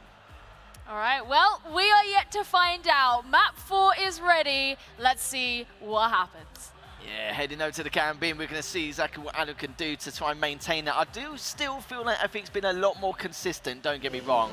And it wouldn't surprise me if it was going to be ending here in this track 4, but we'll have to see if anything escalates in this process. As we're kicking things off here, as you can see, Afiq with that early lead once again, and using that double nitro to go on to this next jump. And again, both playing very well very early on, but we have to see how, again, Adam, it's been the story really for the majority of it, but he misses that jump, which was crucial for him for that nitro intake. Yeah, that's a big mistake coming out from Elite Adam, unfortunately. That's going to make a very big difference. Now, on the Caribbean, you don't see a lot of like opportunities for huge airspeed tricks. What you want to see is not messing up what already exists on the track, and that's something you'll see, like especially with wall riding, a lot of things like that. Players can very easily mess that up. So this time, it's all about perfection, not necessarily being ambitious. So it looks like Afiq, he's going to do a very good job. Perfect wall ride coming out all the way in Shockwave. He's going to be very happy coming out into the last straightaway of this first lap. Is he going to take that risky ramp? He is. Sometimes you can barrel roll on that ramp, sometimes get yourself knocked down. But yeah, the gap is actually closing just a bit. Ooh, 360, try to get that corner. Sometimes that doesn't work out. That was extremely precise from Elite Adam. This lead is ever so slightly being closed by Adam here coming onto the second lap. Yeah, it was like 3/4 of a second behind, only half now, and Afiq knows that as well. No room to play it safe here. Needs to hit this jump, it's going to be crucial. Manages to hit it this time, man, in comparison. Has the shockwave to boot. And now needs to try and continue to close this if he can. But nice drift there to go into the shockwave. Brake tricking in order to go over that previous jump. Afiq now, consistency is just unparalleled here. And it's just extremely difficult opponent just to break mentally, really, from what we've seen so far. As Adam now just using that perfect nitro to continue underneath that bridge. And now looking to see exactly what else he can do. He's going to be wall riding over here using that double nitro over that previous jump. And yeah, it's looking pretty bleak here for Adam, unless something drastic happens here, Marv. Yeah, no. Oh, whoa, hold on. Okay. We saw a wreck. Oh, no, this is going to be close. He's actually in second place. Oh, my gosh, this is turning sideways really quickly. Oh, my gosh, we're going to a 5th. Map 4 in the bag for Elite Adam. I feel really bad now. I said unless something drastic happens and he fumbled on the Rayleigh. You got the caster's curse. It is. It is. I don't believe in that, but I think I'll do a little bit now, considering what I just saw there. I was so ready to talk about how Afiq came back from that loss in map number 3 and that Adam couldn't quite pull it out. But I'm sorry, what just happened? I know, it was literally about 10 seconds away from the finish line, wasn't he? And for that to happen, Yeah, he's going to be kicking himself a fair amount here. And you've got to remember, the prizes and the prize pool at stake here between 3rd and 4th is still a fair amount. So the fact that he's given Adam another window of opportunity here to take this, giving your prediction, you know, the right way forward. And yeah, I just can't, it's not the first time I've seen this happen. It's normally a rare occurrence because it wasn't exactly the hardest thing. He didn't have to go over those railings. Did you ever see that video of the Australian Olympic speed skater who won gold because everyone else in front of him fell over at the same time right before the finish line? Because that was that game. That's exactly what just happened, and that must be gut-wrenching for Afiq because, especially when you consider the fact that, let's be real, Adam made a few mistakes early on in that map.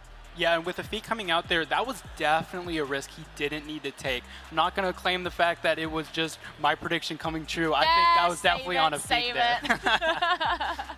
Yeah, that is true. It's just, yeah, I think I definitely have the same question. I might even ask him afterwards because it was completely unnecessary. There was no reason for him to do that at all. He was more than happy and capable enough. When you've got 10 seconds left until you go to the finish line, and you know that you've got at least half a second to a second in front, there's no, you could play as safe as you like, even break a little bit over some of these jumps, and it wouldn't even matter in the slightest. So it might not have been just that. He might have just made a crucial mistake with his turning. It's depends on the circumstances. But yeah, very strange, very odd. Do you think he's going to be perturbed going into the next map, like knowing that that's just happened? Maybe we'll end up seeing Afiq just play a little bit more conservatively, just out of like anxiety. Well, personally, I'd be a bit tilted, but I don't know how you think. I mean, what do you think? I mean, he was pulling out the L's at the very first race. I think he's got that attitude of like, whatever happens, happens. He'll go for something just for the sake of it, try to please the crowd. So I don't know. I mean, I'm hoping that he's going to really gear up for this next race and really put the pedal to the metal here and just get more serious, but we'll have to wait and see. I mean, we'll be heading to Scotland for map number 5. How do we feel about that map? Yeah, it's going to be on Wildlands, I believe, isn't it? Yes. So it really does depend how things are going to go. Normally when both players get a little bit of space on Wildlands, it's very situational, but I'm sure we're going to witness that shortly. Well, we're about to find out. Is it going to go to Afiq after that blunder, or is Adam going to pull through on his first ever tournament? Map 5 is here. Boys, take it away. Yeah, we'll have to see if Marth is making miracles here with his predictions, because my goodness, if you was a gambling man, you'll be laughing straight to the bank here, as now we're going to see exactly how things are going to turn out to finally put to rest this series and see what is going to happen in this finale. As you can see, Adam's actually got a little bit inside and almost made contact there, but was not able to, but it would have been a big advantage for him if he was able to pull that off. Yeah, lead Adam taking a bit of a different route here, trying to get on that inside line a bit more, but with this 918 Spider, it doesn't make that big of a difference because the handling is quite good. A bit stiff compared to the other Porsches in this lineup. Afiq taking a lot of shockwave. That's going to propel him into the air. Oh, look at that. That's a bit of a mistake. Elite Adam tried to go for the very special air barrel roll trick and unfortunately lands straight into the hill. That's an unfortunate early wreck. It's early, like I said, so there's a bit of potential, but Afiq, look, he might make some more mistakes, but I doubt it. This seems like it might be a victory for him finally. Oh, that was ugly. It's just to happen in track number 5 as well, and to see what Adam can do here, but it's all on Afiq. It's his series to win. It's his third place finish to try and bag if he can. I hope he doesn't make that crucial mistake he made previously, but of course, entirely different track. I'm sure he's going to play as safe can be. A huge element of caution going into lap number 2. And Afiq is just steaming away at the moment. Yeah, Afiq barreling towards the finish line here on the second lap. Adam is just so far away. I don't really know if there's any opportunity, like you said, for him to claw this one back. Well, I mean, yeah, we said that on the other map, and well, we saw what happened with Afiq, but there isn't a lot of opportunity to do a lot of those wacky things in this map. So I highly doubt that this is going to happen. So Afiq looking like he's going to get that 5th map victory.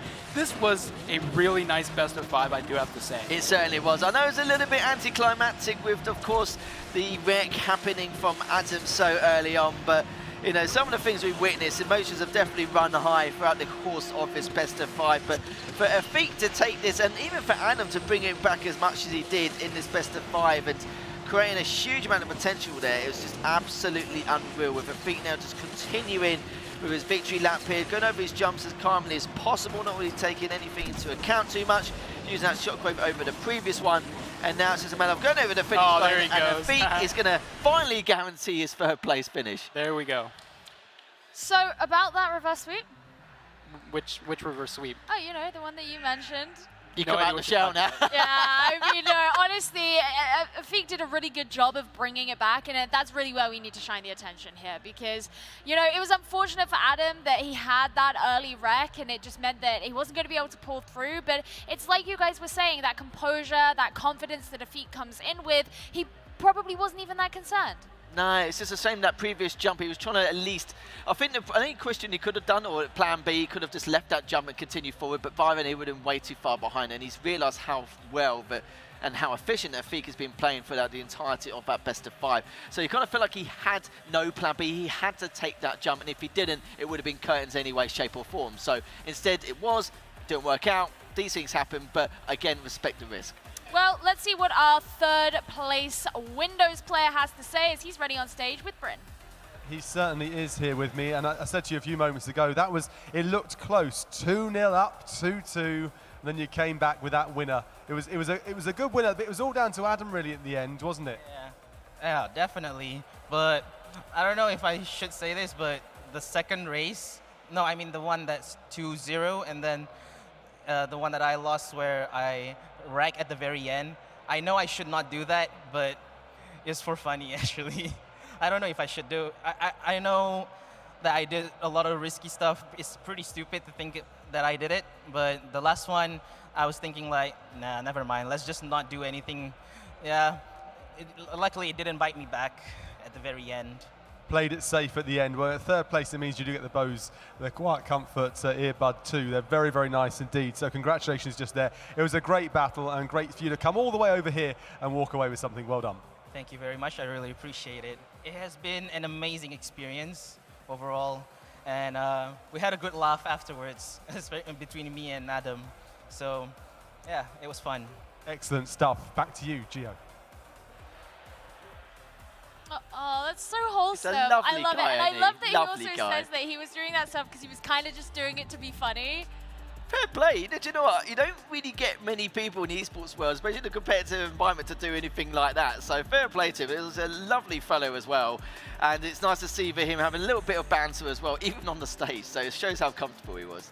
Well, let's have a look at the bracket from the Windows bracket. Just to recap on what's been going on, we of course just saw the third place match between Adam and Afiq, where Afiq won after 5 maps, not the reverse sweep, as I just want to remind everyone that Marth said it'd be a reverse sweep. He's trying to act like it wasn't, but no, Afiq did very well there, and we will later on see the grand finals between Oneo and N2O. So it's been a pretty wild bracket. It was the first bracket where we saw our semifinals go all the way to 3 maps. It feels like it's been such a slog, just so much competitive driving happening in this bracket on Windows. But for now, guys, we're gonna send this on back to Bryn, and later on, we'll get to see those finals.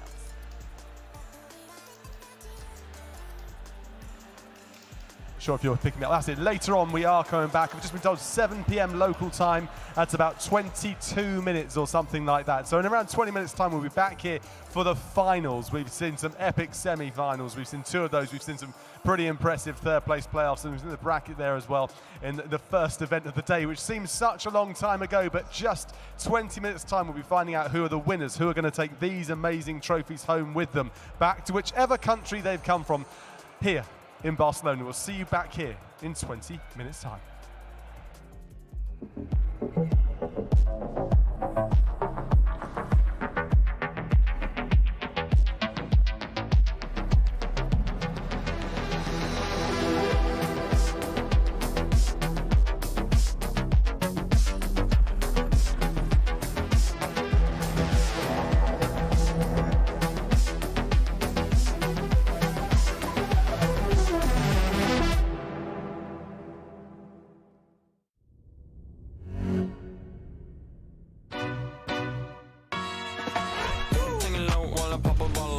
Chain swinging, clang clang, and it costs a lot. Them always at the guala, yeah, and you are not bad. Deep, keep on going till you hit the spot. Whoa. Whoa, I'm a big bag hunter with the bow.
Every one of us dreams.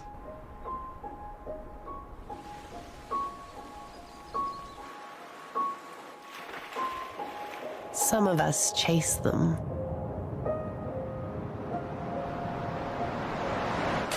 For 75 years, we've been driven by dreams. We dreamt in full color. It's what made us race towards brave ideas. We saw Salzburg red for 24 hours. We made a pink pig fly. And went to green hell and back for victory after victory. Our dreams come in 500,000 shades and counting. Mint green, guards red, speed yellow. We've always been for the bold, the bright, and the brave. Even this guy. Our universe is one where dream is a verb, an invitation. A place where artists, racers, and innovators come together. The product of one man's dream.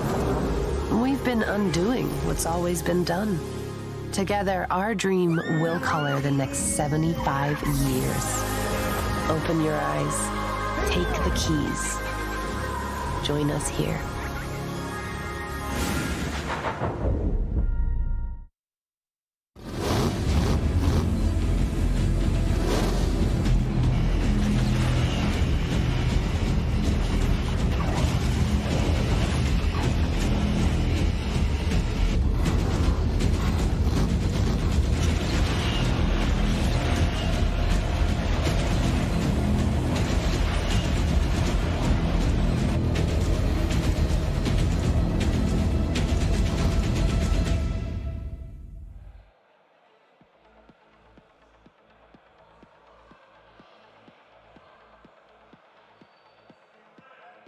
Well, hello and welcome to the Big C here in Barcelona for the Porsche Asphalt Series Final. Oh yes, we've been here all day working through the semi-finals, the round robins as well as the third place playoffs, and we have got some finals coming your way. 3 different finals across 3 different categories, iOS, Android, and of course Windows. And here in this amazing venue, the Big C in downtown Barcelona, we've also got a Porsche Taycan Turbo. This is absolutely stunning, this bit of kit here, 0 to 60 in around 3 seconds, around 670 brake horsepower, or the equivalent of. It will set you back around about 170,000 euros too for a base model. It's a very, very nice bit of kit, and it's great to see it here as well from Porsche. Great they brought it here for us to have a look at. Now we've got 11 players at the start of the day entered into this competition from all corners of the world, from as far east as Malaysia and South Korea, as far west as Peru and Colombia, with quite a few nations in Europe also represented: Italy, Greece, Germany, Poland, and the like. And all those competitors have been trying out the course of the day to make it into the final, which is happening now, and get their hands on one of these beautiful trophies just off to my right, to your left, just there. Taking those trophies back to their home countries, exactly what they're after. But it's not just all about that, because on top of those amazing trophies, some pretty decent prizes as well.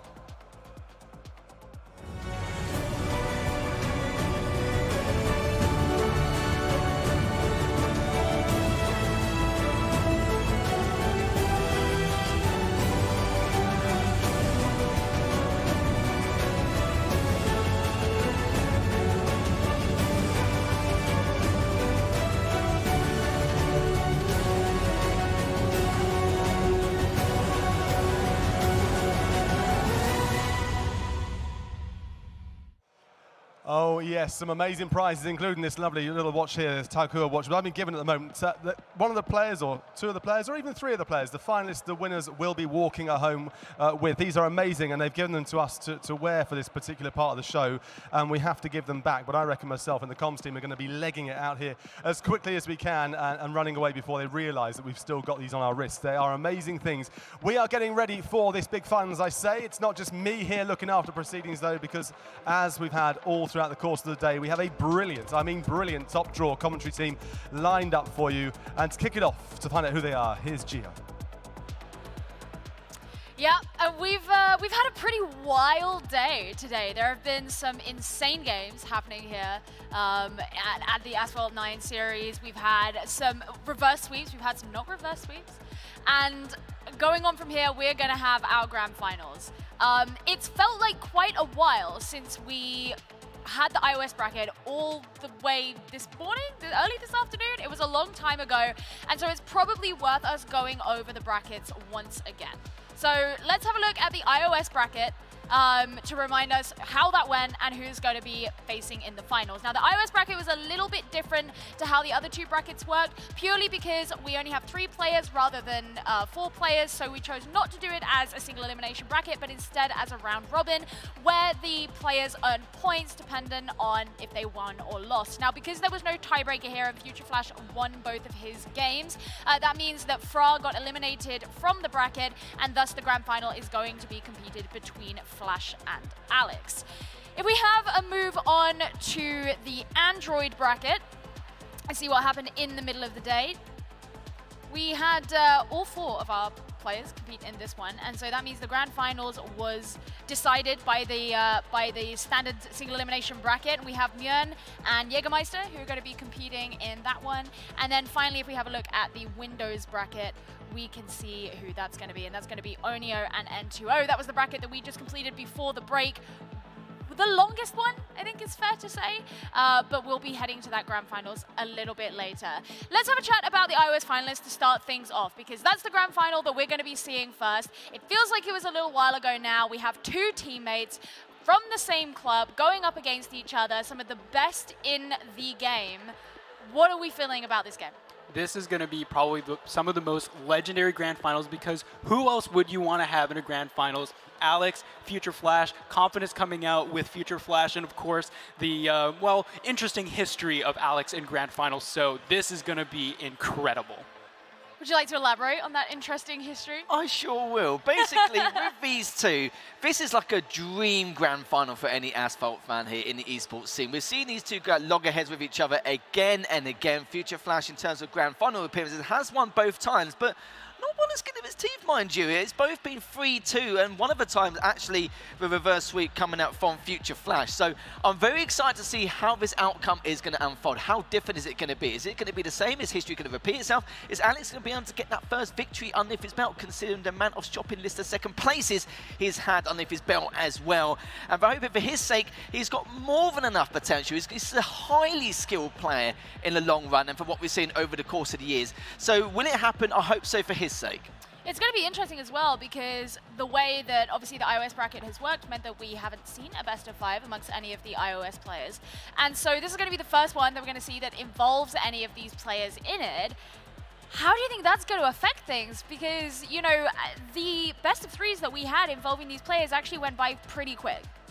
Yeah, I think with best of 5s, just in any game in general, but especially in Asphalt, there's a lot to take in, and there's a lot to scour around in terms of strategy as well. Everyone's got a game plan from the very beginning of each of these tracks, but they know what's their weaknesses and what's their strengths as well, because we know, I'm sure with these two players, they know each other so well. Of course, not just being in the same club, but just competing against each other again and again in this tournament setting every single time. And probably not only of these two are the best on iOS, but probably some of the best in the world, period, from what we've seen from the accolades.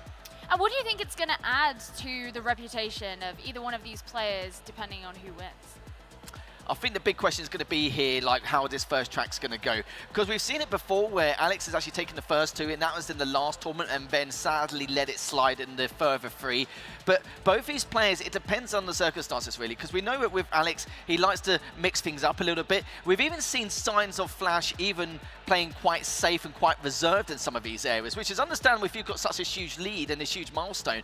But he reeks of confidence for what we've seen so far over today. But that's kind of been his character anyway, I'll probably say, so to speak. He was like that 4 years ago at Milan Games Week, and he's here basically the same 4 years later. And that's the kind of confidence you need, telling yourself the entire time that in terms of your mental fortitude that you're going to win, and that's what makes a winner here today. Marv, do you think Alex has a point to prove in this game? I mean, Future Flash has come out on top many times when they've played against each other. Absolutely. I think he has the most to lose in this situation. Barcelona is going to be where legends are made, and Alex has to prove to everyone that he is not just a second-place finisher, and he has to take down Future Flash in this grand finals. So if you were to, and we've done this before today already, but I'm going to bring it back. If you were to pick ideal maps for each of these two players, where are you thinking? I really don't know. I don't know what you think, but to be fair, I don't think it's going to be too track dependent because they're heavy grinders, both these players. And every time, no matter what track I've witnessed over the past in the previous tournaments, it's been very back and forth, and they've taken each other tracks in terms of their strengths and weaknesses. So over the last 4 to 6 months, depending on what they've improved on and what they've done, I think there's going to be obviously a massive risk factor involved with some of the speed tricks they're going to do. Don't get me wrong. I think the start strategy is going to be extremely important as well with how much contact they're going to have, who's going to use that initial nitro, who's going to use that maybe to save it and then manage it in the long run during laps 1 and 2? Well, personally, I think that for Alex, Rome is like his home. He has set so many world record time trials on that map. If he sees Rome in this best of 5, he's going to be licking his lips because he's definitely going to win that. Of course, maybe now I'm going to get the caster curse on that. But Rome is definitely something I want to look out for Alex because that is his home turf. Well, Rome has come up a couple of times in our best of 5 so far. We'll have to wait to see the track list, obviously, for a little bit, because now it's time for the players to make it onto the stage. Yeah, thanks very much there, Gio. It is time to bring the players out then for this best of 5 final iOS. One of our 3 finals, the first one of the evening. This is going to be epic, I'm pretty sure it is. Greece versus Italy. Future Flash against RPM. Alex, here they come.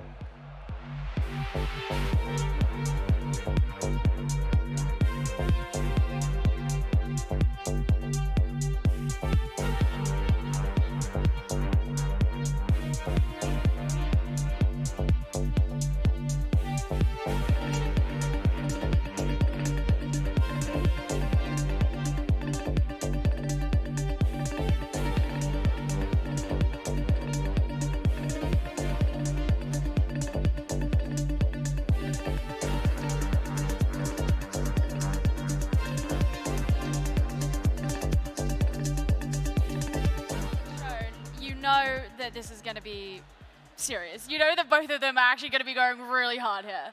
Yeah, it's like I said, these two players are very heavy hitters as well, not just in the iOS scene, but they're well renowned in the Asphalt esports scene for what they're capable of. And I think a lot of people, including myself, is probably hoping we need to see this grand final again. I could watch this grand final like 10, 20, 50 times and I'll never get bored of it. And the fact that we get it here today is just nothing short of spectacular once more. Yeah, to know that we have the superstars of Asphalt like on the stage right there, that's crazy, right? Yeah, as an iOS player myself, these two, I couldn't ask for a better grand finals. Yeah. Like you said, I could be watching this over and over and over again. And also, the other thing that I want to bring up is just the history. Like, of course, these players are the best, but it's been that long-term rivalry, that confidence coming out from Future Flash, that second place finishing from Alex all those years ago for so long. And I can't wait to see, is Future Flash going to claim another victory, continue his streak, or is Alex going to finally break that losing streak? Well, you spoke about how Alex would really want to go to Rome. So let's have a look at the track list, which is, of course, going to follow along what all of our best of 5s have been doing this or today so far. So that means Ancient Rome is going to be that second map. So maybe some hope there for him. Yeah, there we go. Rome, Ancient Rome. That is, I believe, one of the tracks that RPM Alex did set a record on a while ago. It's definitely one of his favorites, but we're seeing a very nice, diverse list of tracks here, going all the way from San Francisco to Scotland at the end. Very good twisty tracks, some with some straightaways, but lots of opportunities for some awesome airspeed tricks and some domination from these players. Well, kicking everything off in San Francisco, the players are ready. Are you guys ready? Oh, yeah. Absolutely. Let's go.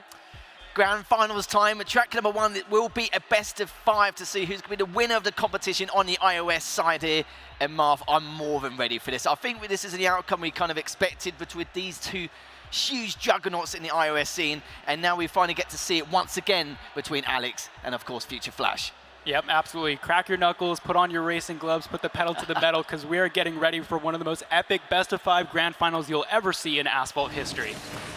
And here we go, first race in this best of 5 grand final on the iOS platform. Already things heat up here as Future Flash actually decides to take a different route. Actually, not as the casual route you'd normally take, as Alex actually went off just a little bit onto the right-hand side. So he's going to be about half a second behind, using that double nitro to go with this next jump, and still following forward, using the 360 to get a little bit more nitro as he goes round onto the straight corner. Yeah, domination coming out here from Future Flash in the beginning of this track. Hits that corner there, not going to delay that perfect nitro there.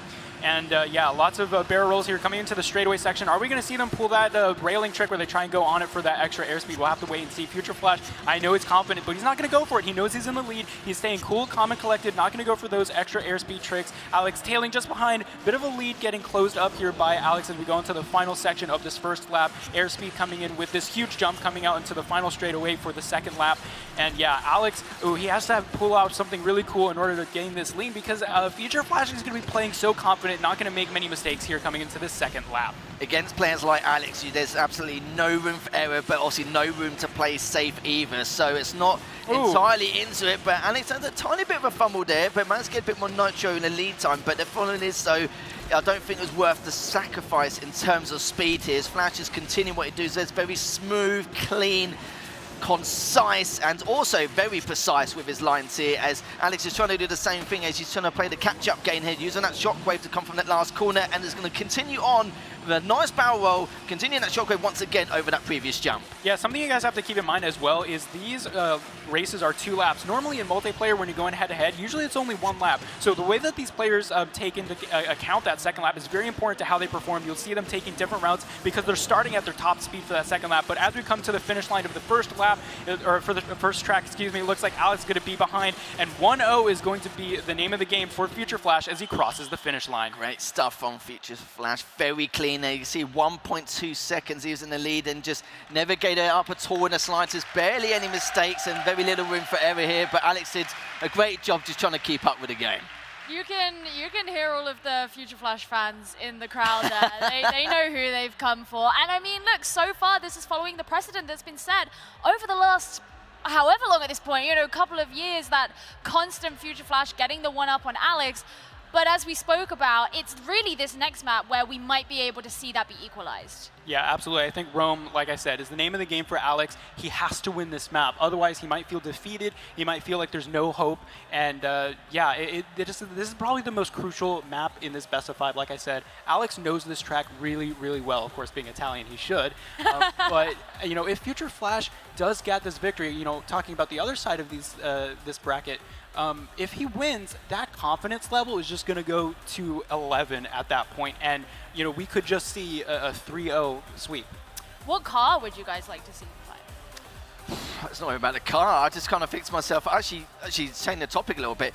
I spoke to Future Flash earlier, and I do feel like he is one of those momentum-based players. He did say before, it's like, if I didn't win that first track, it could have been a completely different story. The outcome of actually who would have got to the grand finals could have been a different outcome entirely. But this is why, when you give a player room in that first race or in that first series of the day of any tournament, it can pay dividends massively, and it's basically proven that already. And he said it himself, it can be a little bit dicey for him if he loses on that first race or that first series. He does contemplate his decisions a lot more and starts not playing it as well. But for what we've seen so far, just nothing, again, just really efficient for what we've seen so far. But if Alex can interrupt that, yeah, I think he could interrupt that. There's absolutely no reason why he can't. And I think this track next, coming to race number 2, is going to be monumental for him, because it's not every day, of course, you see a reverse sweep in the grand finals, but against someone like Future Flash, it's a tough ask. I definitely get the vibe that this is one of those series where, obviously, we talk about how much we love reverse sweeps. They're so much fun. But because of the skill level being so close between these two players, what is the likelihood that it's going to be going one way, that consistent? I mean, I think if it's going to be a 5-map game, surely you'd expect it to be more back and forth. It's going to be more track dependent here. As you said before, Alex already had a couple records, so kind of like his hometown, his niche kind of thing, so to speak. And I kind of feel like if he loses this one, then it's like, what does he have to do in order to be able to topple Future Flash at all in the slightest? I said it before, but creativity in this game is so key, especially with those speed tricks to give you that extra boost in order to be able to be as efficient as possible. But yeah, I kind of feel like this race 2, or the track 2 rather, needs to be a must-win for Alex here. Well, we are about to find out what's going to happen. Can Alex pull it out in his hometown, or is Future Flash going to keep up the lead? The track is ready, and it's all yours, boys. It certainly is. As it's currently 1-0 in favour of Future Flash. Again, this is a best of 5 if you're just joining us. And we've got back-to-back grand finals here. Of course, iOS, Android, and then the Windows platform finishing last. And already this has been a spectacle in itself, as we're going to see exactly what how things going to occur in race number 2 here. And we can see who's going to get that early start as well, with Future Flash using a little bit of his Nitro there, but of course Alex saving it a little bit and using that preemptive long-term double Nitro there, but still hot on his tail here. Both of them managed to get those canisters and still saving their Nitro as they go to around the straight corner. Yeah, we'll see how these players take this opportunity here. Sometimes they go wide in order to get that Nitro bottle. Looks like both of them are going to avoid that. RPM Alex taking a bit of that wide turn, but looks like the 3-6 is going to come out from Future Flash. Usually you want the barrel roll because you don't have to stop your momentum. That's going to make this gap even closer. We're going on to the outside on top. Oh, they're neck and neck around this corner, up against the wall. They're contact right next to each other in Shockwave. No knockdowns here just yet. In the air, right next to each other. Future Flash, it looks like he's going to lose the lead. RPM Alex, what an incredible overtake in a series of events just unfolding right there. And you saw just then as well from that previous jump, Flash wasn't able to get as much airtime as he would like to get a little bit more Nitro. So with Alex also taking that lead, he had the Nitro to boot in order to continue his lead and just try and secure it the best he can. But you can see Future Flash is literally hot on his tails, directly on his backside, trying to find an angle to try and overtake, maybe even from the inside. But you can see Alex's lines are so clean and secure. Ooh, the inside inside to line. get around him in the end anyway. Oh my so gosh. Flash just managed to overtake. Alex is trying to get around this corner as well, using that double Nitro to try and overtake once again, but Flash is just looking pristine at this stage. Oh my gosh, I was not expecting that. That's rough terrain. That usually slows you down, but Future Flash gathered just enough Nitro to make it around that corner, overtaking RPM Alex there. Again, very inside line here coming out. Alex just getting that perfect Nitro just in time. They're both going to go up the barrel roll this time. Oh my gosh, they're right neck and neck. Future Flash going a bit higher, getting more airtime, so he's going to extend this lead just by a bit, going on to the second barrel roll here. This corner is going to be sharp. He's going to take the inside line to try and overtake. He is, but it's not going to be the case. Future Flash maintaining his lead as they go into the second barrel roll again. Oh my gosh, this is still neck and neck, but that thing last lap was incredible. Bit of a connection thing, but either way, let's see, is this inside line going to come out? It is. Future Flash maintaining that lead just ever so slightly. This is so incredibly close still. No knockdowns, nothing. This is so clean. And Flash into the 360 there just before that previous jump to have to gain a bit more Nitro compared to what Alex was doing just there. Using that perfect Nitro, going around his next bend, a couple of bumps here and there. It's going to cost him a tiny bit into the sacrificial mileage going into the final portion of this second lap. But of course, there's only too little he can do now. Goes over the finish line, and that's going to be Future Flash up 2-0 in this best of 5. And you said that Future Flash was going to rely on that momentum, which he managed to keep up, but there were a couple times in that map where it felt like he wasn't going to. Yeah, it was looking quite dicey on a lot of occasions. There was times where Alex was getting a lot more airtime. He was able to try and at least overtake. But you were talking about before with Future Flash taking over him in the inside lane with that terrain as well, saving that Nitro to keep the mileage up. So, of course, if you went there through it naturally, of course, you're sacrificing way too much speed and you're pretty much giving the game away as well.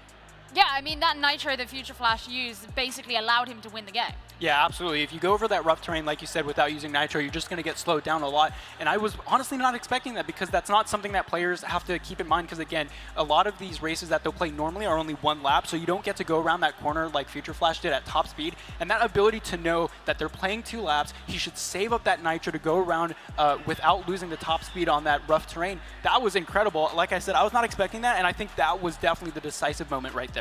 Do you think that's something that Alex would have foreseen?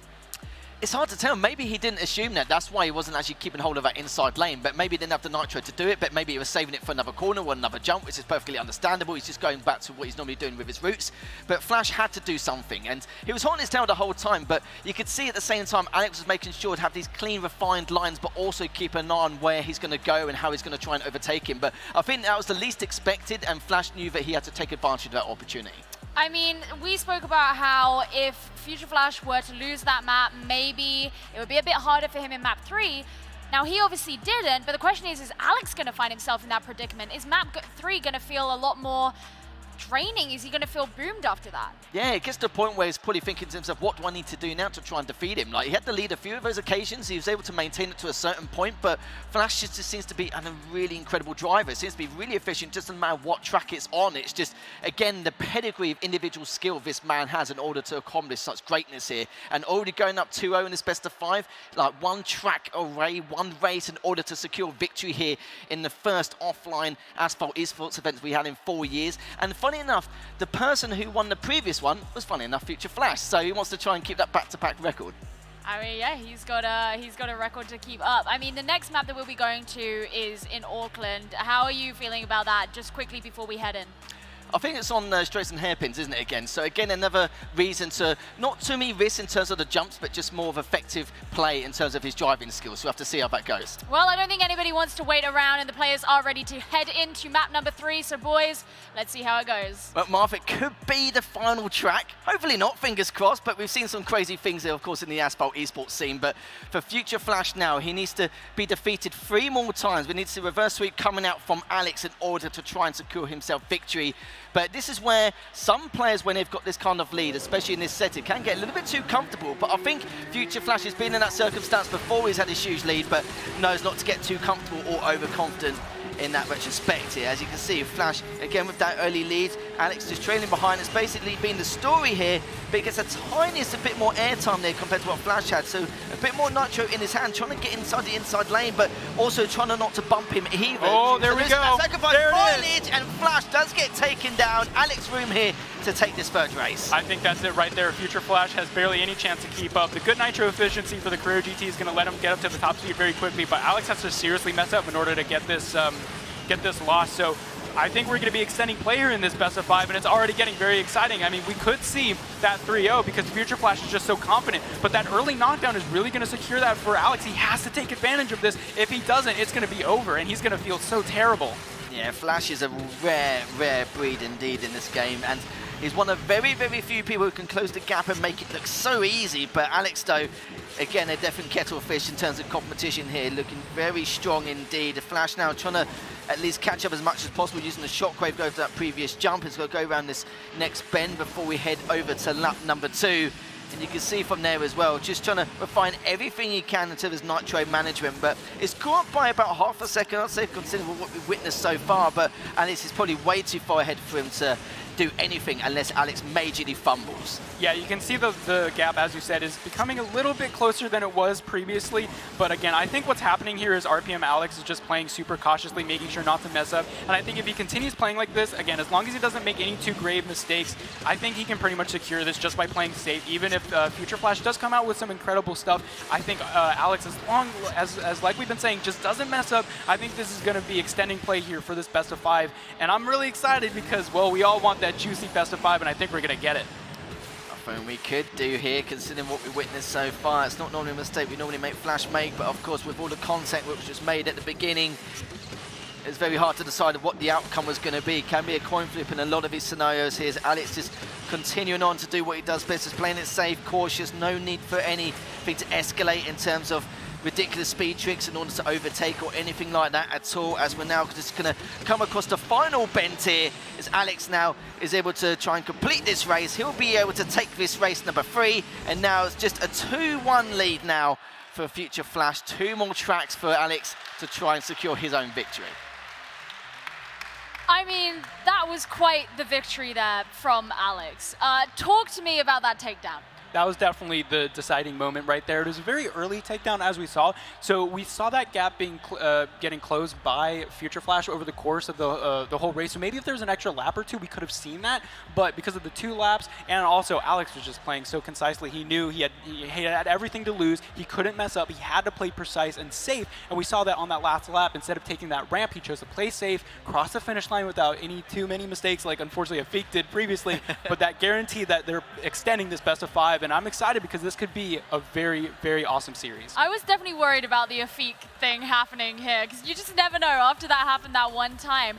But, you know, going back to the whole point about Future Flash and his momentum, like, what effect could this have had on him? Do you think he's still feeling confident? Do you think, you know, what's going on? I think Flash is going to be okay. He knows a bit of a slip-up which cost him that track anyway, even with the lead, and it was very back and forth between the two during that first portion of lap number 1.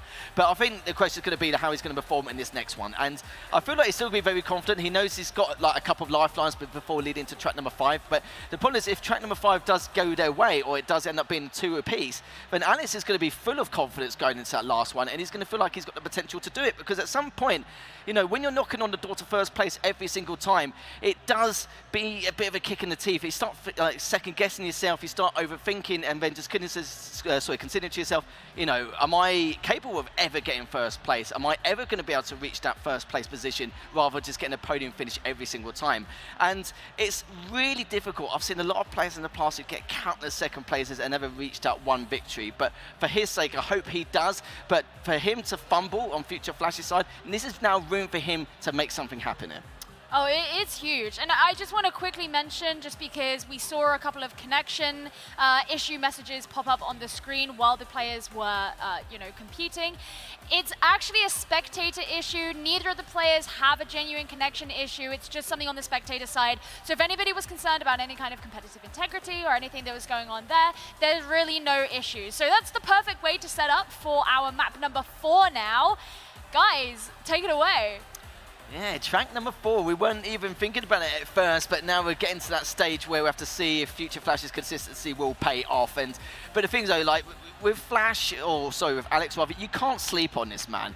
He's been around for such a long time, competing in numerous different tournaments over the last 5 or 6 years, and Flash knows that. He knows that full well. And Flash also remembers that he created that reverse sweep, and he knows that Alex can do the exact same thing going into this offline environment. So we'll have to see what Alex can do here to continue this trend pattern, so to speak.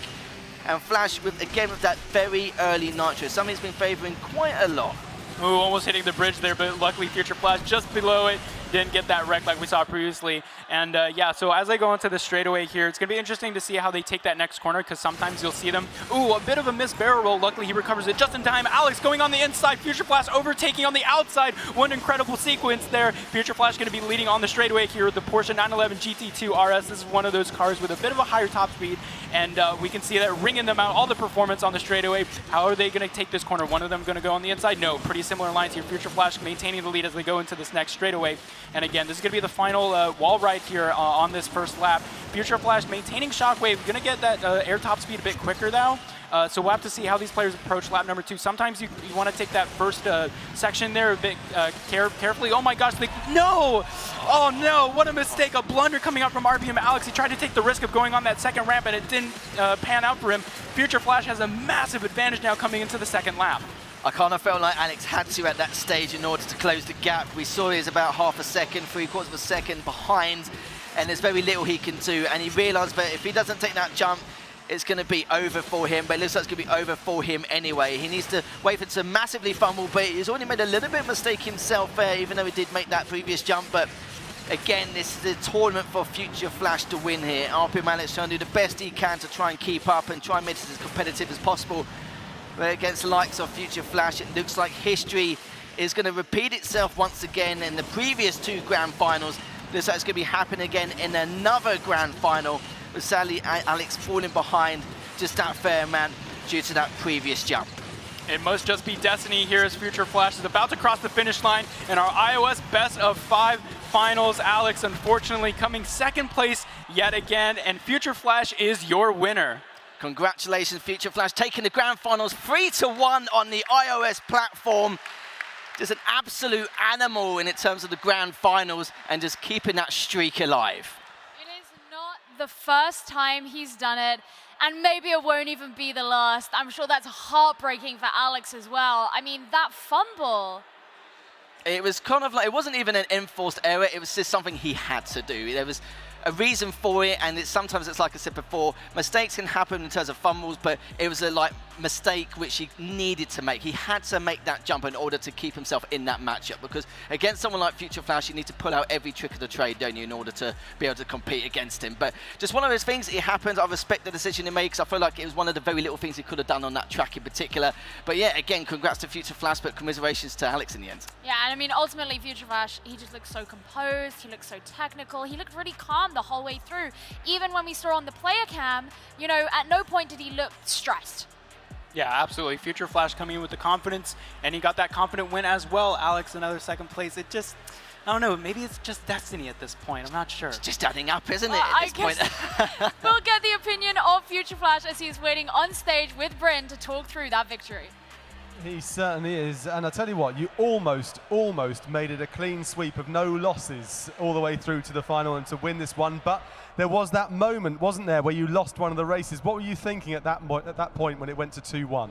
Yeah, at that moment, I don't know what happened. I think I was stressed and I messed up the map. I don't know how is this possible, but I gave him too much space. It was a mistake I made, to be honest. It was my fault, so I get that loss, actually, yes. But furthermore, we of course never give up, and I managed later to play better, so yeah. When you were sitting there and you were going into that fourth race, that fourth map just there, what were you thinking? Were you just thinking, keep it safe, keep it simple? Yes, of course. At the start, it was very, very risky. The barrel over there, my car didn't even flip. I still managed to save the situation.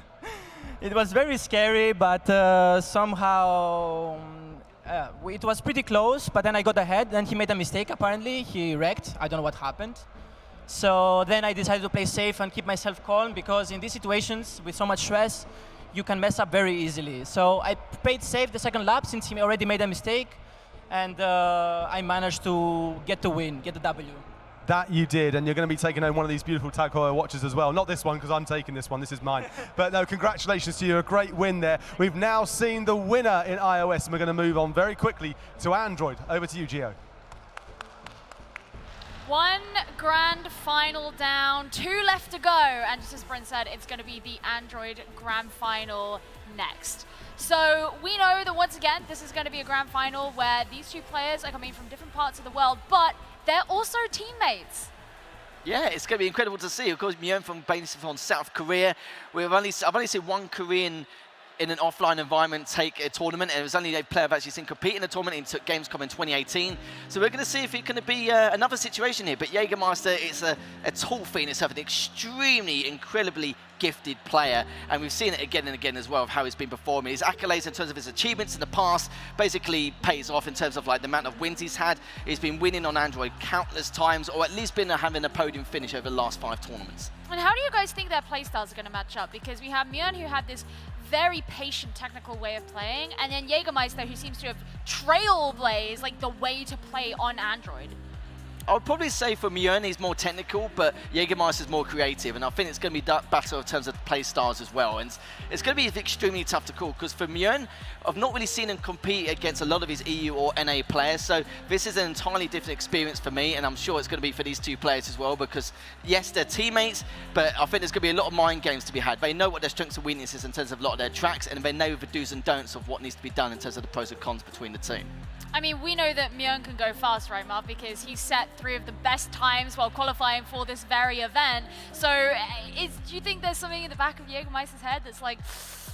Oh yeah, there's got to be something, knowing that someone else beat you on the qualifier, yet you went as a result of that.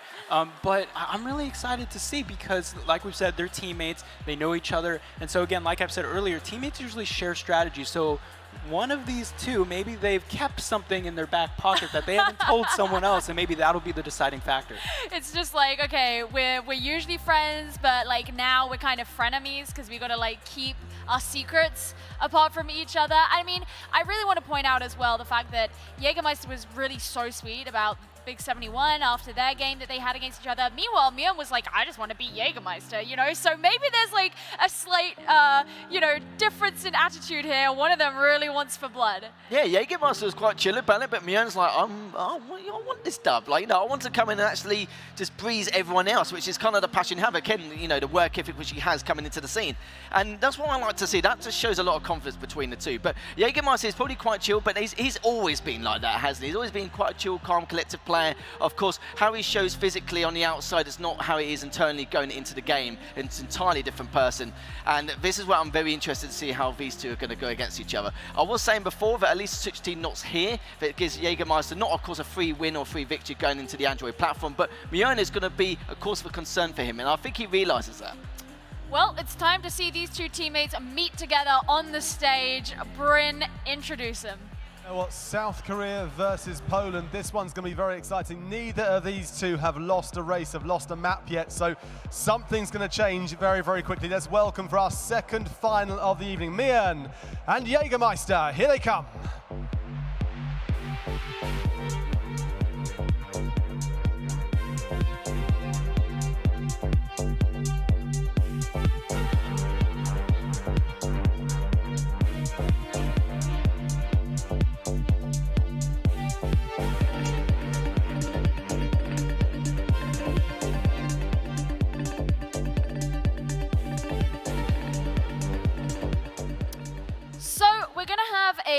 look at the tracks if you have missed our previous best of fives during the day, because they are ready for their first.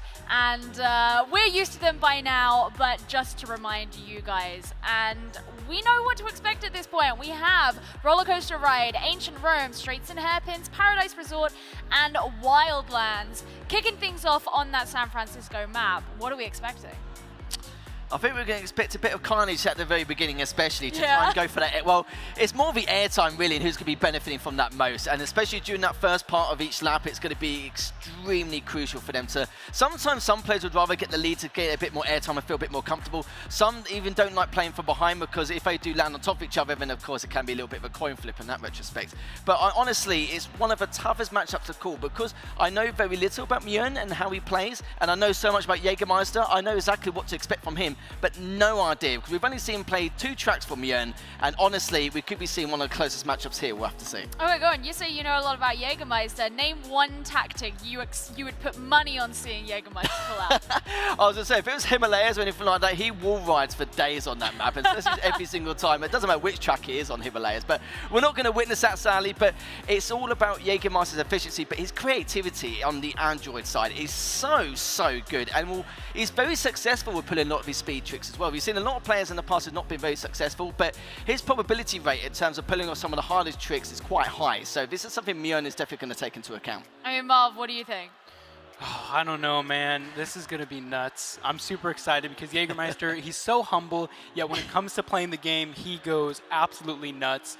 And yeah, teammates as well. I don't know. This is just going to be so interesting. I'm really excited for this. Well, you don't have to wait any longer to see the game. Guys, game 1 is ready. Go have fun. We will. I think we definitely will. And I love a matchup like this where, if especially one particular player, we don't know a huge amount of buffer in terms of information with his play style and how he is as a general player, it makes things a little bit exciting, a little bit more spicy as well, because we can see if we can create maybe an upset, so to speak. But we are going to head in now to our Android Grand Final, once again in a best of 5. Jagermeister using that early lead here to try and get a bit of airtime over his next few jumps. Yeah, here we go. Both of them getting airspeed, and it looks like they're going to go off those barrel rolls here. Both of them taking the inside line here. We saw a couple players go on the outside, and that cost them the advantage. Mjun coming out here with the perfect nitro, trying to get that airspeed going over that track there. Jagermeister and Shockwave, he's going to get a bit of an early lead. Mjun doing some early 360 trying to gain that nitro. Not going to work out that well for him. But yeah, this is still going to be a pretty close race early on here, but Jagermeister does have an early lead. Are you going to see the inside line? It's going to be very close. Both of them taking pretty similar lines. Jagermeister going up on the triple barrel roll, going against the hill grain there, getting some more airspeed. Are we going to see him try and go up against the railing here to try and get that inside air speed? Let's see. Are they both going to do it? Wow, perfectly executed by both of them as we come into the final section of the first lap. Yeah, and neither player really sacrificed any speed in the meantime either, so both being very efficient from that previous segment. As already Mjun now trying to do everything he can once more to try and be the best he can do in terms of that nitro management. A little bit of a step up there, a little bit of a sacrifice in terms of speed, as Jagermeister's not really too sure about that as of yet in terms of audio cues, but did miss one of the jumps, which means Mjun now is going to get a lot more nitro to compete with against the likes of Jagermeister, so you can see how much he's caught up from that one missed jump. Yeah, I think he was trying to do something special there with the airspeed, trying to go twice in the air to get even more airspeed, but it didn't quite work out for him. However, he hasn't lost that much time compared to Jagermeister, so there's still opportunity for him to catch up, especially if he can pull out something special, like maybe he hits the trick that he was trying to do last time. Jagermeister, though, we know how calm he is. Oh, Mjun trying to go out of bounds. Unfortunately, that's going to wreck and put him back on the track. Jagermeister is going to pull out the first victory here in our best of 5. You can see the reaction there from Mjun. Very unfortunate here. It was a good attempt, though. He tried to do something special, but yeah, just barely out of bounds, unfortunately. Jagermeister staying inside bounds, and yeah, playing safe, playing calm and collected, and that's going to bring him his first victory. Yeah, he literally had to do that there. There was no way he was going to win unless he did something special, as you rightly mentioned there. But in the end, though, Jagermeister will be taking that first race in this best of 5, and it's looking very good for the young man already. I mean, he's a proven quantity, and he seems to keep proving himself, because he just looked unperturbed, and he didn't seem like he was jumping to anything crazy in that game. No, not at all. No, he's just been very efficient. There was only one mistake he made, of course, trying to get for that jump, which means he lost, obviously, a ton of airtime. He lost a lot of nitro in the process, but because he had about 3/4 of a second lead, that was fine. It was not a risk worth taking, so to speak, but it was like, okay, it was fine. It wasn't like he fumbled in any way where he got wrecked or taken down or anything like that, where it's going to cost him a couple of seconds. So those kind of risks, it's understandable. It's fine. Like, there's no reason for it. But in the end, though, he knew that he couldn't play too safe at the fact that Mjun's just going to catch up, because we've seen how well and how great his lines are on all the tracks we've witnessed today. I feel though, Marv, like one thing that you kind of got the idea of is you could tell they're from the same club, right? They were just like the railing, they both nailed perfectly. Do you think that's something we're going to see continue throughout the series? Oh, I hope so, because that means we're going to get some incredibly tight racing, which I love, those bumper-to-bumper racing moments there. But yeah, it was just so unfortunate that Mjun, this is one of the only racing situations where you want to cut corners, you don't get penalized for it, and I think he just tried to cut it ever so slightly too much, and unfortunately that cost him the race. And I mean, you know, let's say him going out of bounds obviously wasn't intentional. It was very close. Now that's an accident that could in theory happen to anybody. Assuming that it didn't happen, like how much closer would that game have been? And therefore, what does that suggest for the games upcoming? I think that game would have stayed the same, and I think we could probably both agree on that as well. There wasn't really too much he could have done. It's probably the last-ditch effort in order to make an attempt to gain more nitro than his opponent and then try and overtake him. But I think even if he successfully was able to achieve it, I still don't think the outcome would have changed in any way. Now, we obviously hoped that, or thought maybe, that Alex from iOS was going to do very well on Rome. That's his home ground, you know. But what about these two players? Do we think that this is a chance for Mjun to be able to get one step ahead? Yeah, I don't see why not at all. No, he's been an incredible player for what we've seen so far.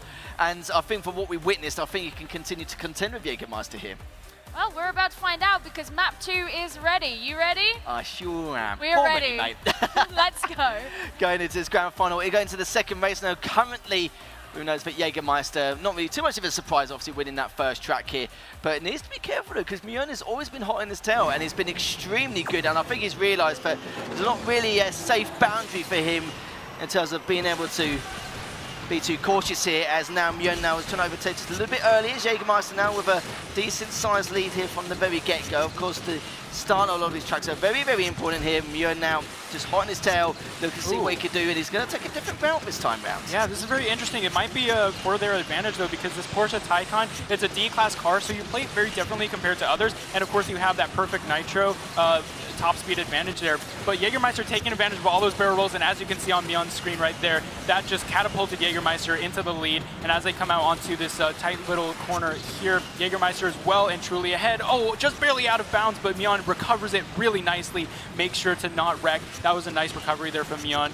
And yeah, Jagermeister still in the lead, but we have a whole second lap to go. And as we saw with Future Flash in the last best of 5, he pulled out something that we weren't expecting on the second lap. So I'm wondering if these players were thinking about that as they were watching the other Grand Finals. Can they maybe pull off what Future Flash did? I'm not quite too sure, because again, second lap is something that we don't see too often in Asphalt. So it's really awesome, and it brings a lot more tension to the game. So Jagermeister pulling off, getting that nitro there. Mjun taking that inside line.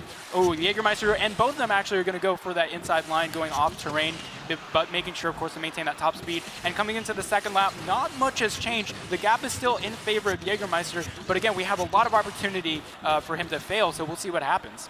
Yeah, we certainly will indeed. It's still, the clock is ticking now for Mjun to try and make something happen. We'll have to see what happens in his next couple of jumps here. Good amount of airtime, but Jagermeister literally doing exactly the same. He gets a little bit more airtime compared to Jagermeister on that previous jump, but we're just kind of straws here from what we witnessed going under this bridge and going to this next passageway.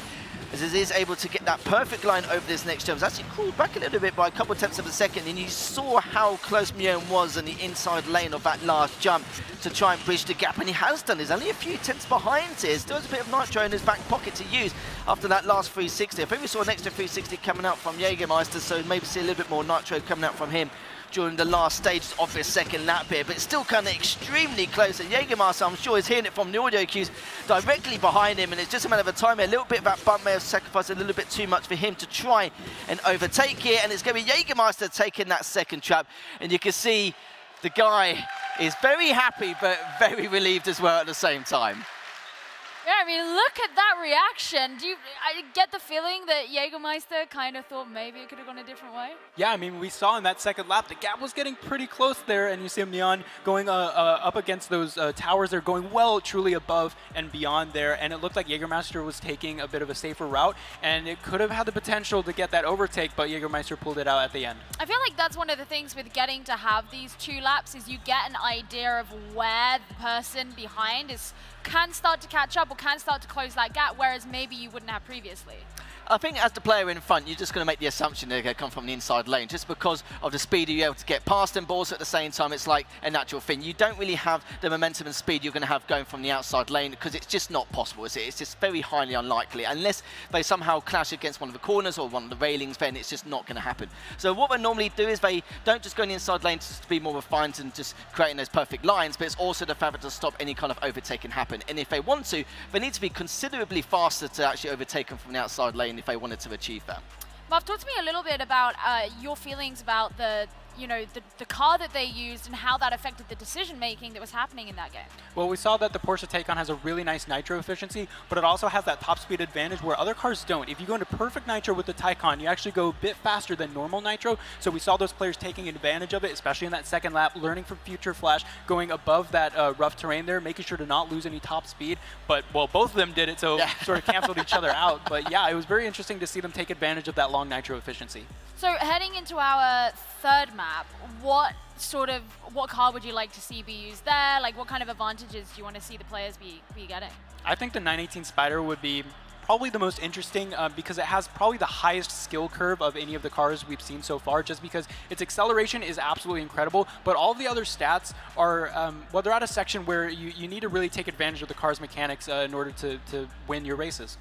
Well, the map is ready, so we'll find out if that's where they go and what's going to happen from here. I kind of feel sorry for Mjun a little bit because he's been playing extremely well. It's just Jagermeister's has been keeping it tight the entire time. And I'm wondering if, in terms of the start strategies, he does anything different. But I think it's quite difficult just to actually be able to do anything changes in terms of now, especially in the grand final, because it's extremely risky. We're going to straighten hairpins now in Auckland, and we're going to see how things are going to go for Mjun this time round. As Jagermeister does have an early lead as usual with that early nitro, as we're going to head over to this first jump off. Okay, so hear me out. Reverse. Oh, That's the 5 sweep.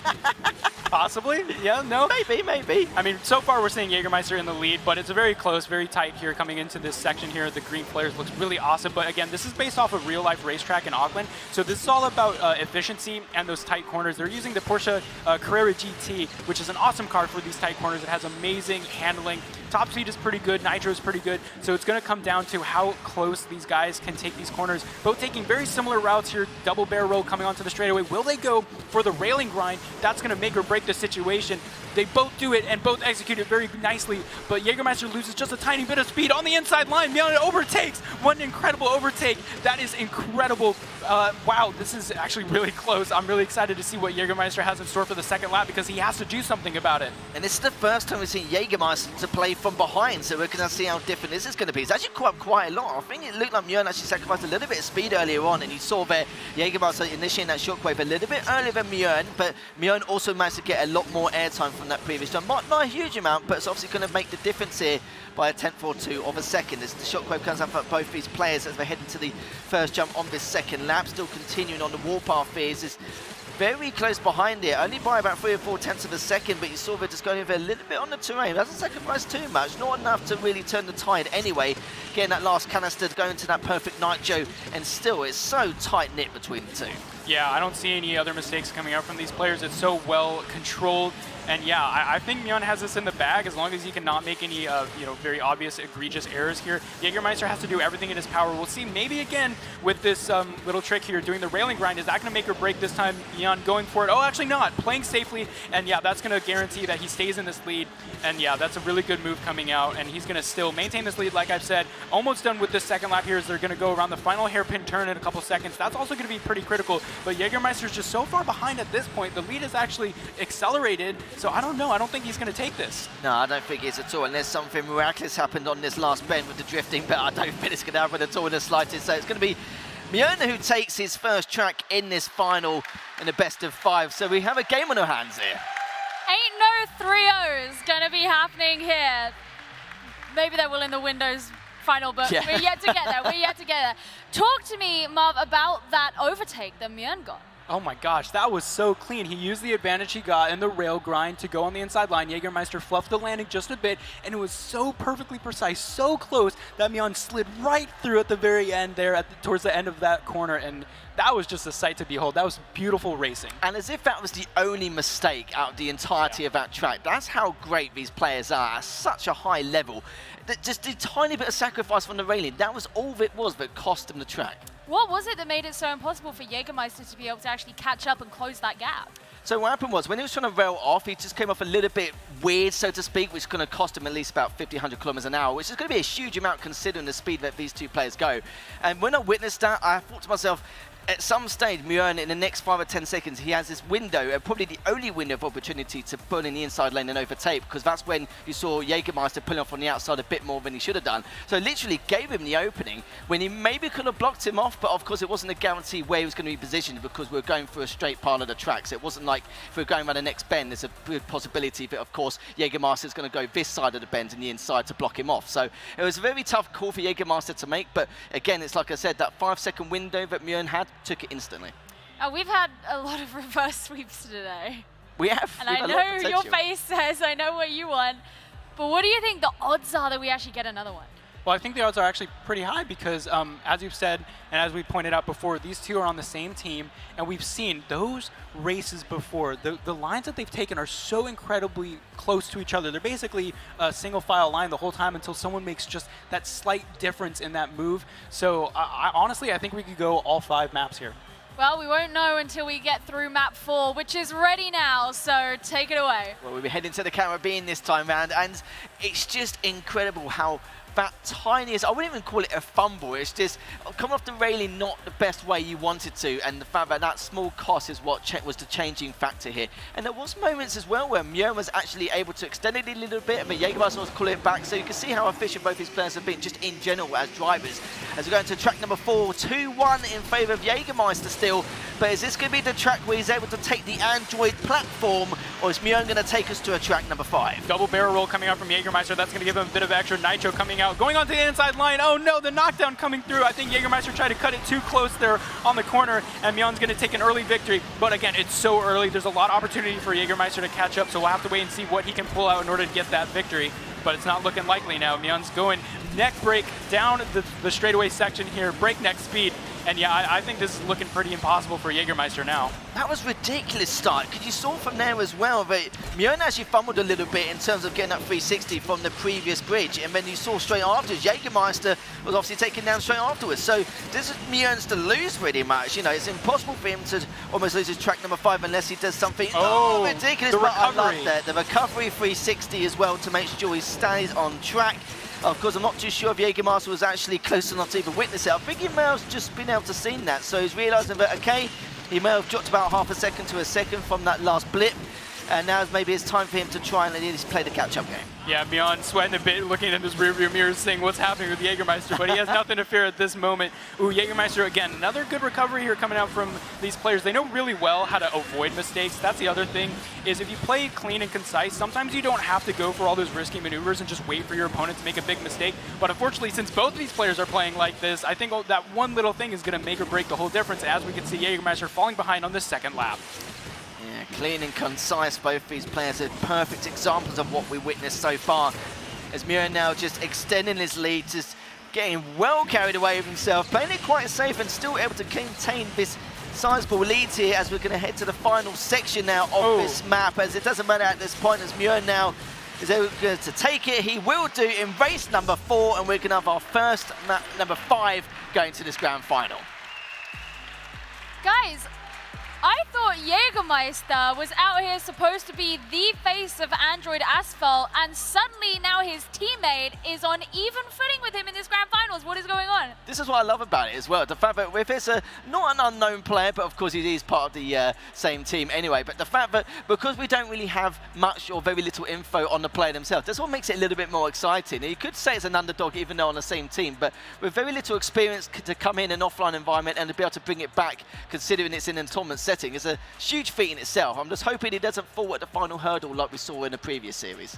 Now, I'll be honest, it felt like that track was maybe the first one in the series where we actually saw a couple mistakes come out from both of these players. What do you think caused that? Well, I think if you saw at the beginning, Jagermeister tried to cut that inside line just a bit too much, ended up wrecking on the tree. And again, I think that was probably a bit too big of a mistake because we saw in the previous track, it was like little tiny hair. We're splitting hairs on those things. Yeah. And this time it was just a bit bigger, and I think that cost him.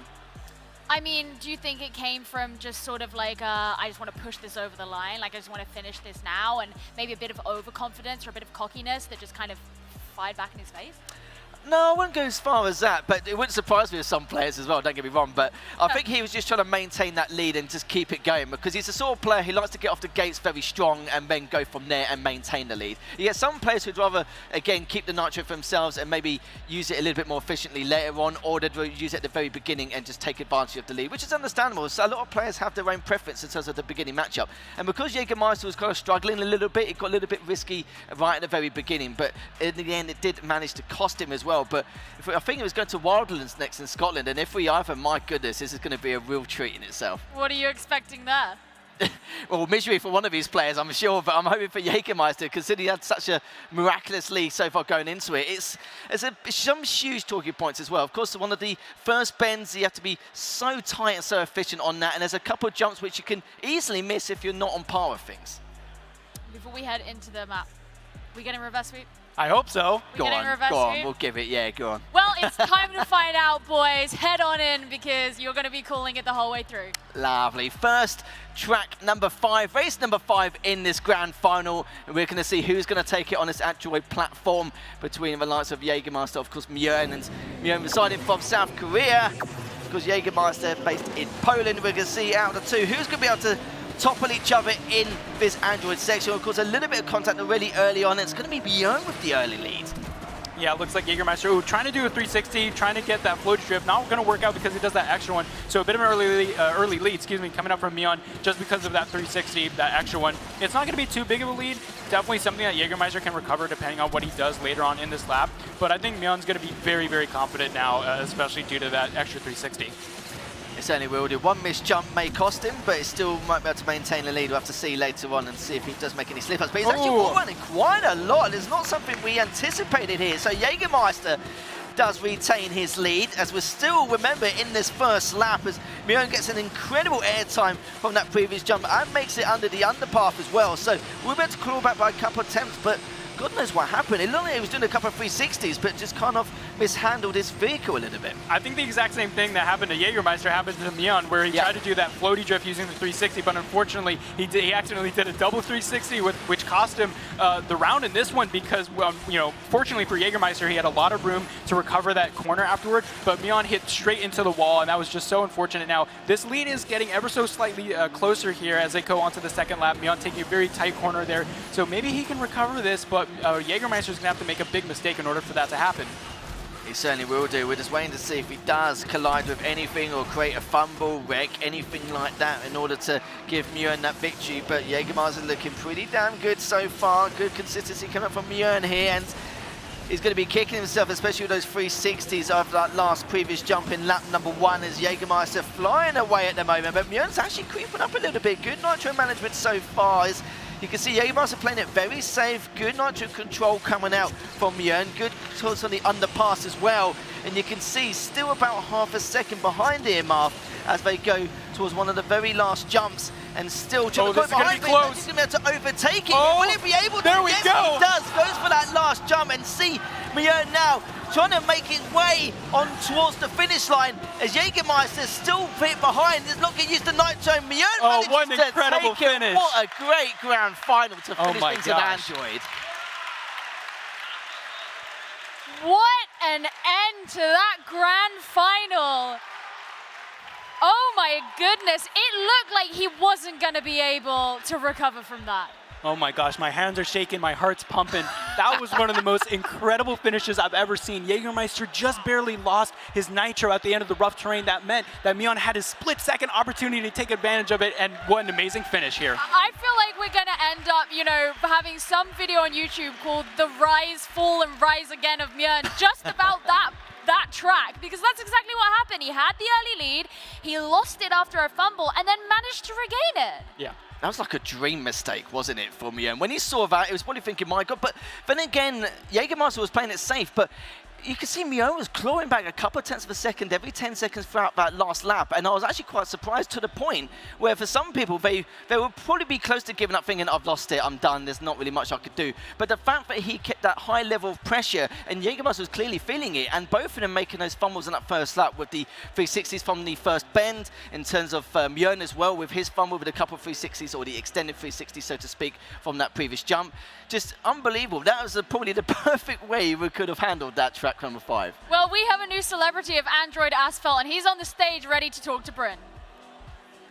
He is, indeed he is, and I was just showing him the watch he's going to be taking home with him as well. It's a very, very cool watch. Not this one, as I said before, I'm keeping that for myself. Mjun, you lost the first 2 of those maps, and it looked like it was going to go the way of Jagermeister. Somehow, especially in that last map, you came through and won. How? Honestly, I have no idea how I overtook him.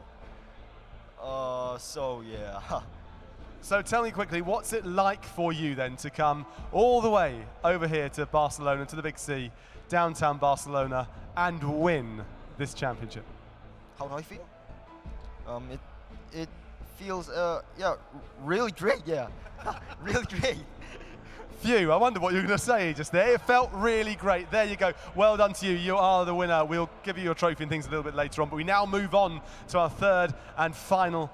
It's Windows now. Back to you, Gio. Oh, if it is anything like that grand finals that we just had, then we are going to be rounding out today with some real bangers. Our final of the day is going to be our Windows bracket final of Oneo versus N2O.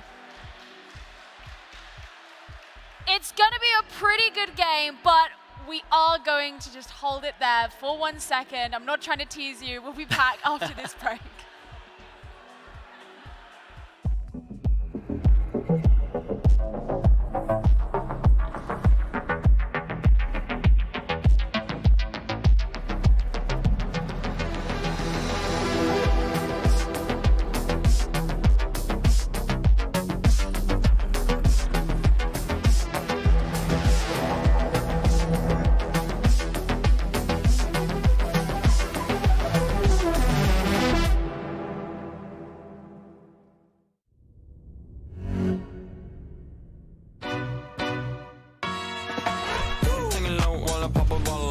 Chain swinging, clang clang, and it costs a lot. I'm always at the guala, yeah, and you are not bad. Keep on going till you hit the spot. Whoa. Whoa, I'm a big bag hunter with the bow.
Every one of us dreams.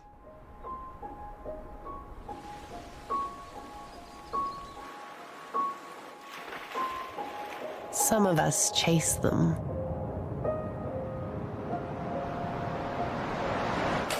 For 75 years, we've been driven by dreams. We dreamt in full color. It's what made us race towards brave ideas. We saw Salzburg red for 24 hours. We made a pink pig fly. And went to green hell and back for victory after victory. Our dreams come in 500,000 shades and counting. Mint green, guards red, speed yellow. We've always been for the bold, the bright, and the brave. Even this guy. Our universe is one where dream is a verb, an invitation, a place where artists, racers, and innovators come together. The product of one man's dream. We've been undoing what's always been done.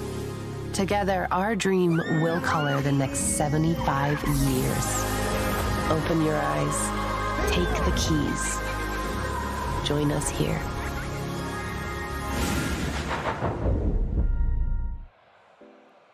Hello and welcome back to the Big C here in Barcelona for the final of the Porsche Asphalt Series 2023 Finals. And what have we had so far? Well, two amazing finals. The competitors going into both of those hadn't lost a race, hadn't lost a map going into it. We have 1 over 4 races, 1 over 5. Going into the final race then, the final, where it's under the Windows platform, these both coming into it have lost rounds. So does that mean we're going to have a 3-0 clean sweep? Opposites and all the rest of it, we're going to find out very soon. In fact, we're going to find out sooner than soon. Over to you, Gio. Guys, I don't know if I heard Bryn properly, but I feel like there's a final? I think so, yeah. We haven't done any yet, have we? You think there's a final? Yeah, that doesn't sound right. No, of course, we are heading into our final of the day, and that is from our Windows bracket. Now, as I mentioned before the break, this is going to be against, N2O versus Oneo. Guys, we have had some crazy finals so far from our iOS bracket and our Android bracket. It's only right that we expect the same from Windows, right? Absolutely, yeah. We're going to see exactly how it's going to unfold between these two juggernauts once again. And the fact that we're going to see a player who is originally on Android transitioning it onto Windows versus N2O, who is a player who's known for being one of the strongest players in the Windows scene. So we'll have to see exactly how, when they go loggerheads against each other, how well Oneo's transitioned across. I'd love to see how he does in comparison now that he's got to really push himself to try and get this W.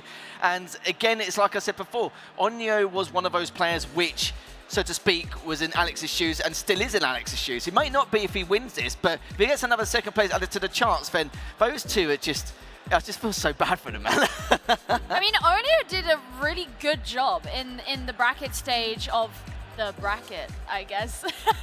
Yeah. And like you said, you know, he's come from the Android scene, and he's really, we didn't know if he was going to be enough to prove himself. We have our bracket on the screen right now, so you can see how that went. So that was against Elite Adam that he was playing. Now, Adam, this being the first tournament for him, but still put up one hell of a game against Oneo. So he really had to prove himself to actually make it to this finals in the first place. He certainly did. He had a lot on his plate to try and contend with here, because in the Windows scene, it's not players which, in terms of their skill gap or anything like that, we talked about obviously the controller mechanics and how it's so different in comparison. And Oneo is probably the only person who had to make that transition. Everyone else is used to the controller method. You don't have to, you know, of course, you know, talk about the controller methods before and how different it is. And for Oneo, it probably took a little bit of getting used to. It's like switching to a mouse or switching to another device. Of course, it can be quite annoying at first. And not only that, you need to try and at least translate your play style, and sometimes you may not think the same because you're still, it's a really hard transition. It may take a few weeks, but in the long run, if it's worth it for him and if he wins today, but at least he knows that all that hard work would have paid off.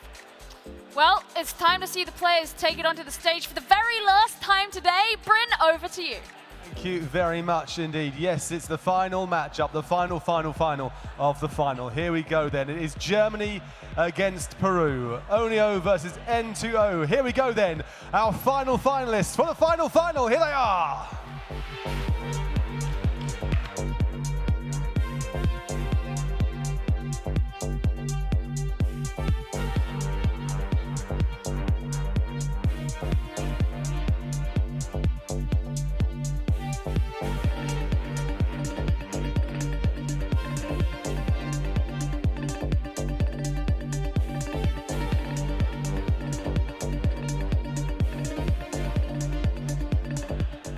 Alrighty, these two players ready to go up against each other in the final. Now, you guys know the track list at this point, but just in case you missed it, we're going to bring it up one last time so that we know where these players are going. Now, for quite a bit of today, we've seen these tracks go all the way to all 5 of them, so I guess maybe we can also hope that's going to happen here. Yeah, let's continue the trends. Why not? Let's just go forth and see what's going to happen here. And I think what Martha said and what you said is speaking true as well. It's a great diverse set of tracks here to kind of field any kind of play style you want to achieve. This is also going to be a really interesting one as well because, you know, consider the fact that if they do go all the way to 5 tracks, N2O has actually already played on Scotland today because of that best of 3 that he had against Afiq. So do you think that could potentially give an advantage if they were to go all that way? I think possibly, although if I remember correctly, it was a different variation of Scotland, but the tracks are going to be somewhat similar. Some of the sections are going to be, well, it's going to give him an advantage because he's going to be a bit used to it. But overall, I think Oneo, he still has a really good chance at this. I don't know if it's too much of an advantage that he played on Scotland earlier just because of the fact that now you have this entire new pressure set, right? Best of 5, grand finals, the crowd is here, they're alive, it's going to be really awesome. Do you think there's any chance that, you know, with Oneo having played against a new competitor, let's say, because I absolutely don't want to discredit Adam, he's a very good player, but doesn't necessarily have the same experience. Do you think that now he's going against someone that's far more a veteran in this space? Is that going to add more pressure onto him? It could do. It really depends what kind of player you are and if that even phases you at all. For some people, they'll just see it as another day in the office and they'll just crack on with the confidence they have. Some people, it can affect them mentally by quite a bit. But I feel like for N2O now, I feel like he knows, as considering he's one of the strongest Windows players, he's just seen just another top player come into his yard, right? And so to speak, he knows the tricks of the trade on that Windows platform as well. Now the problem is, will he be able to continue to perform that way? Of course, yes, Oneo does have that veteran experience on all the accolades in terms of his achievements, but is he the kind of player who gets phased by it? I'm not sure. Well, it's the final of the final, and it's time for our questions to begin to be answered. Boys, jump in that first track, because I know you want to. We sure will indeed, as we get into the final grand final here. And again, on the Windows platform, and already Oneo with a nice early lead here, and you can see get more airtime as well. Almost lands on top of him here, but you can see N2O gets a bit more speed, but even though Oneo sacrificed it a little bit, a very chaotic beginning in this first race. Oh, a lot of contact. NTO taking the inside line. That's going to be an incredible overtake there early on into this race here. Lots of 360s coming up from N2O. Oneo going around the outside. Oh, it was a very close overtake. How are they going to take this corner? Pretty similar. N2O taking more of an inside. That's going to give him the advantage coming out to the straightaway here. He goes way high. Is that going to give Oneo the advantage? It might. Both of them getting some really nice airspeed there. Are they both going to go for this rail trick? We'll have to see right now. Yes, both of them try to do it. I think they pretty much did the same thing as we go into the final hairpin corner of this first lap. It's been absolutely crazy stuff here. Oneo and both N2O using that shot quote to get ready for this next jump. Double Nitro coming in as he lands on top of the canisters, heading into lap number 2. And so far, it's pretty much been the same in terms of distance here. We saw how chaotic the beginning was as he doesn't actually go for that first jump, goes for the 360 and decides to prioritize that instead as Oneo the wreck continues on, but does get wrecked in the end. So that's going to give N2O a huge advantage here. But Oneo trailing behind massively. Yeah, I think this is the time where Oneo might want to start giving up. I mean, I don't know how you can even come back from this. N2O is so confident right now, booking it down the straightaway into this tight corner. And if you look at your side on the minimap, you can't even see Oneo. That's how far away he was. And unfortunately, I think that's going to cost him this first map. Now, of course, you have 4 more possibly to go, so I'm not going to count him out just yet. He's very good. Obviously, we know how confident he can be. But N2O is going to take this easy victory on San Francisco. Yeah, little bit unfortunate there from Oneo. I'm not really too sure what happened there, sadly for him, but it's going to cost him the first race. That's one thing we do know in this best of 5. And then 2-0 just looking to play it clean, play it safe, and just cross over to the finish line to take his first race in this best of 5, which he has done. And Oneo now has to try and win this next 3 in order to try and keep up with his rival. I mean, a solid start from N2O there, and I want to start at the very beginning of that track because it was so chaotic. That is not the kind of track start that we've seen for a lot of today. Yeah, both of these players had different air times and different speeds and sacrificed quite a bit as well, so it was very hard to try and keep up exactly what these two are having planned here, which is a little bit strange. But going into lap number 2, we saw, of course, Oneo actually prioritising the 360s rather than going over the jump, which is not something we normally see every day. But sadly, we dismissed that wreck, so it must have been towards the first bend coming down from that slope. Well, that's actually what I was going to ask is, you know, what do you think caused a wreck like that? Because that seemed to be where the map ended for Oneo. Yeah, I think it was on the vertical section on those double ramps there. We saw at the beginning, N2O took it very safely. I think he avoided that second barrel roll. Possibly that's where Oneo messed up, unfortunately. But it was a very good attempt. And again, the only thing separating these two players was just that one little thing. Mm-hmm. I mean, do you think that map 2 is going to end up being quite a competitive one then? I think all of them are going to be off from what we've seen so far. We haven't really seen anything in terms of fumbles or any kind of amateur mistakes in any way, shape or form. They've both been very clean for the entire process of this platform. And Oneo has had a little bit of a reputation for making some of his risks but not working out a lot. I mean, I've seen it quite a few times in the past. It's the reason that might be one of the reasons why I come second so many times, but it's also because I've seen him play against Jagermeister so many times that he's always had to be the one. Because yeah, sure, in terms of his racing, in terms of experience, he's an extremely good driver. There's obviously very few people out there who can really compete or be ahead of him, which Jagermeister was one of them. So I always picture Oneo as the player who had to always do these tricky trick jumps, or at least this very high-risk, high-reward kind of place to make something happen. And I kind of saw what he did. Obviously, we didn't see him get wrecked, obviously, but it kind of pictured like a lot of flashbacks for what I'm normally used to when we've seen that Jagermeister kind of Oneo Android rivalry. So we'll have to see what happens in the second race. Can you actually see any differences in the sort of micro playstyles of these two players that show that Android history in Oneo compared to N2O? I think it's just the risk factor he takes. For some reason, even when he had the lead, he was actually doing perfectly fine. I think it wasn't a huge lead, obviously. It's like half a second, quarter of a second, something like that. But enough to be able to dictate the pace of the game to decide exactly what he wants to do. So I find that a little bit strange, but the characteristics, even though it's on Windows, it's still there. I find it quite funny. But of course, this is what I'm talking about. I expect the same thing, different platform. It takes a bit of work to transition, but it seems to be transitioning just fine. Marv, what is it that you would like to see N2O do to ensure that he's kind of continuing on that lead comfortably? Well, I think the best part about this first track here was how safely he played it. So we're going to have to see if he does the same thing here again. Okay, well, track 2 is ready. So by all means, take it away. Well, hopefully won't see too many of these high-risk plays because it seems like the probability... The problem is the ones he takes, it's super difficult, and sometimes, or more times than not, it's more sacrificing speed more than anything else, as we're going to continue this grand final where we left off here. N2O does have the lead in the second race early on, and we can see what Oneo can do now, because of course he doesn't want to continue in the warpath of having to create that reverse sweep as we witnessed in that second series, even though Mjun managed to take that earlier on in the Android side. So let's see what Oneo can do here.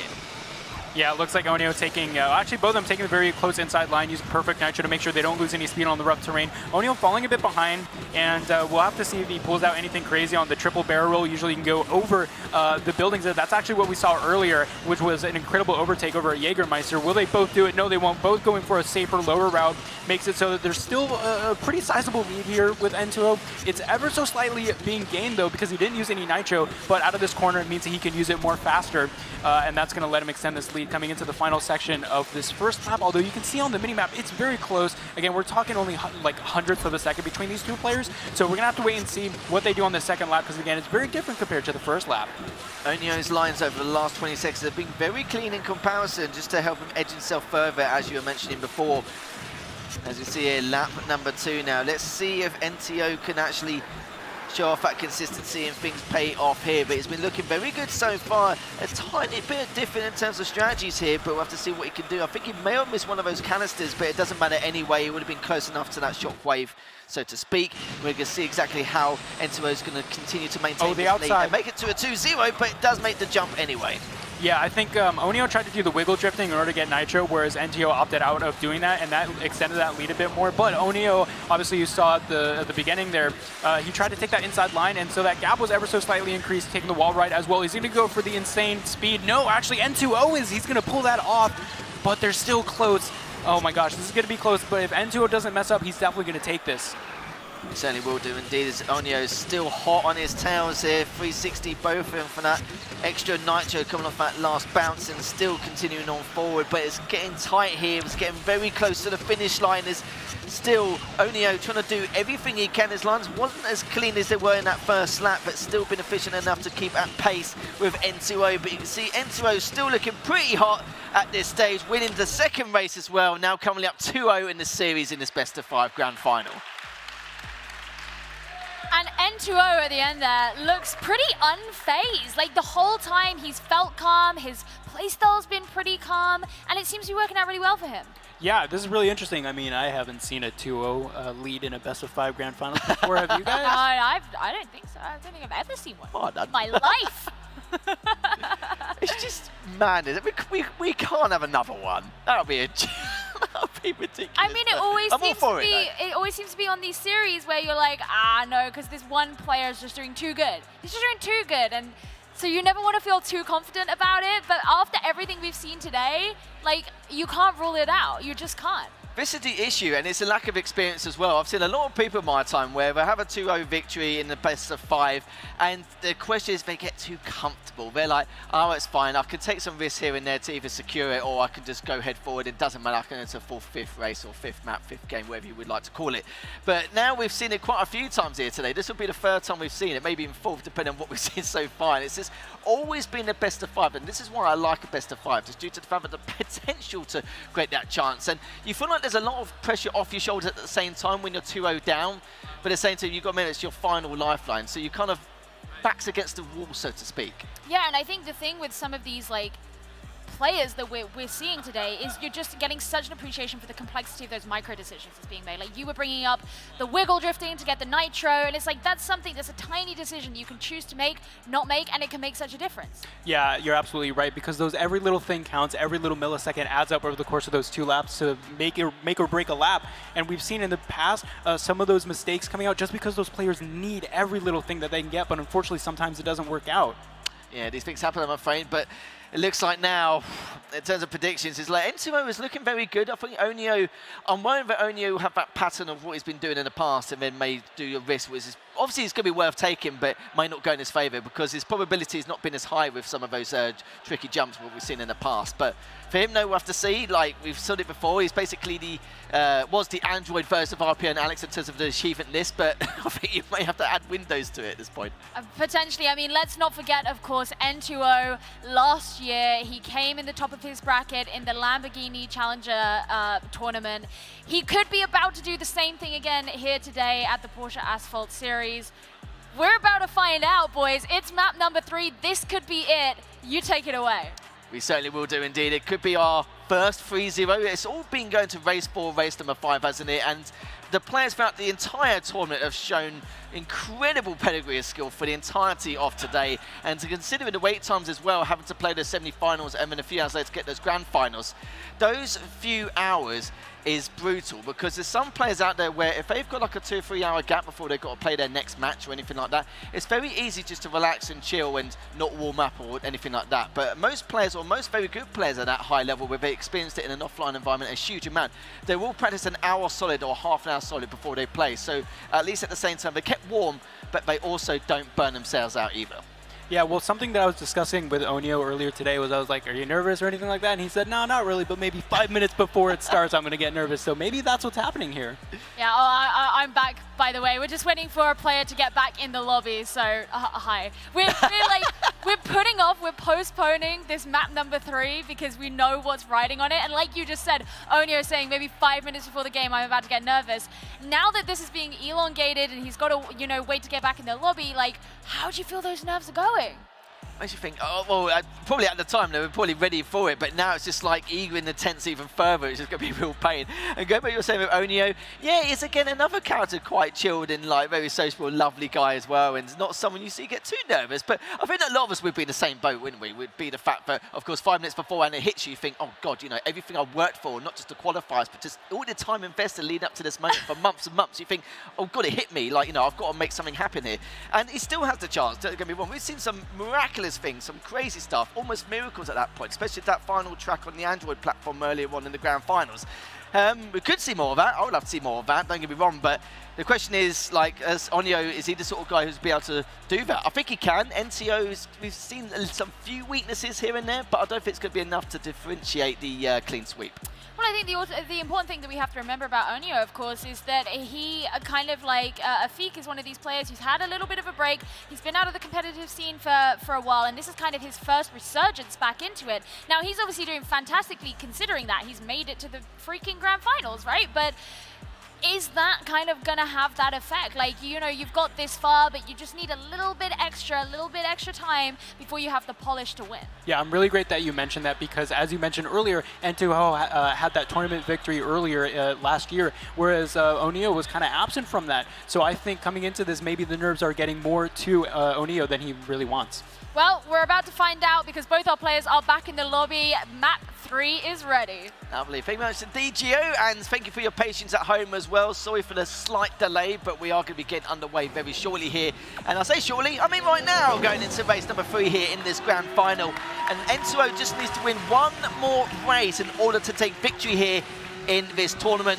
If not, you can see here, Oneo will be able to continue this best of 5 and see if it can go his way as he just manages to land that previous jump. This could be the final race in that Porsche Asphalt Series 2023. Will N2O cross it over the line? He's in the lead early on, takes a very nice clean line there. Oneo scratching that wall a bit. That's going to cost him a bit of milliseconds here as N2O is going to extend that lead. This is really interesting. Will Oneo pull out anything out of the bag in order to gain that lead again? But I don't know. N2O is just playing so nicely here. Oh, just barely. That's such a good recovery here from Oneo. Almost messed up that barrel roll there. Yeah, good recovery, but I'm slowly seeing the cracks now. They're forming a little bit more now. Obviously, pressure's going to be on the tad. We've seen a tiny collision as well, was to sacrifice a bit of his speed, but still on the right track, though. Yeah, here we go. N2O with a bit of an outside line, though. Oneo is going to pull ever so slightly towards him as we head onto the hairpin section after this little section over here with the straightaway, onto the hairpin right before the second lap comes across. And we're going to have to see how these players take that final ramp. Are they going to risk it and go for that ramp? Sometimes you mess that up. They're both going to go for it. There we go. Looks like Oneo pulled a bit higher there than he might have liked. N2O is definitely on the track here to win this tournament. This is incredible. It certainly is indeed. Oneo now still doing everything he can in order to try and bridge this gap, but N2O just looking way too efficient here, looking way too strong in this race. And on a track like this, it's very hard to create these miraculous plays or these very tricky jumps in order to gain enough nitro to overtake it. Just hoping for any kind of slip up from NTO, but we've barely seen any of that here, Marv. Yeah, it's been very clean from NTO so far. N2O going to be doing a very good job here, and he's going to be really proud of himself because I think this is the first 3-0 we've had in the best of 5, and that's really impressive. And for a grand final as well, a rare courtesy indeed in terms of what we've witnessed so far, because it's all gone to at least the 5th track, sometimes the 4th, which is not something we normally see every day.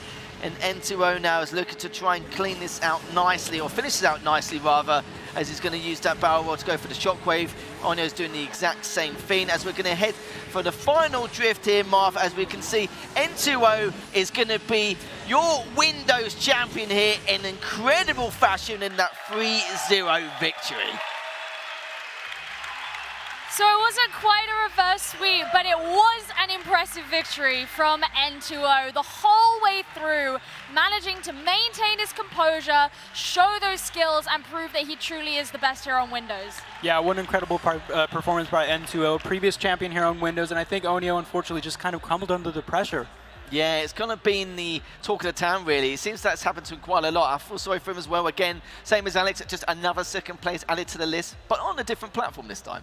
Oh, come on, you can't do that. So what, now he's got to go get on iOS so he can go on second there too? I wouldn't go on iOS. I wouldn't anyway. That's so cruel. But I mean, let's have a talk about that final map, because there didn't seem to be any major fumbles. There weren't any wrecks. There wasn't anything like really crazy. It was just kind of straight up. N2O was leading the way the whole way. Yeah, it was just an incredible clean race, wasn't it? And commiseration to Oneo as well, because he also performed extremely well. We could see the odd, very minor cracks which were shown in that last race, but the first two races, he was playing phenomenal. But N2O just way too consistent for his own good, and just again, just escalating the skill which he had, and just extremely efficient with his refinement on those lines. It was just incredible, and I think that track was probably perfect for N2O. It's kind of like, in terms of his character from what we've seen so far, I think that fit the bill perfectly to end the series. Well, I think it's time that we go and speak to our final finalist of finals. Bryn is on stage with your winner, N2O. Well, N2O, you dispatched with Afiq in the first round of the semi-finals very, very easily. It seemed a 2-1 win just there, and you came out here with a renewed determination and beat Oneo with what looked like relative ease as well. Well, yeah, as you said, I was very determined to win. It really makes me happy, as I was also excited to play against each one of the finalists. Now, I've asked this question to a couple of the winners so far, but what does it mean to you to win here in Barcelona? This means a lot for me, since this is the second tournament I'm taking part in. It's a fantastic win. Well done to you. Stay exactly where you are, because we're going to get straight to the trophy presentation. So stay exactly where you are as I welcome back on our other two winners then, Mjun and also Future Flash. Here they come, our winners from all three categories for this Asphalt Series Final, the Porsche Asphalt Series Final 2023. Here they come then, Future Flash there, Mjun as well. Congratulations to all three of our winners. Well done, well done, well done. So, gents, what I'm going to do is I'm going to get you to come and get your trophies in just a few seconds' time. We'll start with Future Flash on iOS. There's your trophy there, Future Flash, the iOS category for you. Then we go on to Mjun, who was on the Android. There you go, Mjun. There's your trophy just there. And then we move on to our third and final finalist winner as well on the Windows category. Well done to you there, N2O. Ladies and gentlemen, please make some noise there for your winners.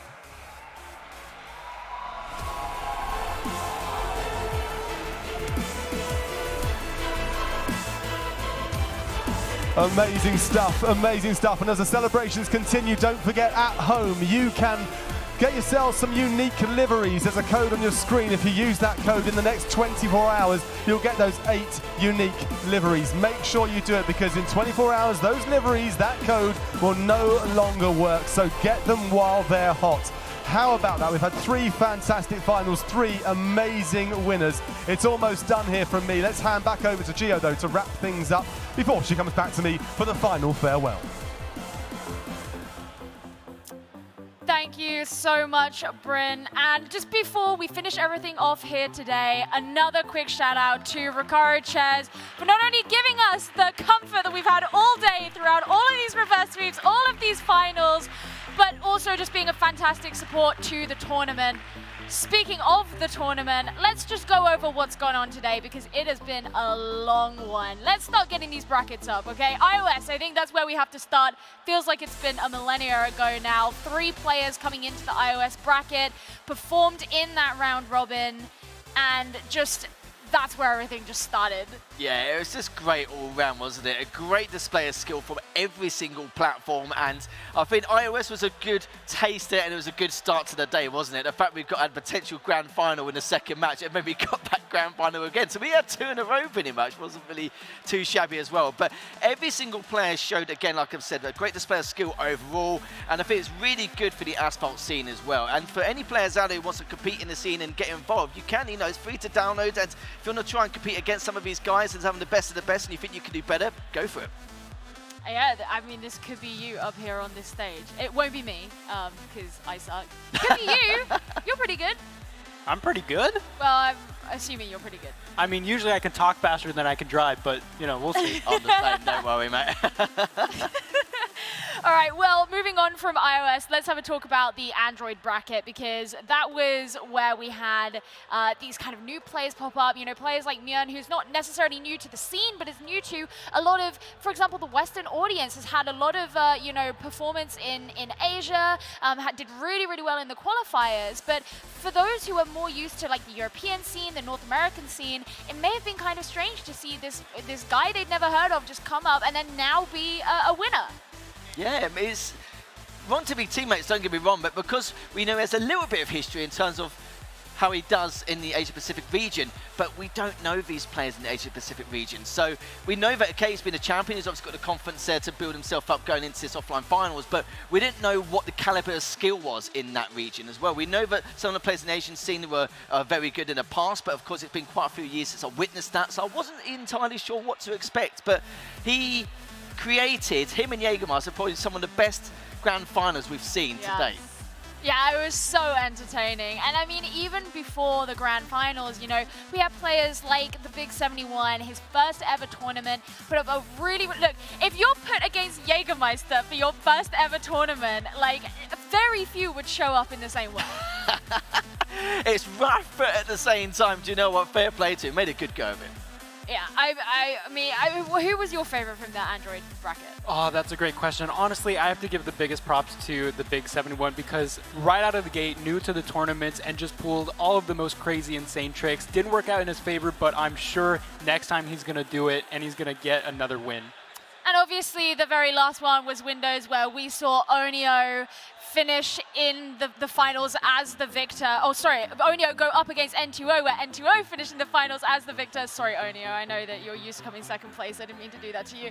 But let's send it back over to Bryn to go and talk to our finalists. There. Thank you very much there to Gio. I'll tell you what I'm actually going to do. I'm going to say goodbye from us all here from the Big C in Barcelona, because the finalists are behind us, the winners are behind us. They are celebrating as they should. It's been a fantastic competition here. The atmosphere inside the building is electric right now. It is so, so cool. The car, the Porsche, it's great to have it here. The Porsche Asphalt Series 2023 is pretty much all done and dusted, from Bose, from Tag Heuer as well, providing these incredible prizes.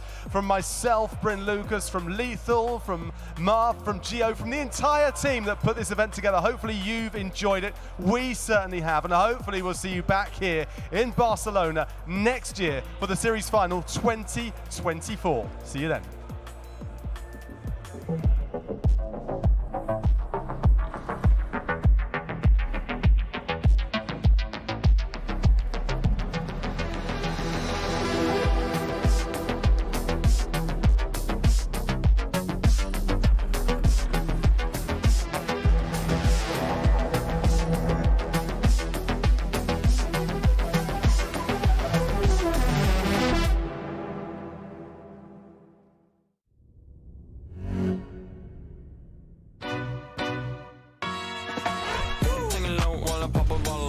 Chain swinging, clang clang, and it costs a lot. Them always up the guala, yeah, and you are not bad.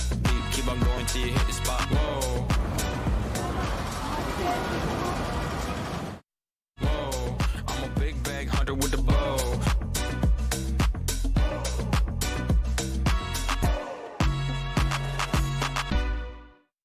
Every one of us dreams.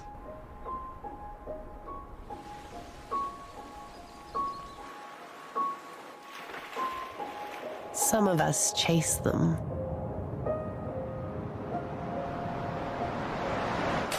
For 75 years, we've been driven by dreams. We dreamt in full color.